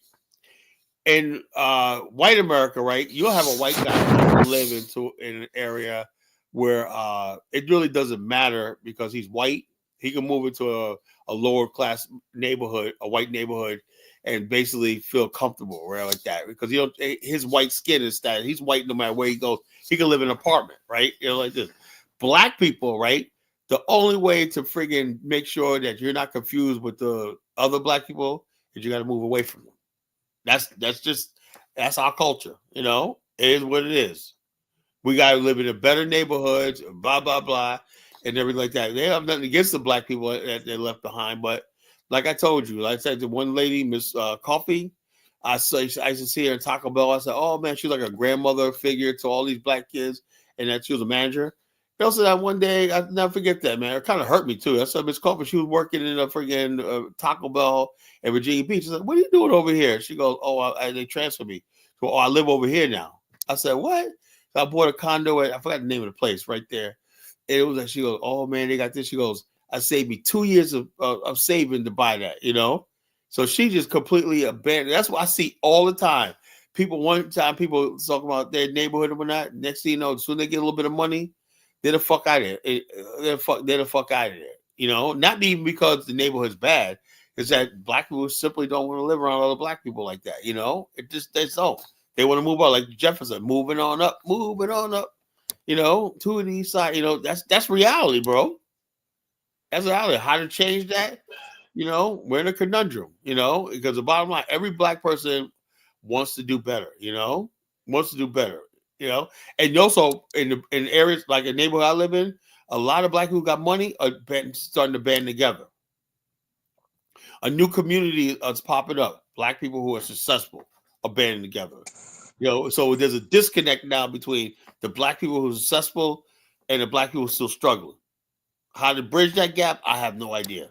You have to go invest in the poor areas. You have to go invest in the Well, no, poor look, areas. nobody wants to do that. You know how many people we know that No, got killed doing that? No, but Carla, it's your right to move out, but you gotta understand that Yeah, but those nobody look. kids This is that not grow up in the like underserved communities gonna people come say. and influence A lot of black your people kids. saying. A lot of black people saying you didn't help me. This is the argument. You did not help me freaking get where I am, so I owe you nothing. I'm moving out. I'm gonna be with my family, and that's it. Leave me the fuck alone. and they have the right to do that. That's the way Carla, it is, bro. speak That's on reality. activism. Carla, speak on activism and how even though we're trying to help our people, it's dangerous trying to come into these poor Look, communities. I'm glad we got a couple minutes. I'm gonna play. We'll show you something right now, folks. Obviously, Can I get my fellow third world brother Elvis back on the panel? get out of here. I'm having a good night tonight. Why do you want to put me through that? Elvis. He's a fucking asshole. Elvis Onai. He's determined not to be respectful. He's Have any of y'all ever been to the Bay Area? No, I don't ever plan to. No, I never. I've never been there. No. No, well, y'all should come through. Why? It's all of this black unity that y'all looking for. Check us The out. black people coming together. The black people funding operations. Johnson, man. Just come to the Bay Area. Johnson, I got a bone to pick with you, right? I meant to tell Go you ahead. about that yesterday, right? Friggin' Too Short's brother got killed in Oakland yesterday. Yep. That wasn't yesterday. That was a few days ago. Good, whatever. Can you explain that, man? You got to answer. Yeah, for I can that, explain it. Some You gotta niggas tried to answer. rob his business. You got it, John. You got to do something about that. You got to answer for that, bro. What's up with that? Yeah, some niggas tried to rob the business. Yeah. So bottom line, that's your city, man. That's your city you represent. Black. Hey, Well, Jonathan, wait a minute now. Wait a minute now. White people been crashing airplanes left and right. They got an answer for that. You can't solve every problem. In the words of the great Robert Mugabe, the poor we will always have. You cannot solve all problems in the world. Okay? It's just not possible. We have to live with the realities. Even when you go to the rich, wealthy communities, they're killing people. They're killing each other there too. Well, bottom line is this: Dude gets mad, decides to off the whole family. you guys are just killing How each do we other. stop this? You can't stop everything. Here's how We got to live in the world of reality. That's part of your LARP I thing. know that. That's why. Reasonable That's what I and said. logical. I'm trying to. Hey, look, I'm trying to create a new reality, right? So people want to keep killing There's themselves. crime in Saudi Arabia. They say Even in whatever, Singapore, where they say bottom line, look, drug trafficking gets you killed, they're always killing somebody every year, ain't they? as long as it don't come around me, I could care less, you know. So Tyler, you can't stop it. Yo, You probably got a drug dealer right next to your house right now. I don't live around crime. How about that? Yeah, you do. I don't. I live in a peaceful city. We have one of the lowest crime rates in the world. Whoa, lowest crime rate doesn't mean no crime. You know what I'm saying? It doesn't mean crime, but ain't nobody doing stupid shit like I see out there.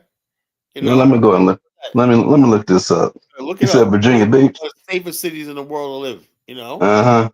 Let's find out. Virginia Beach crime.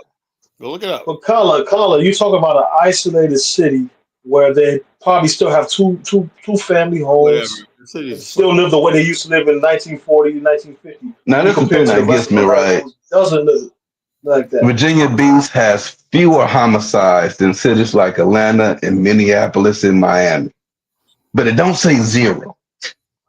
Bottom line is, hey, look, you know what? Anytime you have a homicide in Virginia Beach, because somebody came from Newport News or Hampton, whatnot, you know, Don't that's what it matter. is. Niggas can't come. That's why I say, look, that's why I support the friggin' police stop and frisk. You know, pull these niggas over, get the fuck out of here, whatnot. You know, I'm fully with stop and frisk. You know, out here. You know, it's like okay, it's a personal interest and random stabbing. I had this 17-year-old shoot a person, killed a teenager, killed another teenager in Virginia Beach. Yeah, probably Man dead after Virginia Beach got murders. What you talking about, Kyle? I guarantee you, if the people coming from other areas or whatnot, you know, Don't matter. Okay, look, let's see, like this. I don't know. I can't find an article, man. It's like You just ain't gonna stop all crime. you know But that doesn't change the fact that in the Bay we got the black grocery stores, the black banks. Crime is a way of life, whatnot. But the bottom line is this: it don't mean that I accept it. You know, simple as that. You know, Can't stop it. Doesn't matter. I can't stop you. Look, I Tyler, can't. Japan, a country that you talk about all the time, has crime. You wouldn't believe it, would you? I can't stop. Look, I can't stop fucking gay homosexuality. But it's still there, right? Don't mean I accept it, right? Yeah. Right. So Yeah, bottom but line, it's there, but don't mean I gotta like it. You know.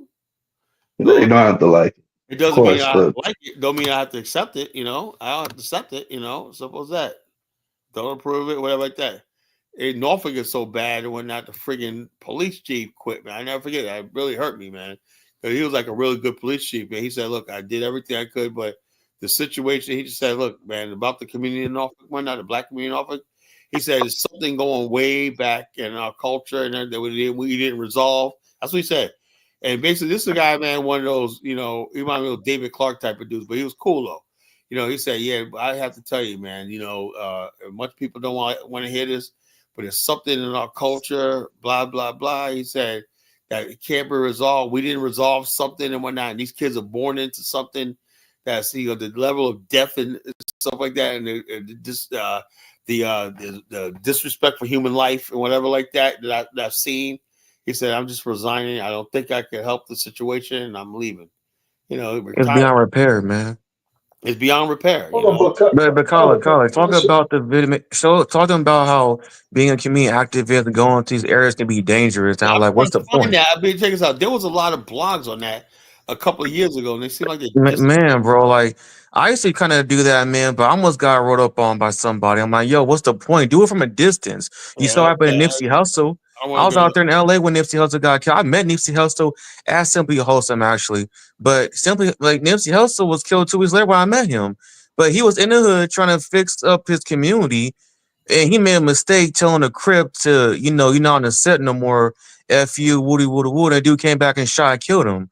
So Nipsey Hussle. but that wasn't activism based. It was kind of activism in this sense. He was trying to come back to his community. No. So you can do good in your community, but whatever that doesn't mean that hey, since you changed your life, nigga, we good. Yeah, exactly. Yeah, that's what I'm saying. That ain't how that work. Yeah, Nipsey made a mistake. That's what I'm saying. Just it's good to help him from a distance. That's what I'm trying to say. You know, rest in peace, Nipsey, bro. I met him, so. Yeah, nah. Just out of curiosity, name how many activists you think get killed. I don't like I Ain't no said. The one bottom line killing is activists, man. every Come time I look at on. this, there was a black woman that was killed in Chicago like a couple of years ago. You know, she was in a random community gas killed in Chicago, just a random shooting. And we had one in Norfolk a couple of years ago. They said this lady would get a shirt off her back one night, and these thugs robbed her one night, killed her one night. She said she was a activist one night. And, you know, like I say, when you basically she could have been home with her family, but she's out there trying to help somebody else. It's been the wrong place at the wrong time. Kyla, Rosa Parks got robbed. So what? But the thing is, do you think people are actively going out there and saying, "Where's the activist so we can rob them"? Hell no. Be My honest. point I'm trying to make is if people ask me why I don't get in the freaking in the community when I'm just not, you know, I don't care. You know, it's not my problem, you know. It's not my fucking problem, you know. So principal's like, well, you gotta do this. Most black people do not want to be bothered with this shit, you know. It's just too toxic. Whatever the problem is, we didn't create it. I didn't create it. So what the fuck I got to solve for it? And from a distance, and it's another thing people talk about. You got to be a mentor, Colin. Look, first of all, Hell no. I know one thing about this. You do not go around some other dude's child. There's no such thing as you trying to be a mentor to some boy. That dude still got a father, right? And sometimes he'll basically go to the father. Yeah, Mr. Such and Such, Mr. Collins comes around and picks me up. We go play basketball, whatever that. He's mentored me like that. His father's gonna come to me and say, "Why are you going around my son? You know, you told him this, you told him that. No, you stay away from my son. That's You rightfully believe so. that? That's his son. Yeah, I do believe it. You No, know, that's real. I That know does I people. ain't happen. never seen it. That's always the I know case. people. I know I ain't people. never seen it before in my life. Look. Everybody, look. Any man that basically, like, I'm first of all, 36. the guy, basically, the guys out there, right? I know many times, right? They basically like this. You go near their family when even they're not together. Go together. I had a guy, right? A client of mine, right? That's who was a client, his son, right? And I remember the case on the news, right? This was a couple of years ago, right? Where a guy was shot in the back by a thug in Portsmouth, right? And then I went to the guy's house and said, "Yeah, I got shot." I said, "Oh, that was you?" I said, he goes, "Yeah." I go, "Tell me what happened." He said he was at this one chick's house, right? And this guy was an iron worker. He would say he was making like $35 an hour. But he couldn't work no more, right? He said, and this is what I do for a living, right? I help people, right? And so basically, I was helping his father, right? And I'll say, anyway, I said, I'm out of work. I don't know what I'm gonna do. I can't work no more because I got a bullet lodged in my back. I said, what happened? He said, well, he's out on bail right now. I said, right. I said, what happened? I went to this one chick's house that we're friends with. It's this badass chick, right? That lives where he says this badass chick, right? And basically, he likes her. He lives on a block, right? He likes her, and he harasses any dude that comes near that place. He said, look, and she told him, like, I'm not with you, without that, but he's just a friend, right? And the dude, so I don't give a damn. If I see you again, I'm gonna fucking fuck you up, right? And then so what happened was he went there one night, and also he almost made it to his truck. Next thing the dude said, I told you not to go near that house, right? Pop, pop, pop. And the dude was on, I don't know what happened with the case now, but anyway, he couldn't work. He said, look, if they tried to take that bullet out of his spine, he would be crippled, right? So he can't work. You know what I did? I helped him he didn't know he could get disability. I helped him get his disability. He said, man, thank you. I'm gonna find an email. I'm gonna show everybody. Thank you so much. Thank you so much, man. I got a disability. They gave me back pay. Blah, blah, blah. I got a caseworker, and she worked there like that. I got so much back pay and whatnot. Now I thank you, Lord. You know, but this was a young guy, man. You know, a hardworking guy, man. Life ruined because Tyler, I agree that some shit like that can happen. no. What I'm saying, But that circumstance you just used as an example what did I'm not saying fit is, the description of what Prince you was don't go, talking about. you do not go Yeah, and that guy wasn't an deviate the time. activist or nothing like that. Check this A out. 20 community years ago, No, Princess, he yo, wasn't look, an activist and he wasn't trying to be a he wanted to mentor. He was trying to mentor. get some pussy. no, he wasn't. No, this guy was just friends with the chick. You know, he wasn't even trying to do that. He was just cool with Well, her. he wasn't being a mentor to the kid. Yeah, but What I'm saying is Kyler, this though: 30 years ago, it wasn't like that, right? But you live in a culture in a toxic situation where, not only that, not just niggas, man. You gotta worry about some of these bitches got females that's trying to get them studs or fucking fuck you up too over these women. Yeah, You that's know, real talk. That's real there's talk. real, man. people I've that get seen set that up. shit, It's man. true. That's very true. You There's I've gotta people that seen get them. realize, I've set seen up. them. like, Your look, liquor license. you I've can't seen just them chicks. you can't be a single man going around. It's like, because bottom line is you got a target on your back. You know, you're a single man. They always think you got ulterior motives or whatever like that. And most brothers are. They're trying to scoop away. That's what people accuse Umar of doing, just using that to get their single mothers, you know? And a lot of people ain't approving it. I don't want to be accused of that shit, you know? That's why I say, look, if I go around your son, whatever like that, people are gonna start saying shit about me, whatever, even if it's not true. Even if it don't lead to nothing. I don't want nobody talking to me about like that, you know? No, but Collar.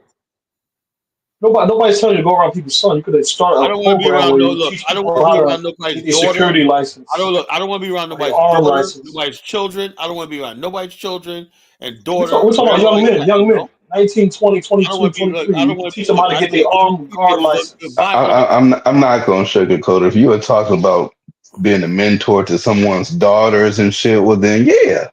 But to the sons, nah. I don't look. I look. My whole Nah, I thing is ain't this. seen it. My whole thing is this. If what I would like to do, I joined this one guy, and I signed him up to be a mentor. Right? I said I'll join you. This guy's a cop, you know. I said I'll join you, whatever like that. He said, yeah. I said I like your spirit, brother. He's like, okay. He came like, what's up, man? But I said, do I know you, coming to me for? He said, oh man, calm down, brother. Blah blah blah. He called me brother, so I said, I'm sorry, man. I didn't mean to. I just don't like strange people come up to me like that. So anyway, he gave me his card and stuff like that, and said, "This is what we do. We're trying to save our kids." I said, "I'll be a part of that, but it's going to be in a professional environment. Like they have a place where me as an adult man, I can feel safe going there because I got other men around me and whatnot, and we're working with the youth, whatever like that. I could do that, right? But there's no way I'm just gonna have some personal relationship one on one with no fucking nobody's kid. I don't give a damn what it is, you know. Now, if you got a building, a program, or something like that, I'll gladly join and donate my time and whatever like that, you know. But just these days and times, you got to be really, really careful, you know, about who you hanging around with, you know. That's That's the I truth. agree with you, that's Kyler. true. Don't worry. I'll look out. I'll be a mentor for the kids in my You area. go out there and No, do So, that, that's Jonathan. true. But You get a pat on the back. but the difference is, no, but Kyler, no. it's the community that I grew up in. It's not like a random person coming to the hood trying to be Oh, friends why? with Well, people. why do That they ain't ask? gonna work. Be honest with you, Hustle. I mean, no, Hustle, Jonathan. I have no attachments to those communities, you know. So it's Hold on. I see Hustle Smart said that's part-time sip daddy at that. But Hustle Smart helps young black men get job placement. That's what we're talking about, Yeah, simple that's stuff what. like that to Yeah. help If the you can help community, somebody get a job job, then look. fairs, Look, my whole showing thing people is how to this. get their Look. arm I would license. love you. Look, I would love for if somebody wants to get into business I'm in. Well, more than likely, I would like to be able to come around. Look, I had this one lady, right? My old banker, right? Black sister, right? Beautiful sister, real brown skin sister. She basically said, and she joined the BAO, right? She basically said, and I gave her a donation, a couple $100 for her organization, right? I forgot what her name of organization was. I just top my it was something really spunky, whatever. But she says, "Look, I basically she was anti black girl magic." She goes, I basically got a group of young black boys. I went to the hood, right? And I got a group of young black boys, right? So I want to save the boys, you know. And she showed me a picture of they on suit and tie. When I teach them how to wear a suit and tie and everything. And we got a real estate investment portfolio. By the time they're in college, right, going to college, they're gonna be making big deals in real estate and in college, you know. She goes, I believe you got to build the black boys up in the community, right? That I agree with. I said I want to be part of this. You know, I told her I want to be. This is something I want to be part of. You know, not just going out there to teach like this, but have an actual program. She said, "Yeah, we got. There's like 10 of them, right? And they all own pieces of like 6 different properties. You know, and they knowing how to do all stuff like this." She goes, "Manage your portfolio." I say, "Yeah, maybe someone can get into the insurance business." You know, but I want to basically find her because what happened was I lost contact because her bank was merged with another bank. You know, Truist took over her bank. It was called SunTrust. It used to be a bank. Now it's no more. It's all Truist, you know. So I don't know what happened to her. They could have gave her a promotion or bought her contract out, whatever. Like she was our banker, you know. But anyway, but that's a program I could be part. I could be part of somebody doing something constructive. I'll definitely be part of somebody do something like this, you know. simply says it's a different. Mentorship is a mental committee. Business ownership, financial literacy. Yeah, you could do that. You got an office, a space where people can come in and you can run stuff like this and teach people stuff. That's fine. And you become a role model to them. It's fine. But I do not believe in you being befriending kids that you don't know or you're not related to. I'm dead set against that. It just don't lead to any good. I just don't. You could Dollar. be Befriending kids. No, that just sounds crazy. no. What I'm saying You, is, you when you should say you're you a should mentor, be they gotta you should yo, be gunned they down got if you they out gotta here trying to they gotta befriend kids. this guy kids nowadays, man. First of all, when you're older, no matter how cool you try to be, Jonathan, they don't accept you. You know, trust me, What? they don't think you're cool. You know what I'm saying? They don't accept you, and it's nothing. Tyler, I got more niggas that's from the hood going to Africa Show you than show you. than ever. Okay, Y'all Jonathan. target All y'all right, target Okay, the good Jonathan. people. That's Jonathan, fine. give me and Bomani like 5 of those kids and send them to Liberia with us You next year. gonna help them? I've Look, been promoting your Liberia tour, Hey, hold on. but I just don't If bring you're you such an up activist in the community, why don't you raise the money for them to go on this tour, historic tour? to Hey, Liberia that's for fair sure. enough. Yeah, that's fair enough. Yeah, for sure. You know what I'm I saying? bet. So I get paid to you. Well, you find like 4 or 5 kids. When I raise the money for them, send them over, send them to me and Bomani. We'll take care of You them. have to expand your tour though. You got No, to add more people. no. Look, the thing is, we're taking enough. Maximum on this tour is going to be 20. If we get over 20, we got to get another bus. So we could do that. We've done big Get tours, another bus. but Monty tours. He's done 40 people tours before. Who knows? We might have that many on this Liberia tour. We'll see. We're gonna see. But the bottom line is this: I want to see what people can do. If people like this, that's the first thing. That's a bonding thing. Dr. Kula, she basically takes. She's a female, and she brings like whole groups of African American. She's Liberian. She brings whole groups of African American youth to Liberia every like 3 or 4 times a year. 3 or 4 times a year, she brings them over and whatnot, and they love it. And so the bottom line is, I know like that. She's like a freaking mentor. She does stuff like that. Like I said, tourism, taking a trip like that is really, really good. So it is what it simply says it's a different mentorship is a mental committee. Business ownership is financial literacy. Yeah. Yeah, we gotta have business ownership. Simply is doing business owners. That's financial literacy. That's something you can do. Like if somebody wants to learn about business and business I'm in. Hey, I'm all for it, but I don't know what to teach people about life skills and stuff like that. I don't know how to mention. If I was in a gang life growing up, whatever like that, I had friends that were Crips. My friends were Crips, but I was never involved with that life, so I can't tell you, So what I think about Soldier Boy, I think you look.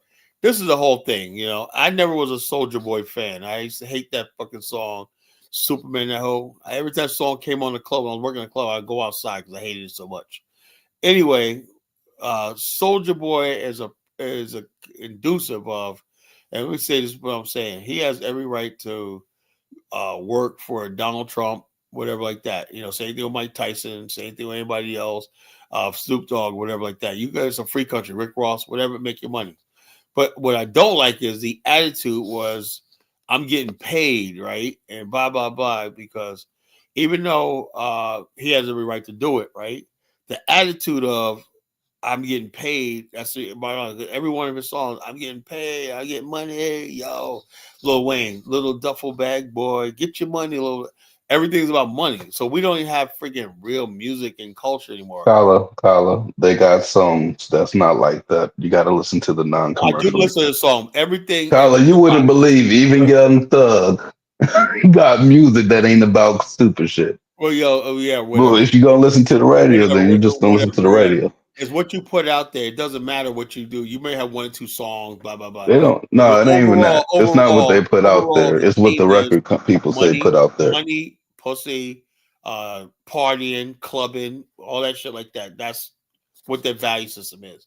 Yeah, they may have a Dear Mama song, whatnot. I get that. But come on, I was born at night, brother, but not last night. I know freaking the culture. I know everything. But then getting back to Soldier Boy, right? He was right. What did he do? What did he do? Is he what? He got popped or something? Why are we talking about Soldier Boy? No, somebody asked about Soldier Boy. I guess he means when Soldier Boy performed for Trump. Soldier Boy was like he made 10 racks, $100,000, right, for doing that. He said, "Yeah, I'm gonna make that." He got money coming in. Barack Obama didn't put no money on Kamala Harris. He was right about that. Only problem I'm saying is, is that what we are? I have no problem with him with Trump, but he should have said, first of all, he should have said, "Look, I basically support Donald Trump. It was my honor to like this. I have no problem with him, whatever like that." But he made this whole thing was, as long as I'm getting paid. That's not a good look, He should have said, "Look, I did this because I felt like doing it. Motherfuck you." That's what he should have said. I felt like doing it. How about that? No, he asked properly. He's a business person. You do shit to Yeah, I get know, but paid. the whole thing is this: when you see white people, right? You never hear nobody say, "Hey, Mark Zuckerberg, why you did this?" They'll never say, "Well, I got paid." They'll give you some, "I'm doing this for the environment. I'm doing this like this," So, bottom line, white people are different. Black people are still enslaved. Like I said, the first world conundrum. Nah, white people ain't different. Well, They white may people not be never. like, yeah, I did it Look, because I got paid. When you see But they Mark definitely collecting their fee. hold up. When you see Mark Zuckerberg and Bill Gates, what do they look like? How do they dress? They dress like white people. They dress. I know you ain't trying to say that they Billionaires. clothes is cheap, because that's a Billionaires. damn lie. Billionaires. Hold up. They're billionaires, but they wear regular friggin' shit, right? Collar, Black collar, people. Hold up. collar. Look at. Don't collar me. If you look at Jay Z, I'm gonna say collar because I'm telling you, you when you might see look at Jay that Z, stuff and be like, that's regular shit. John, you're just being a contrarian. At this point, the bottom No, line is collar, I'm that gonna show you something right now. I'm gonna show you some regular shoes. And then I look, want you to try to tell me the price of these shoes. look, that's not the thing. I'm talking about what they appear. It don't matter what their shirt could cost $1,000 for. I'm saying what the image of what they appear is not flashy. When you see Jay-Z, Diddy, and everybody in Collar, that's how they not look. true. It isn't That's true. not true. It That's isn't true. not. This is the problem, right? Hey, When you Hustle don't Smart. understand the Hustle Smart. value of the clothes that the other Hustle people are Smart. putting Check on, this out. Hustle Smart, can you please come that in? just means you don't understand the I value of the think, clothes that other Hustle people Smart, I putting on. think Jonathan listens to you. I think he just like being a fucking asshole to me. You know what I'm saying? It's just a friggin' fact of the matter is when you see white people, they're not flashy. Black people, they're flashy because that's what we are. We come from poverty. That's why. As simple as that. Black people Collar, always bragging about their money, because the bottom line, because we never had it. These people come from money. They don't need to freaking talk about money. So that's why I said that's the whole thing. You got Soldier Boy, even though he's probably worth a lot of money, he's still that kid from the ghetto.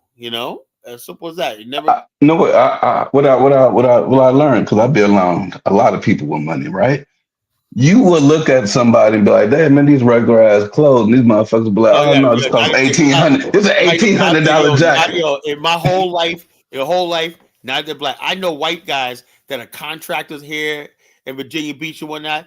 That dude, the motherfuckers be worth like $10 million and whatnot. And he's out in the bar with his fucking shirt with paint on it and whatnot, and his paint on his boots, everything like that. Not even freaking care, and driving a freaking raggedy truck and whatnot. And this guy Kyla, got freaking. just out of curiosity, the people that work on Wall Street, you think they're walking around with just $10, That's $20 on Wall shirts on? Street. That's on Wall All Street. right, with the people that work I'm in talking San about. Francisco I'm in the talking about tech industry, you when think you they see walk the average around with you read the $50 average shirt on? when you see the average white person who's a billionaire and whatnot, you just see him and go, "Hustle Smart, go ahead, bro." Well, man, you know what? The thing I understand the both. At the end of the day, me and Jonathan, we you can just tell by the way we talk. Both of us from the streets. You get what I'm saying? He from the streets out there where he from. Like it's you know what? Let me not say from the streets because we ain't from the streets. We connected to the streets, so we speak the lingo. Even though I'm an older cat, and I still like just you can tell by the way I talk. Like that's why most people call me hustle because they like my family they'll be like, man, are you trying to sell us something? You trying to sell some weed or something to it? It's just the way that we talk sometimes. So it's just a different in dialect. But both of y'all are right. But the both of y'all are right. It's one of them situations where two things can be right at the same time. Yes, I see because I work with some of those Iranians, all that, man. You can see a person that's a cheap Iranian wearing a boka or whatever they wearing, and you can see the cheap version. You can see the same exact design from somebody that's rich. They still look the same, but you can tell a little bit of the quality. One thing about white people, man, they deal with more quality than quantity. We like quantity. So, as black people, we might have 6 pair Amex, 6 pair Harachis. You get what I'm saying? White person get a pair of Jonathan, white person get a pair of New Balance that costs $300 that black people would never wear just to run around and water in.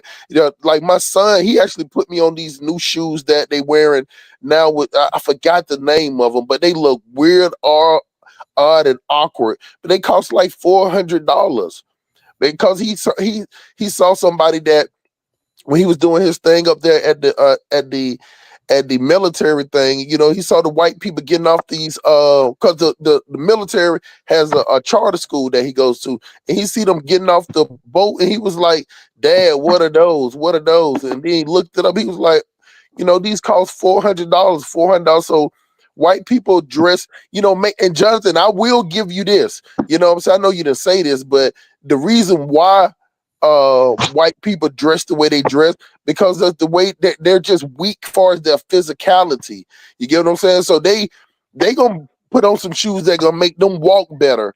You know what I'm saying? Make them stand up straight. You get what I'm saying? Even if you go to some of these business, Jonathan, you ought to see these new desks have you seen these new desks they have, stand up movable desks, like they can move in like a 360? Have you seen them, Jonathan? I haven't seen them. Okay, you can look them up like right now. If you get a chance to look it up. They got these. I'm talking about these desks. That's hosted by a harness, and you can stand up. You can stand up and move around. You ought to see them in there, man. When they get tired, they stand them up. They can move them to the side. You get what I'm saying? They can hold like a laptop or something like that. Nothing like super big. But what I'm saying is that they buy for comfort. We buy for flash. So therefore, you'll have. I would be a liar if I said I'm not guilty. I'm not guilty though. But my wife is guilty. My wife is guilty. Now, if I was to be like, look at the house or look at, I might be doing too much. But just if we just go to the box, right?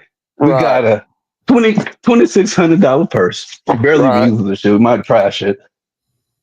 $1,800 stupid ass Gucci purse. Right. Another Louis Vuitton purse. Tricking. Some Baldwin Paris bags. This is over 50. If we just look up the bed, it's over $50,000 worth of dumbass bags. I love my wife now. I love my wife. I don't dress like that. I'm cheap. I'll get some damn slippers from Walmart and be happy, okay? It just See, to the people. But Jonathan, that's a conundrum as you get older. See, in order for it to be, harmonic, it's either you got to keep up with that lifestyle or something has to change. You get what I'm saying? Like I remember the day that my wife came in from Lenox Mall, and she was telling me that people thought that she was talking about, people was calling her Beyonce at the mall. You get what I'm saying? Now I'm just talking about me, right? You know what I'm saying? As an older guy, I knew right then that it was over with for us because nothing in my life, I go by that gangster, American gangster, you know what I'm saying? That loudest in the room and that being flashy, like, for us, it doesn't help us at all because it just makes us a target. And there's nowhere in the world, Jonathan, for me being on the street since I was 14, that I want to make myself a target. All we talk about is, bro, we used to run off dudes making the block hot. Like, we used to do all type of shit. Like, that was the main thing. Don't make yourself hot. Don't make yourself hot. And then all of a sudden we get older and we like, shit, let me put a target on my back. See, I just can't understand that. You get what I'm saying? Like nothing in me will make me do that now. So even though as I got older, I became more of a minimalist. You get what I'm saying? So with me, I had to divorce my wife because she came from the Bahamas, like the villages in the Bahamas. and then she came here, and then she became worldly, which is fine. But when it gets to the point that you sense like a hunger, like you from the streets, you from the we connected to the street the same way. You can tell when somebody has an appetite for it. That's a different when you buying something like gifts like that. It's fine. You know what I'm saying? But what we talking about is that when the hunger is never satisfied, it almost reminds you of a junkie, so to speak. So when my wife came in and ex-wife came in talking like that, Jonathan, I just saw her as a junkie. You get what I'm saying? Like a junkie in the making. Like that's what I'm saying. I seen Materialism, people come man. We from can't get regular people to full blown junkies. So I watched it happen. I watched how they mannerism, how they just came around and played with it. They was cute with it, getting high and doing all this stuff. And I watched the same way people are when they come worldly thing. You just watch the way females act. All females like to shop, but when you feel like they get in a sense where they got to have it, Jonathan, it becomes, if you're not like that too now, unless you're like that. Now, I'm 100% anti that. You get what I'm saying? But, unless you got a little bit of that, uppity type, fashion in you too. You get what I'm saying? So Man, bro, I wish I might need to work on that. Nigga, I shop at Ross. I'm good with Ross.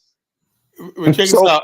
Simply, someone asked you a couple of questions. Yes, sir. On that, what you call, you said these young niggas want dollars by any means necessary. Mentorship is dead without life. Yeah, you're right. If I don't have I feel like if I don't have really nothing to offer, like I say, when we do kick off the African stand, I'll have mentorship all day. If I say, yeah, we got an opportunity for over here, when then I can provide something.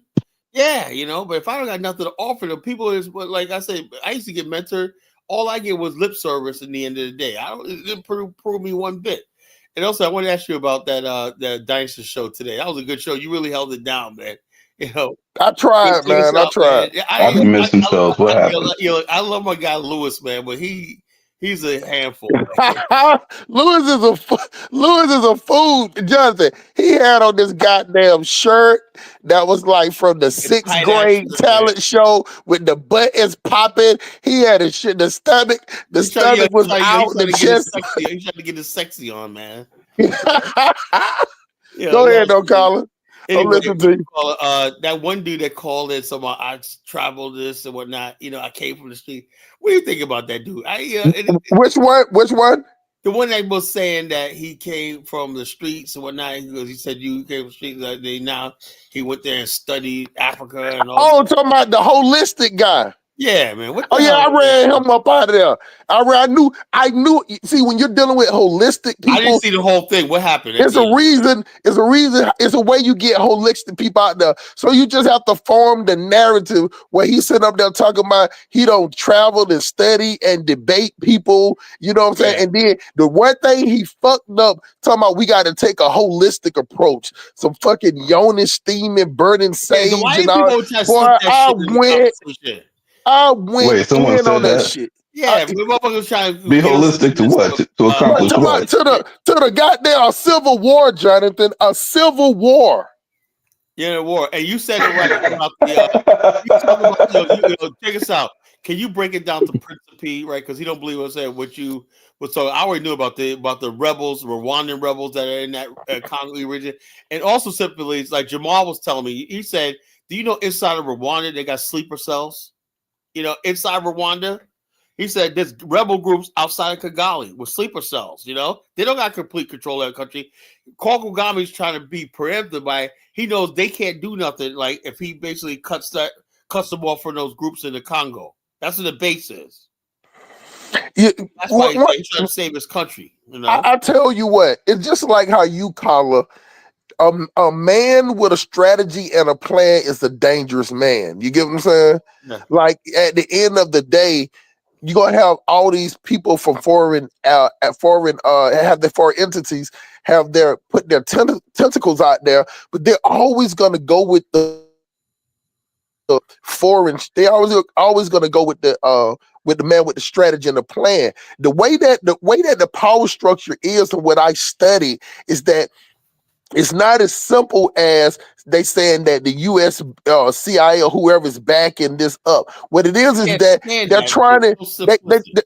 You got to think about it as a fist. You got to think about it as a fist, and the Congo is the palm. The Congo is in the center of your palm. You got this finger working this side of Congo, your other finger working this side of Congo, your middle finger fucking the shit out of it, and then you got the index finger pointing at it, and then you got your thumb that's putting the pressure on it. And like I say, your pinky finger is where you give the donation and the aids at. That's your softest finger. You get what I'm saying? So you hinted at all these different angles. You get what I'm saying? Chaos is not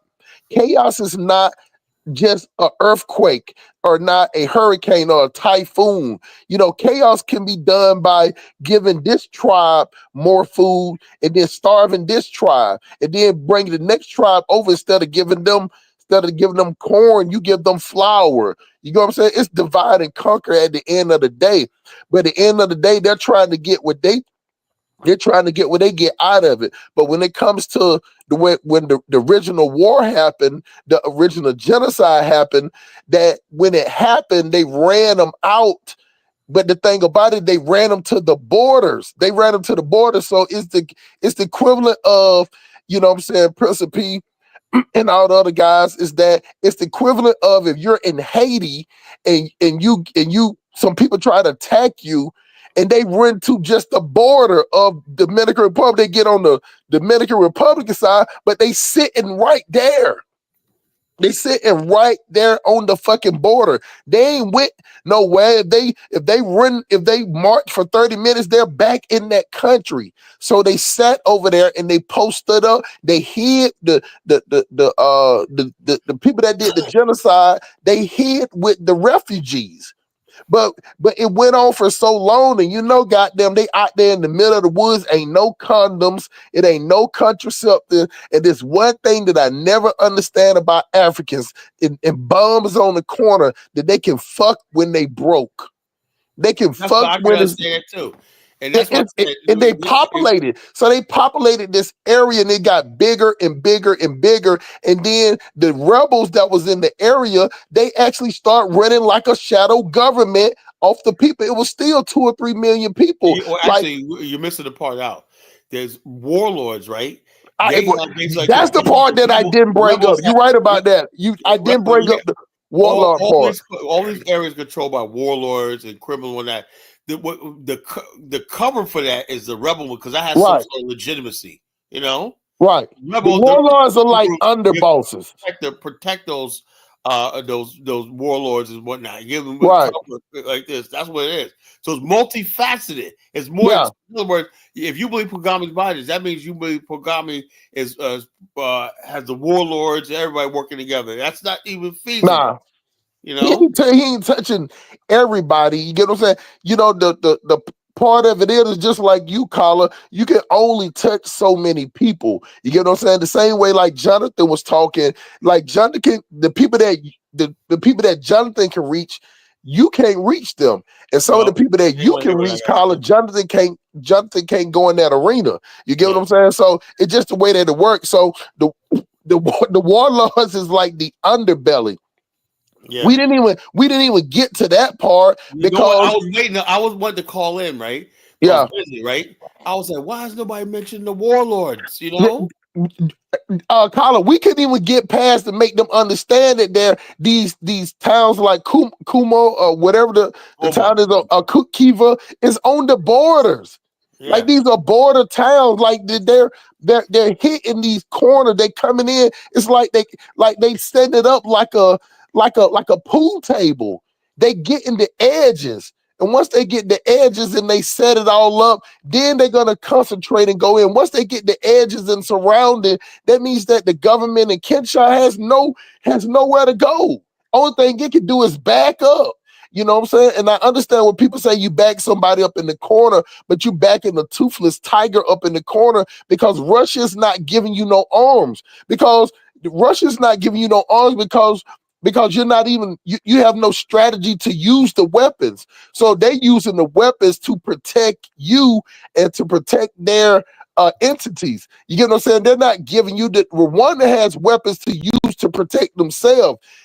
Congo don't have weapons to protect themselves. They sit up there oppressing their own people. So that's why when that lady made that video of all the stuff that she said that was going on in the Congo, she was full of shit. that shit didn't make no sense because shit, goddamn child rape, child prostitution, and child slavery been going on in Congo. You get what I'm saying? They like knocking on the door, asking people for, demanding people cups of rice before they kill them. They going around searching houses for cats and animals so they can sacrifice and kill them. They're backward as fuck. They're so backward to the point They're worse than native Liberians, man. Right, Congo is worse than Liberia. Like, believe me, Liberia is like Jamaica or the Bermuda to Congo. That's bad too, man. Congo isn't like. Do you understand? Out of the whole Congo, I think it's like 3 or 4 water treatments out of a whole country that big. Yep. 3 or 4 treatment, and it's only for the rich. That's sad, man. That's why I said we're in the first world because we can't go to Africa and live like that. Yeah, we can't. And I heard you talking to Elvira, the Lion Liberia, earlier, and it was talking about that clown shit. So I just don't understand how a man. That's why I think he's feminine, because every time he say some shit like, "Well, I'm here to push you," and what man? Like only women talks like that. Like I'm here to test you, and like no, like it's good to challenge points, but not just be a contrarian for the sake of being a contrary the whole time. So at the end of the day, the people want to see a change, and the people in Congo has no hope. They have no hope. They don't see no type of whatever. So even the people that don't like Paul Kagame, they need him there. You get what I'm saying? Like they need him there. But what I'm saying is so much backwardness. It's gonna be people fighting against it. Like you said earlier, they've been living off the dirt. They've been living off, conniving. So why would they ever want to change that? It's just like when you go to certain neighborhoods in Atlanta where the drugs and gangs is prevalent. Them guys don't want to get that shit up. Oh yeah, you out there talking about let's fight the power, and them motherfuckers like shut. I see motherfuckers like, man, y'all need to shut that shit up, man. Shut that shit up, man. You tell them a better way, and they've been over here living like some people get used to living in the gutter. They're making a G a day, $1,000 a day, and whatnot. Pussy, everything like that. They chill with white people. They probably partying, sipping coke with white girls and whatnot. They don't want to hear. I know this. I've been around this shit. Yeah, I know you. When back in the days, I was a 5%. I was challenged because the people I was trying to reach, man, they don't want to hear none of that shit. Why? Because you're taking away their fun. You're saying love the black woman. They're like, man, I can't stand them bitches, man. It's like they're like, yo, well, okay, this white boy over here, he's cool with me, whatever, like that. We slang dope together. You got white boy. When I come up Virginia, when I was coming up, man, we had white girls that were carrying gats, man, and shooting up crack spots. White girls wearing gold fronts in their head, face and whatnot. Little white girls, middle class white girl, getting hooked on rocks, slinging rocks, carrying gats and shit like that. That's the world I come from, man. I came down to Virginia. It was a complete culture shock. Yeah, So I had to. So everything you see me doing with the Colored Nation is because I lived this experience. I can't be that straight-laced black nationalist like the Nation of Islam, Umar Johnson. I know that Black America is somewhere where I can reach them, but I know the world is like a multiverse, a world that they know what we got to go through and stuff like that. I know people got other obligations, stuff like that. I can't just be all hard. Oh, we're gonna do this, blah blah blah. I understand, but I'll tell you, if you can give me a little bit of your time, a little bit of your thing. All I want black people to do is listen, right? Yeah. You ain't gonna lose nothing by me building this Africa. Even if you don't support it, I don't want you. What I want to get to the point where black people are not either indifferent towards it or support it. Or saying, hey, if that's what y'all want to do, go ahead. That's all. We can get to that point. It's a done deal. It's just a common sense approach. You get what I'm saying? And at the end of the day, the reason why it's a good idea because, like you said before, Black people have something in their brain that says, man, you know what? I don't made it, but you know what? I'm still up under all this white Every power. You black get what I'm person saying? thinks about that. Every black person, no matter how good you do, thinks about that. Yeah, That's the reality. it's I like know that. it's like that turtle that no matter what it does, it's trying to find that ocean. You know what I'm saying? Like it'll die to get to that Right, ocean. right, You know what I'm exactly. saying? Like it's what it is. It's something in us. You know what I'm saying? And no matter how white people try to rectify it and try to play nice and do all this stuff, like we just will never be cool with slavery. We just Slavery is that thing in our soul soul that keeps that just we're burning and not whatnot. gonna. We cannot forget that. I'm sorry. You That's get what why I'm we saying? should And it never ain't love this country like and that. it's a collar. It ain't just the work of the servitude. It's how they made a spectacle out of it. You know Yeah, what I'm how saying? they Like basically they take made our humanity zoos. away They from us. made like seeking like they throwing babies and alligators. You get what I'm saying? Like the when they wanted to go out there and hunt and fish, they used to throw bait to black babies to the alligator to get them full so they can go out there and do stuff like it was. Hanging people was part of the day. Like they used to have picnics. You know what I'm saying? It was a family event. So, but And also, how can we forget Wilmington, right, was a thriving mixed race community, right? right, White racists said something deep down inside, white people said they came from 5, 6 states away to converge that day and burnt it to the ground and overthrew a democratically elected government that was making progress. White and black people down there were oyster clam harvesters or whatever, oyster harvesters, whatever like that, and they have a thriving little community, right? And the bottom line is, black people. You had white people and black people hanging together, living together, like just civilized. White men would go down there and say, down in Wilmington, you got white men, black men walking down the street talking to white women and whatnot, and black men have nice suits on and everything like that. We cannot let that happen in our civilization. This is America. So to me, when people say this is America, I look at the history of that. This is America. That means right, black people are supposed to be subjugated, So let's not change it now. Now, when we say make America great again, that's good for you guys. I wish you all the best in the world. But if I say I wish you a lot of luck, right? But just don't include me in your plan. I think we're gonna do whatever we gotta do in America. All the black people. I wish you a lot of luck. But we know our soul. Everybody's soul needs a body, right? right. Black America's soul needs a land, right? Then we become reality. Husband, would you watch that video where that little girl planted her flag somewhere in About Africa? the her African kingdom. Yeah. Now I'm Yeah, saying to myself, now we're big, strong black men, slave descendants, right? Who went through all kinds of hell, right? Were forcibly taken our continent. And we got people questioning whether we have a right to claim land in Africa, And a little white girl can say, I just want to be a princess. She got a land as recognized. I'm like, what the fuck? And we haven't planted no flag on the continent, since Liberia. We have erected no. Colin, you want me to be honest with you, man? You want me to tell you the biggest issue with getting the Afro stand off the ground? The biggest issue Black women. is definitely money. But let me tell you how the money is going to be so hard.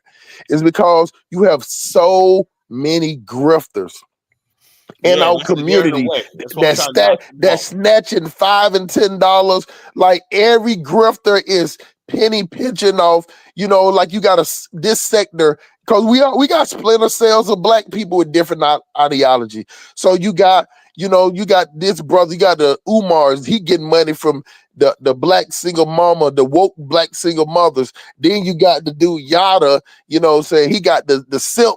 The women that want the men to be simps, you know what I'm saying? He getting money from them. And then you got the black men with the red pill, you know what I'm saying? They getting money from them. So it's so many. You got the Tariq Nasheed getting money to You got the make a Jason film. Black. Like You got the O'Shea you Jackson. got the Derek Jackson. You got what I'm saying is, I'm not even saying all the brothers are doing bad. What I'm saying is that it's it's just like having streams, movie stream, having Hulu, Netflix, Paramount, you know what I'm saying, Peacock, all Too that much stuff. choice. They each one of them is snatching 10 and 20. If you got all 5 of them, each one of them is snatching $100 out you every month. So now here you come with the Afro stand, and the Afro stand needs money to survive too. Now the only way it will just work quicker if all these guys that's grifting could turn around and say, you know what, this week, man, let's do something for the Afro stand. But the problem is with black people. I had a dream, I had a vision the other night that one day something told me, God told me, he said, look, if you ever plant that flag, right, get to the point where y'all have that Congress and you write the Constitution and you plant that flag right there, I believe even people like Tariq will support it. You know, will come, we will have, that will probably unite us. You know, I believe if we had that, and you have people like Brother Hit and myself making our case like that, I believe, you know, if it's done the right way, I think people, because you wouldn't be able to refute it. You know, this is right. You refute it. So I believe it's on us right now. I just But have what I'm to, saying, even to get to that point, it still take money. it's going to Even take the point, yes. even the point just to get it to Congress and all of that, like, you know, that's like the only way you can get it free if they invite you. But if you have to force your way in there, that takes money to do that. Right. Like I said, my goal right now is to set up a basic. Tell me what you guys think about this. And I don't like telling this stuff, but I will do this, right? I don't really Well, like you telling. can say it now because you're not gonna have anybody asking you 1,000 questions about it. Right. Oh, You know, you heard that last night. You heard that last breaking night. your wisdom down. So just go ahead and speak, You bro. heard that last night with Elvis, I right? heard it, bro. Oh, getting on my nerve, man. I was like, dude, man, you don't know what the fuck. But you know what, Anyway, Colin? I blame you though, because you, for whatever reason, you want to try to answer every question. but the thing is, I only have Elvis on here to defend his point about Liberia because he's Liberian. That's why I say like that. But he always veering off into the African. That's Yeah. not what I got you on here for. You to discuss Liberia. Leave the African alone. You know. Right. So what I was gonna say? Yeah. God, man, off the top of my head. Kala, can I touch on the Congo? You said you're going to share a point about your overall idea, but can I touch on the Congo and even your African? Like I told you, No, what you were saying, Colin. You saying what you were saying before I said that? Yeah. What was I saying? So you were talking about the dream, and you said that I was telling you that the money won't come unless you get to the till you get to the. You say you were trying to set up some type of. You said you were trying to set up. When we was talking about, all I know is what I was talking. Yeah. we're Okay. talking about planting We're flags. gonna talk about this. And Look, you said I said my goal is to once I get my office set up and funded in Yeah, that's what you were Nigeria, saying. right? Once I get that set up, and tell me what you think about this, right? I believe, like I said, this is what me and David here probably disagree. It's good to disagree, you know. I believe that what I want to do is use my political connections in Liberia, right? Yeah, I'm gonna be like the Ben Franklin. When somebody else will be George Washington, David hit me George Washington. I'll be Ben Franklin, right? Ben Franklin, you know how he basically got recognition for America. See, the same way we're doing with the African, they had the same idea as America. Like it's like, how are you going to declare yourself independent from the King of England? They thought it was insane. So Ben Franklin went to Paris, right? He was drinking, partying with the women over there. When he was a talk of the town, yeah. And next thing you know, they're like, "Man, Ben, you're such a good guy. How much y'all need? You know, we'll give you support against England because France hated England. So he went to France. England was his mother country, but he went to France, right? They got their support against England because for the revolution. You know, I'm saying, what if we have maybe Liberia be the sponsor or backer? Because when we to do the host nation, we're going to need the diplomatic cover of another nation. You know, we can't just negotiate from a position we don't have a nation state. You know, and that's the way it is. But I tell Black America, say what you want about Liberians, Ghanaians, they're smart enough to have a freaking government. You know, Black America is the only one that faces the world with no government. You know. I ain't want to hear about no civil rights. We should be Black America should have had its own government, if not in this hemisphere or on the African continent. You know, I get it. See, You know? you know, the only difference between when you and Hit talking is that he speak in exact, and then a lot of times you speak with more practicality. Yeah. You know what I'm saying? So like just today when I heard y'all talking, and he was saying like, well, you know what? Yeah, we're gonna have the military. Yeah, that's fine and well, but where you got to have some type of backing in the beginning. Like, it's nowhere in the world you can come with all that stuff off the rip. You get what I'm saying? Got to be some And you type got of launch. backing. You got launch from someplace. Yeah, it got to My, be. yeah. Yeah. You got to have somewhere. Where's your off-site refueling station? You know what I'm Yeah, saying?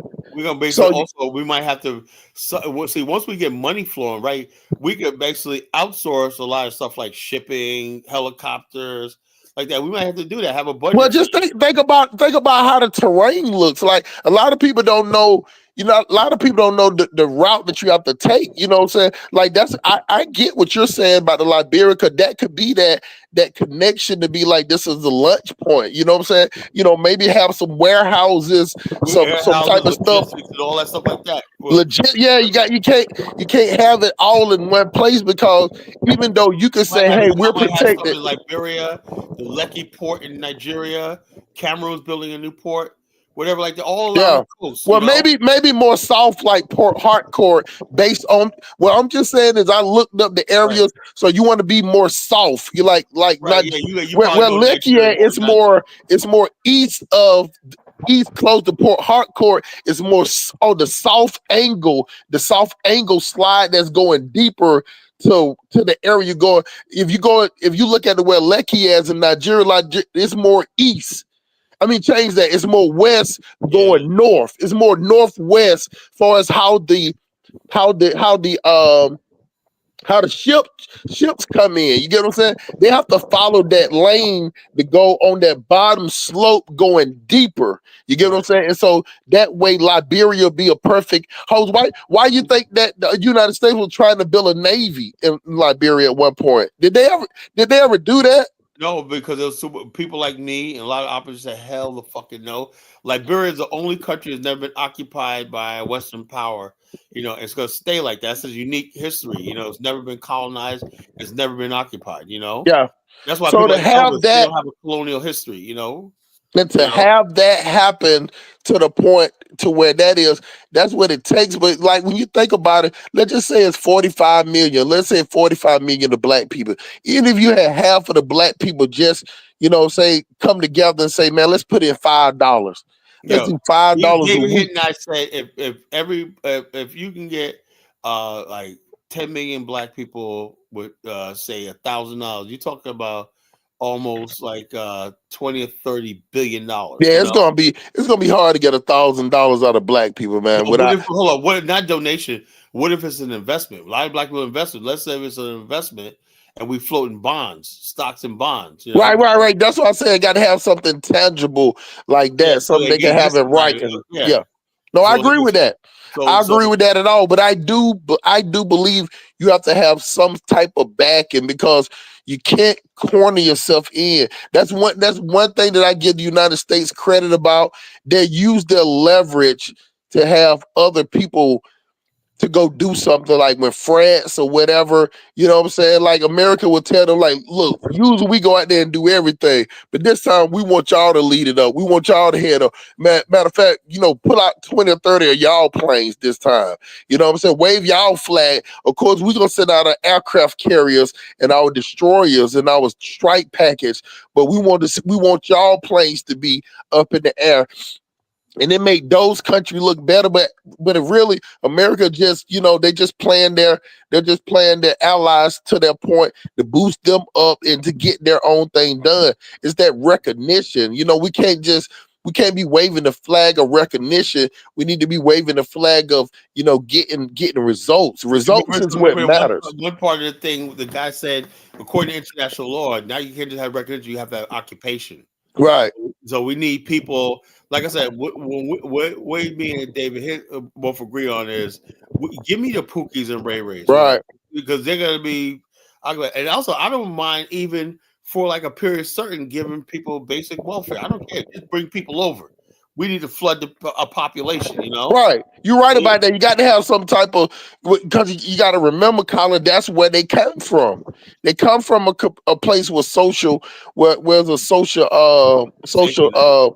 net. Safety net. So one thing you were saying earlier when you was talking to Elvira, they was talking about she was talking about you're gonna live off third world conditions for at least 20 years. And I was like, no. I was saying I couldn't even that's when I couldn't get to the phone.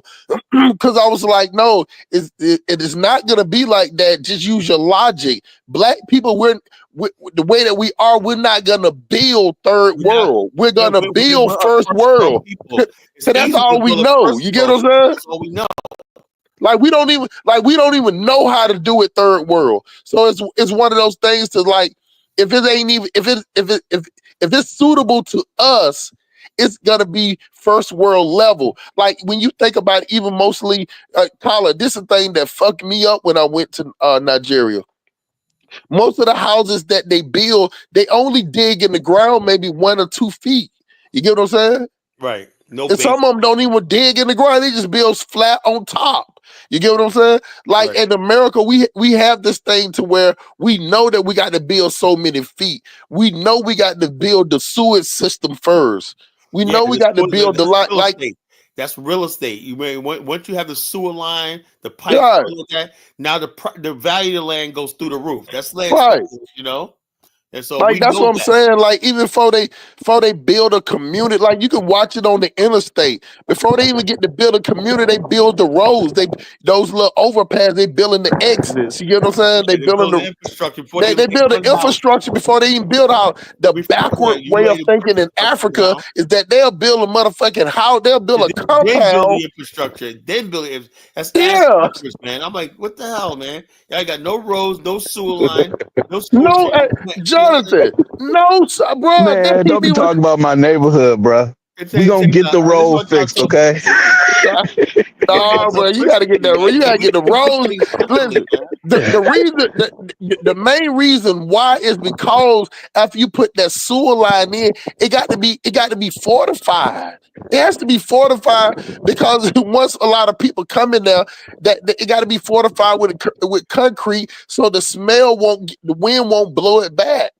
That's why when you go out to anywhere in America, the sewer line is all processed to a place where it goes straight to one to 6 destination play. They go to different areas. Like Africa don't have that. You see that one video I played with. Like, let me tell you something, Colin. This is the thing.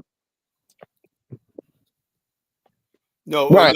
no, I'm saying was, did you see that? Would you watch it when I played a video of Rwanda where they said they had the water system was decentralized, you know, which was smart. Right. They'll say like that is smart, right? They even have it so that you have decentralized sewer systems. I mean, small communities you could build with their own sewer line. There's ways you could develop. I studied this for years, you know. But that's what I'm saying. You can't think like that's what I'm saying. The African mind is to see the house. The way that we're taught in America, we need to go underground first. Lewis goes, I got a 5-man. I love my brother Lewis because I got a 5-man. I like Lewis, man. But what I like to know is where's the sewer line, Lewis? Where's the infrastructure, man? You know, that's very important. Hey, simple is you went to Nigeria. Did you use the bathroom at the airport? Hell no. Oh, no. You smart, man, because man, you don't know what you missing, man. You missing comedy hour, let me tell bro. you something before you say what you finna say. Hey, they made it look like they actually had a bathroom, but then some nigga got to go in there with the bucket. Listen. I'm glad I didn't go in there because you know I'm a bathroom hawk. I would have ran into. I'm telling you. Let me tell you what I did for the read because I'm a big guy. I actually don't eat when I'm on the plane. I don't eat anything. I actually fast when I travel. You know what I'm saying? So I don't have to use the bathroom on the plane. So I don't have to use it when I get off or whatever. You get what I'm saying? So from that, unless rather than peeing, I'll pee before I get off the plane, and that's it until I get to the hotel. But you know what? Another person taught me that about eating on the flights and all that shit. Don't do it. Now, if you got a layover, you good because you can do whatever you got to do at the other hotels. But when you get to Africa, you don't do that because of the of the country. You can't really even wash your hands like that until you get at the hotel. You know what I'm saying? Because the hotel has a filtering system. I had to learn all that, man. You get what I'm saying? Like, that's what I'm Yeah. saying, Colin. They don't even have a filtering system. Like, you can go buy those tablets to drop in the water. They don't even do that. They Right. don't even do that. So like I So they said, have. So what they do is they have a ball advisory on everything. You know what I'm saying? So if they're not boiling it, they fry. That's why a lot of them, a lot of them don't even have ovens, so they don't bake anything. So everything yeah, is on right. the I don't see. stove. You don't see anything. I would like to see a cake once in a while. So, like I said, I like to buy Isabella a stove. She's like, "Oh, yeah." I'm sick of it. Just I said, I want to have some cornbread once in a while. I haven't had cornbread in Liberia yet because You gotta import that, Colin. no, they got this place called the China Mall in Liberia. It's really nice. They got all Oh, the latest appliances, everything. Yeah. okay. It's half They have the that in Because Ni- they have when that I in first started Nigeria living in too. yeah, but in Nigeria, Liberia, it it's had the all little owned by can Liberia. thing. I was like, "Oh, bitch, what is this? Yeah, What is they have the what is appropriate. this little can They got shit?" like the easy bake oven. I said, "We gonna go get a real oven, okay? Yeah, We're not man. Yeah, about to they got do little this." everything small when that they got the little Nah, tablets. hell nah. I remember the They got first the time I was watching, I was like, "You little ain't Chinese tired of washing microwave, clothes by hand? We gonna It's just buy basic clothes." shit, basic shit. When I And go then, and there, then, when and I then buy some equipment, from China Mall, and another whatnot, I get another some. thing, Kyla, is not only the sewage connection. You got to have that. You got to have the drainage too. You know what I'm saying? Like, Drainage, all yeah, that the stuff is like, important. The yeah, cause, drainage, 'cause that's where they got. That's the problem is, they got the drainage and the sewage connected to the same things. no, I watched them. that's a no go. Yeah, I watched them. I watched them build this facility. You know what I'm saying? I watched how they had the connection to the different. And I asked the guy. He was like, "Yeah, these are for the sewers right here." And the ones that the sewer, they had some type of plaster, some type of paint collar that they put around of it. You get what I'm saying? On the back of it and the back of it and the inside. You know what I'm saying? So that can come through so nothing seeps out. Because even though it's in the Jonathan, just because you put dirt over a sewer pipeline, that shit does nothing. That smell gotta get up out of there, bro. You know what I'm saying? And that's what happened. And then when it rains, the rain saturates It the just floods it. I it seen it with my saturates own in the eyes. ground. Colin did it. Then when it dries back up, the cracks in the ground, it releases. So Yeah, you could be that's why I would never go to Africa during rainy so season, you man. Tyler, you could be walking down the street and walk over something and be like, "Oh shit!" I'm talking about like what the dude that stings the nostrils, like a anchor man. He was like stings like when he was in the on Anchorman when it was in the news channel. He put in that Black Panther that cologne on, talking about it works. You know what I'm saying? Made out of natural hair and shit. It stings the nostrils, but it will stop you in your tracks. But you Yeah, see that the people that's living there, they get used to it. So Check this out, Hustle Smart, and that is the only reason why the African sale will fail. If we took a third world, if they say if black people say black people are investing and stuff like that, and they're seeing modern roads being built, sewer system, the whole thing is we have to convince people about values. I'm a first world person. Look, I'm probably first person that's on this me and Dave hit that are black nationalists, but we're also on the right. We're the right wing sort of guy. We're not leftists. And the whole thing is this: we do believe in people raising people's standard of living and have a first world standard of living, a first world everything. So we're on that. We agree. And when people understand that we're not trying to say we're going back, we're going forward. And we're going to bring out because we're products of the modern world. We were here when this country was just forests and lakes. And we helped this country. We're just as much a part of the building of America as anybody else, right? So why yeah. are we? That's right, Colin. We the foundation of this country. Go ahead, Well, brother. Jonathan, it was behind the Well, whip. It was I'm about behind the whip here. and the chain, though. Like Not we all of us helped. were slaves. Not all of us were slaves. Some of us was Nah, free. listen, but it was a good It majority was of like us, 10 though. of us that was free.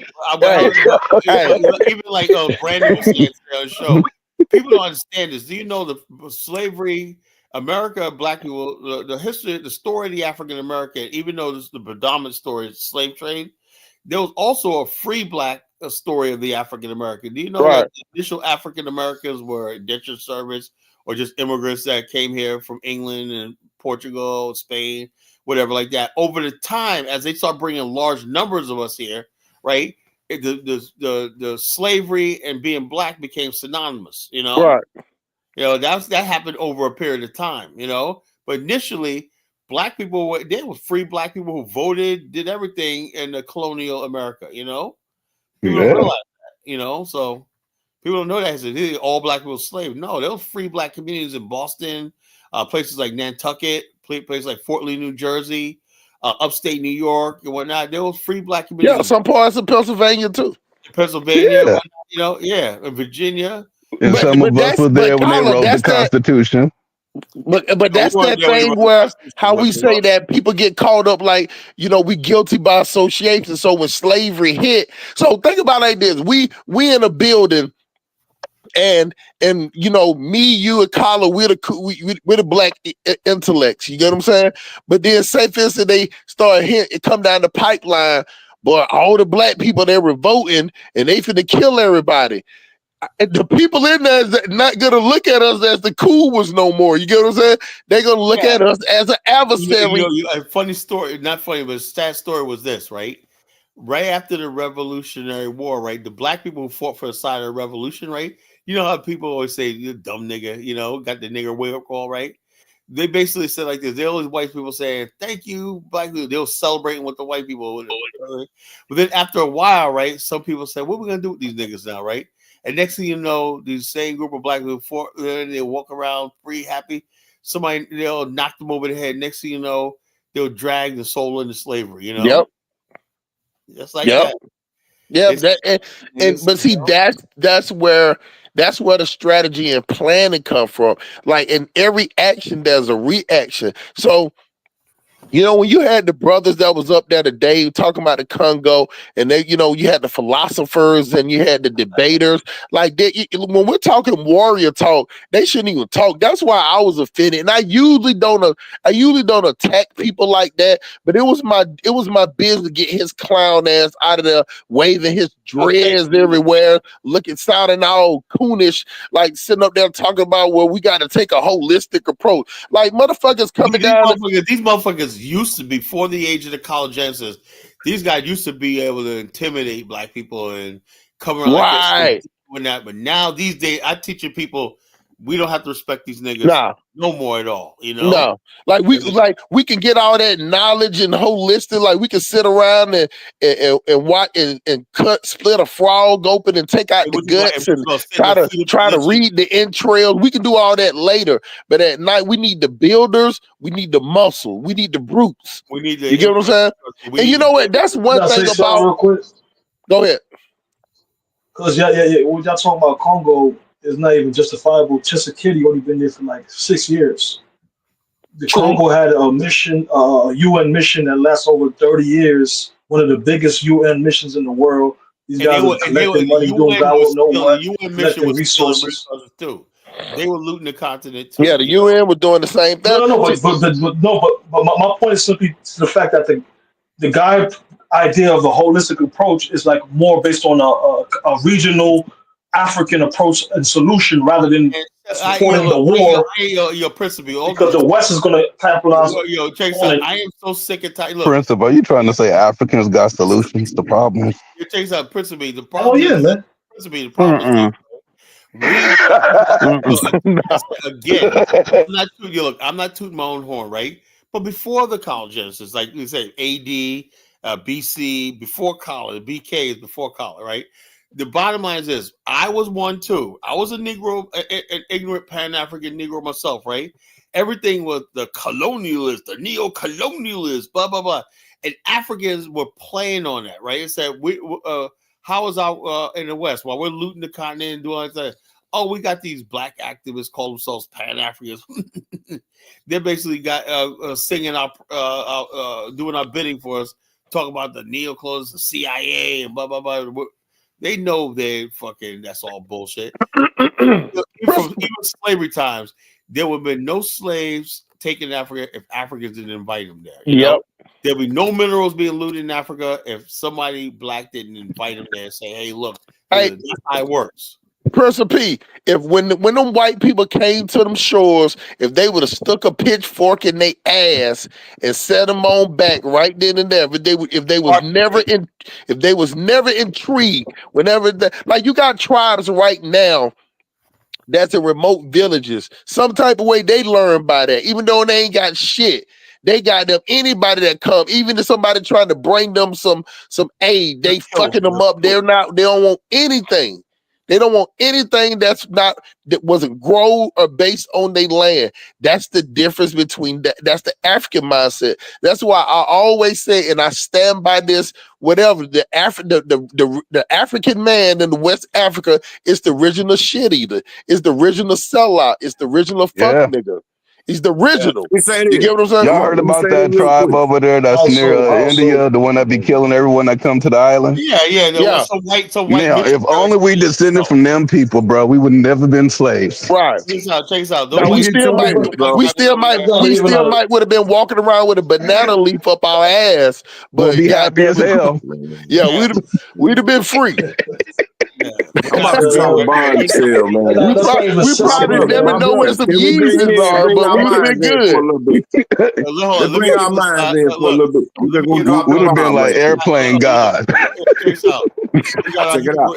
Check this out. Tonight, how smart. We got Hebrew like let him say something. We're gonna get ended it, but I'm gonna let him talk. Let me say this right quick. All right, go ahead, my brother. Go ahead. What's on your mind?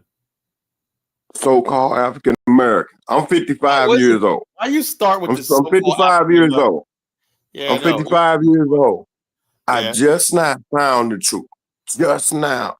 I've been to all the churches all my life. Mama took me to church. Just now finding the truth. Just my mother. The person that loved me. She had you. You know. Right. Told me about Santa Claus, all of that. Lied to you. You know. But look, I'm fucking with you, bro. I'm fucking with you. Go ahead, bro. I'm fucking with you. Go ahead. You think I'm joking, but the lies been started since day one. True. Since day one. Ain't innocence though. You see what I'm saying? Man, I'm telling you the truth. The truth. This thing that God got, how he got it. That's why God said, I hate all liars. This is in the Bible. You know what I'm saying? I hate all lies. All lies. I got something for you. And it's not nice. The whole world been deceived. Everybody been deceived. And the truth been hidden right under your nose in this book that don't nobody really want to read. They won't go in it and cherry pick a little bit out, close it up. You know what I'm saying? And call themselves preachers, teachers of this book. The Bible, God said, I put my own teachers in it. And they got to be fearless. They can't, and there ain't no respect of persons in this. It is what it is. Guess who the main people in the Bible is? So-called black people that's in here wearing slavery. It's our book. God gave it to us to teach all of these other people on the face of this earth. We dropped the ball, but it had consequences to it. Guess what the consequences was? Slavery. And if you don't want to be the top dog on the planet, because God told us that, we made us a deal. It was gangster. Look, the whole earth is mine. Y'all do this for me. Y'all do this for me. All right, fellas. You see what I'm saying? Let me say this. I'm gonna get Elvis on, right? I'm gonna end the live shit. I'm gonna leave y'all up here. Y'all try not to kill each other, you know. No, man, I'm going to if it ain't live, I ain't finna talk to you crazy clowns in the back. Oh man. You know what I'm saying? I ain't got no conversation with We doing real Black History this month. We're doing part two tomorrow, bro. We're doing part two. Let me give me about 30 more seconds. I'm done. Because Go I ahead, can't tell you all I know, but what I can do is point everybody in the right direction, though. I go to the Israel of God Bible study class. We doing all this month. We doing a series called Real Black History According to the Bible. You know, the Israel of God. I mean, man, we got so much evidence. I'm talking about facts, history. facts that he putting on the table. My pastor, 80 years old. He been in his truth over 50 some odd years, man. And when he put all this evidence on the table, you got to be Stevie Wonder not to know who you are and what's going on with the whole world. So What's going black down. people are Israelites? Dude, yeah, they just don't know it. And that's not funny, boy. What you don't know will hurt you. You know what I'm saying? The Matrix is real. It's really real, man. That's like crazy, man. But Carla, this Hey, the guy where who you gonna be from? Where you Afghanistan. from, my Israelite brother? I'm Where you from, bro? from the Lou, What man. state you from, I'm my from brother? St. Louis. St. St. Louis. Louis? Just Murderville. Put it like that. Murderville. I'm finna say murder capital, but Murderville. Like that's the thing about it, is that we all have this way of that we think like we have this hidden history or this hidden knowledge or whatever, but then surrounded around you is all about death and destruction. You get what I'm saying? So it's cool to be the diamond in the rough, you know what I'm saying? But at the end of the day, the diamond is put on display and put on the block to be sold. And until I agree with you, if the Israelite is the truth, it doesn't matter if you don't have the knowledge. It doesn't matter if you have all the knowledge in the world if you don't have a military to back it up. Because if God ain't gonna come down and knock those and flip those aircraft carriers over, flip those. Hold on for a second. I Hold on heard for a what you're second. saying. I heard what you're Hold on, saying. but I let me heard what finish. you're Let me saying. finish. Let But me look, finish. What I want to, you but looking at it we got from the wrong standpoint. brother. We got an audience also. So when we talk, we want to talk for the audience also when they listen back. Until black people to God knock over those aircraft carriers, knock those submarines out the ground, knock those destroyers, knock down those A-16, knock down them C-17, knock down them B-2 bombers. All you gonna end up with is a bunch of information and sit up there yelling at people on the street corners or in front of Dollar General or Walmart. That's all you're gonna have. So you can have a group of people to lead them, but if you don't have a group of people that can take over anything, that just means that you have knowledge, but you have no strength. And I pass the mic back to you, my brother. Man, look, it's just like the Bible say. See, look, God got the type of power that man's technology, it just can't, it ain't even on his level. Right. But they so blind, they can't even see that. Did you But see that then wildfire? Did why you see don't what that God just wildfire show it did? then? Why don't Brother, God just show it He then? doing it every day. He doing it I every love day it. when he bring that sun I up. Oh my love my God, the black sun. Israelite Listen, bro. brothers. Listen, hey, Jonathan. The I love sun is what y'all. keeping some of these military They powers can't with see their because solar. of the sun.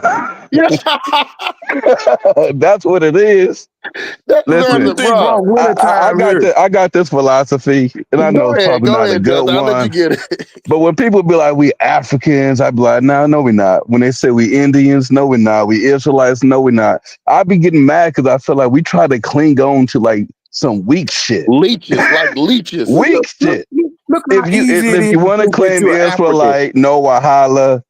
But at the end of the day, there's some people in your land and you in America. Get your ass up and go to Israel and fight for it. Look, I If thought I you're was an Indian, they African. took your I thought land. I was an African. Pick up a gun and You know fight why? for it.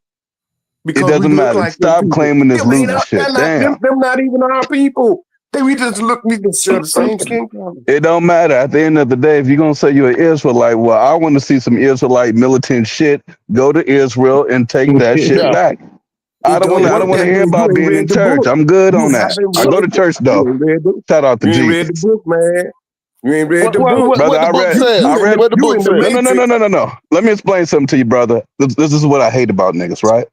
It reminds me of the conscious community. I don't want to be told I'm a fucking Egyptian.